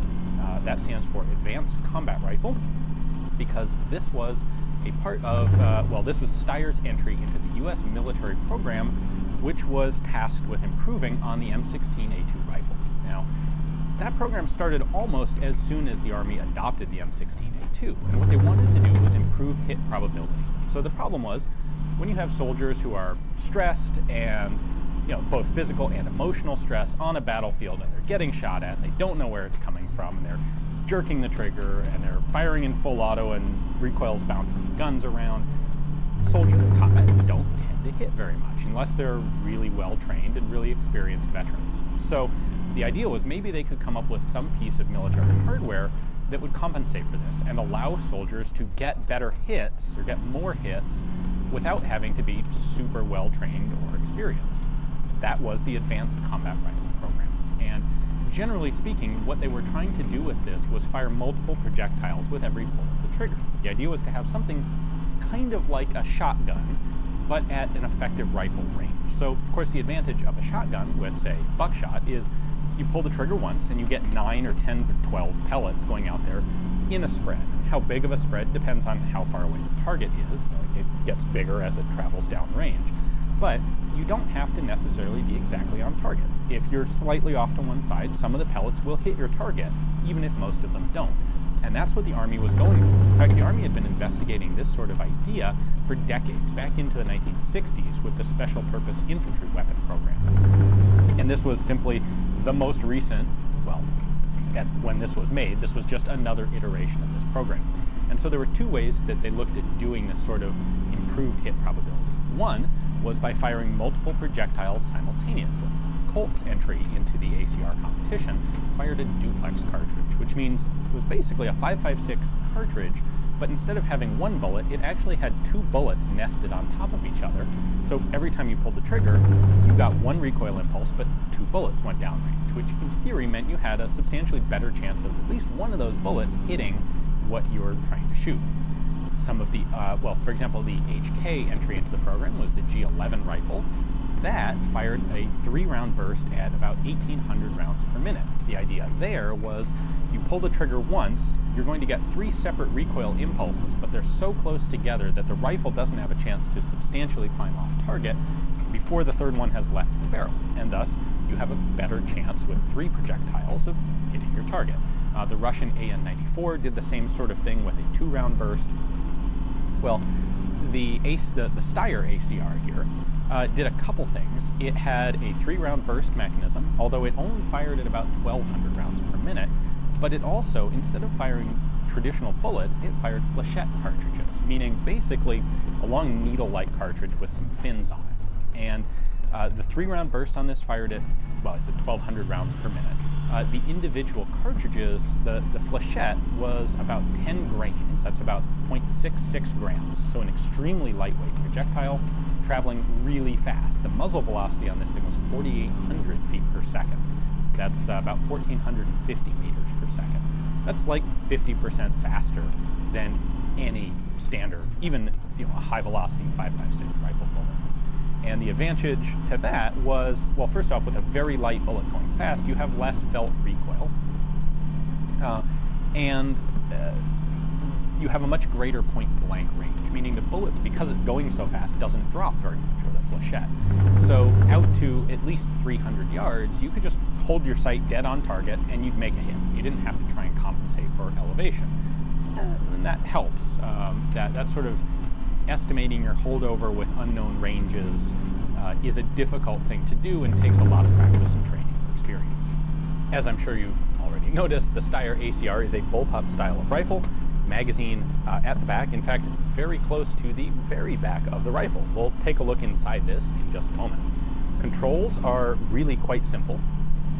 The magazine release is back here. Push that in, and the magazine comes out. This is interestingly, a double stack, single feed magazine. And when you see inside the rifle, you'll see why it does have to be a single feed magazine. Interestingly, and first off, you'll notice the similarity between this and, say, the other magazine that Steyr was kind of specializing in at the time, the Steyr AUG. Quasi-transparent, very similar style of magazine. We have some numbers molded on the outside here so that you can see from the outside how many rounds are loaded, and this is only a 24-round magazine. That seems to me to be a little bit odd, given that its purpose was firing a lot, firing 3-round bursts. I kind of would have expected a larger magazine, but that's what they had, so that's what we've got. You'll notice there is no bolt release lever anywhere because this is actually an open bolt firing weapon. We'll touch on that in just a moment. The safety is a push-through button right here. So a single dot is fire, semi-auto. Pushing it all the way through to 2 dots gives you full auto, which is actually a 3-round limited burst. And then you can push it all the way through on the other side to expose the white dot, and that is safe. We have a sling swivel up here, which appears to be able to be reversible if you're left-handed. The other sling swivel is on the top of the back of the stock. There is, of course, this rail on top of the gun. There is a front sight up here. I believe the rear sight is a unit you would have to put in to replace this optical sight. That is a low-powered optic. I don't know the exact specifications. It looks to me like it's about 2 power, maybe 2.5 power, not much more than that. Neat little muzzle brake design, flash hider and brake. You'll notice there are these circular holes to vent gases upward upon firing to help control muzzle climb, as well as a birdcage style of flash hider. And then the last control on there is this very AR-like charging handle. So pull that back, and it locks the bolt open. You then push it forward. Like I said, this is an open bolt firing rifle. So there is no need for a bolt release because the bolt release is the trigger. While unfortunately I'm not able to fire this for you guys today, I do have a round of the ammunition to show you. So it is roughly the same size as a 5.56 cartridge, green tip here for comparison's sake. If we look at this up close, because it has a semi-translucent case, you can see right through it. That's our main powder charge. Right up here is the sabot. So this grips around the front of the flechette projectile. This actually does engage with rifling in the barrel. It has a very slow rifling twist, 1 in 85 inches, which is like 1 in 213 millimeter. But it does give the sabot a spin, stabilization, in addition to the fins that it has. We have this little port in the front. That's where the projectile is going to pop out of the case. And there's nothing on the back. This actually has a ring primer. So this silver band at the back is a primer. You can actually almost think of that as a rimfire primer because it does go all the way around the case. So there is a single firing pin at the top of the chamber, but because the primer ring goes all the way around, you don't have to, it doesn't matter what orientation the cartridge is in the magazine. Speaking of which, there is the cartridge loaded in the magazine. So we have a slot in the back where the cartridge is going to be pushed out forward directly into the chamber. So let's take a look at that. Field stripping is very simple. You push in this button and pull the back of the stock off. So the way this thing works is really pretty slick and pretty cool. This is the back end of the barrel, so it's a very long barrel, goes all the way to the end. The magazine, by the way, when we're in this configuration, the magazine sits basically here, right behind the action. There is a chamber in here, a firing chamber, that actually slides vertically up and down, and it's connected to this pin. So when I pull the cycling handle back, you can see the chamber right there. This action rod is connected to the gas piston up in the front end of the gun, and it's going to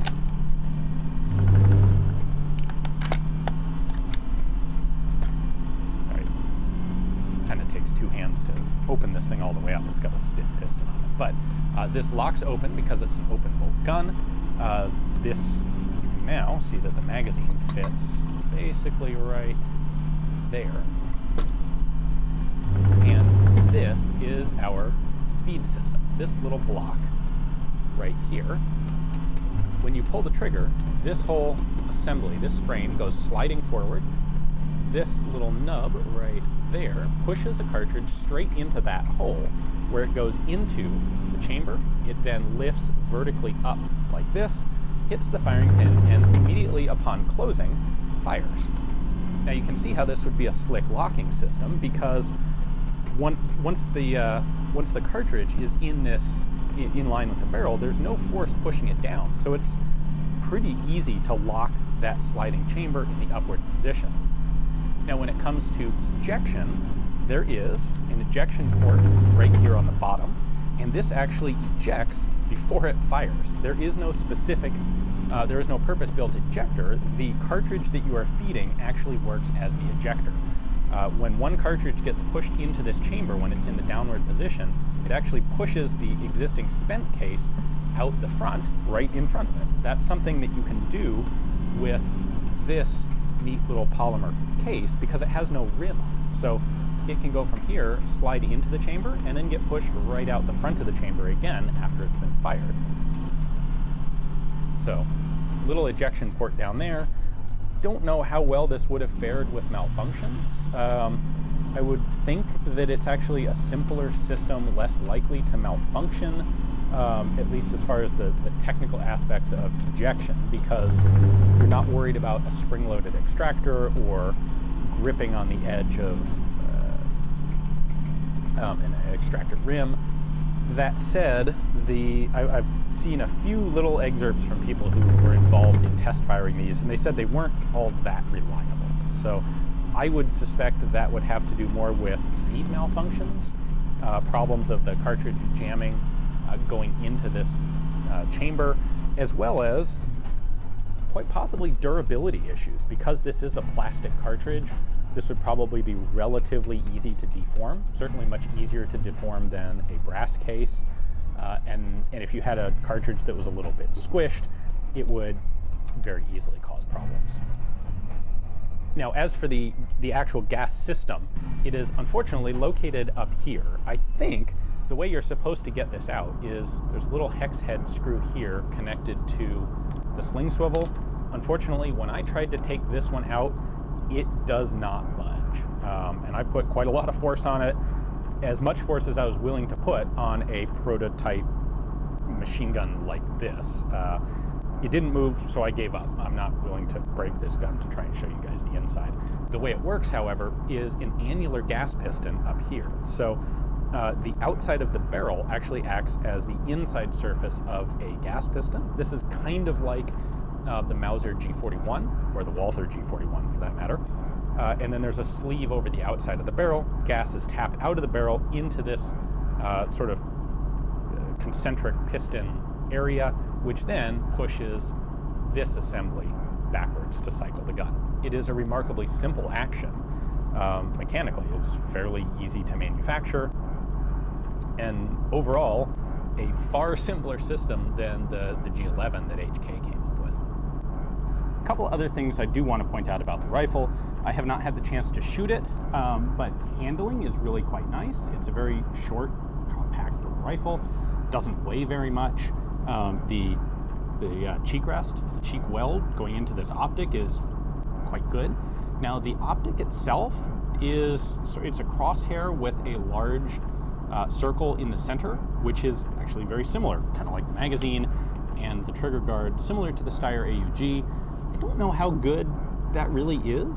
I suppose for close, fast shooting, it's probably decent. For long range, maybe you get some effect kind of like an aperture sight where your brain will naturally try and put the target in the middle of the dot.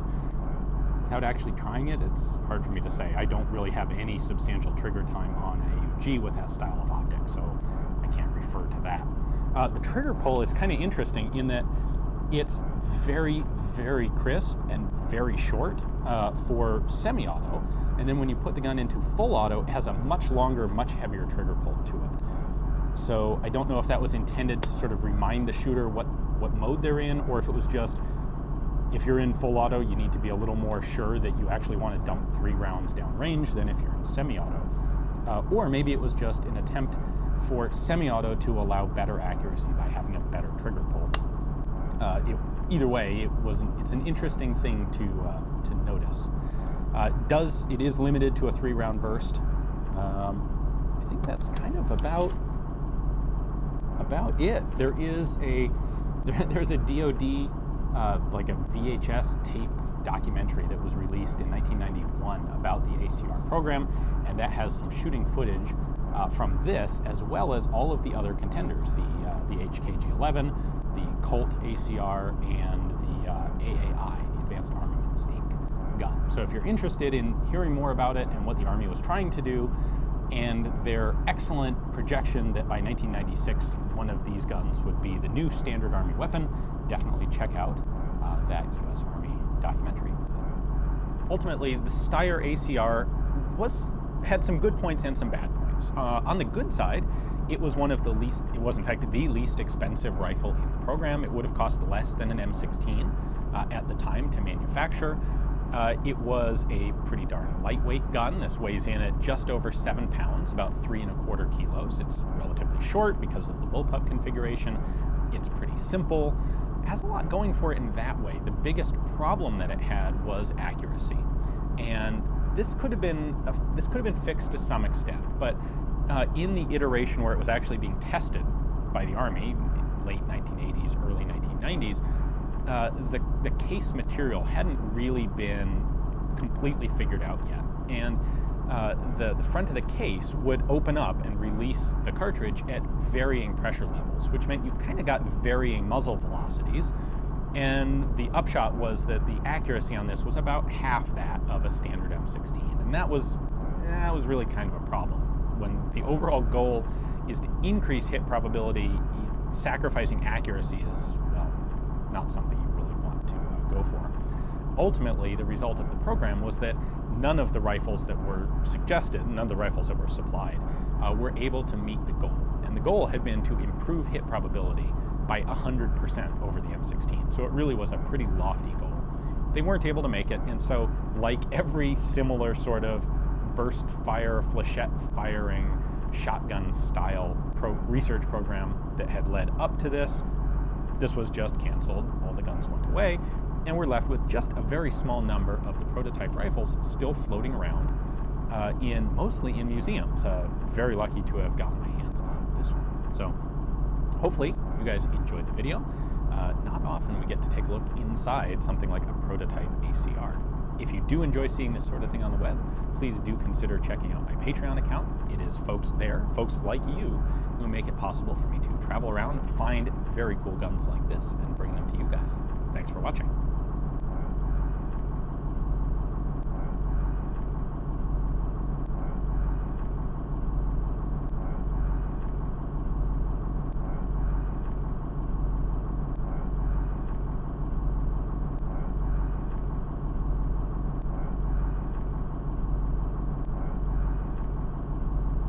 Hi guys, thanks for tuning in to another video on ForgottenWeapons.com. I'm Ian McCollum, and I'm here today at HK's Grey Room in Ashburn, Virginia, taking a look at one of the most interesting guns that we've ever taken a look at here, and probably one of the most requested.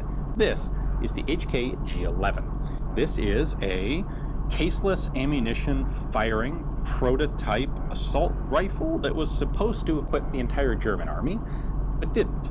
This was also tested by the US, and not adopted.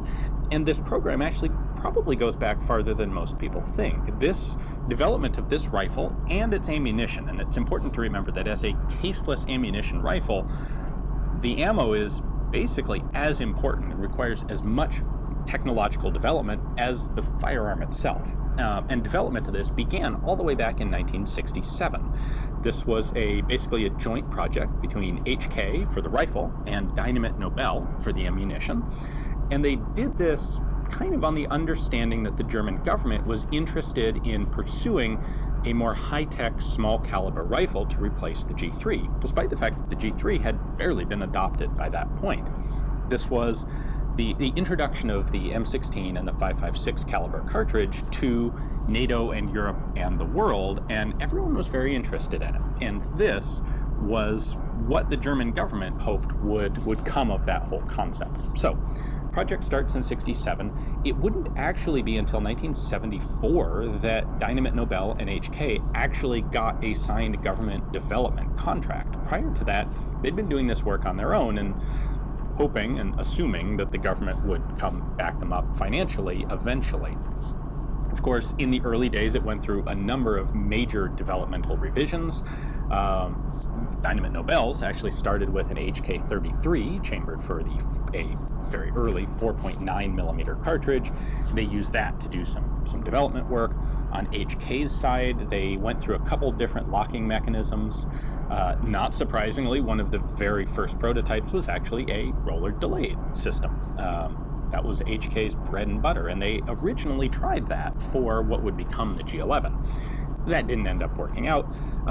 Ultimately, what they went with was a very interesting, basically a drum bolt, where the bolt rotates, but not in the way we're normally used to thinking, where it rotates to unlock. Instead, this was a drum firing this direction that rotated like so, which actually makes a lot of sense with a caseless cartridge.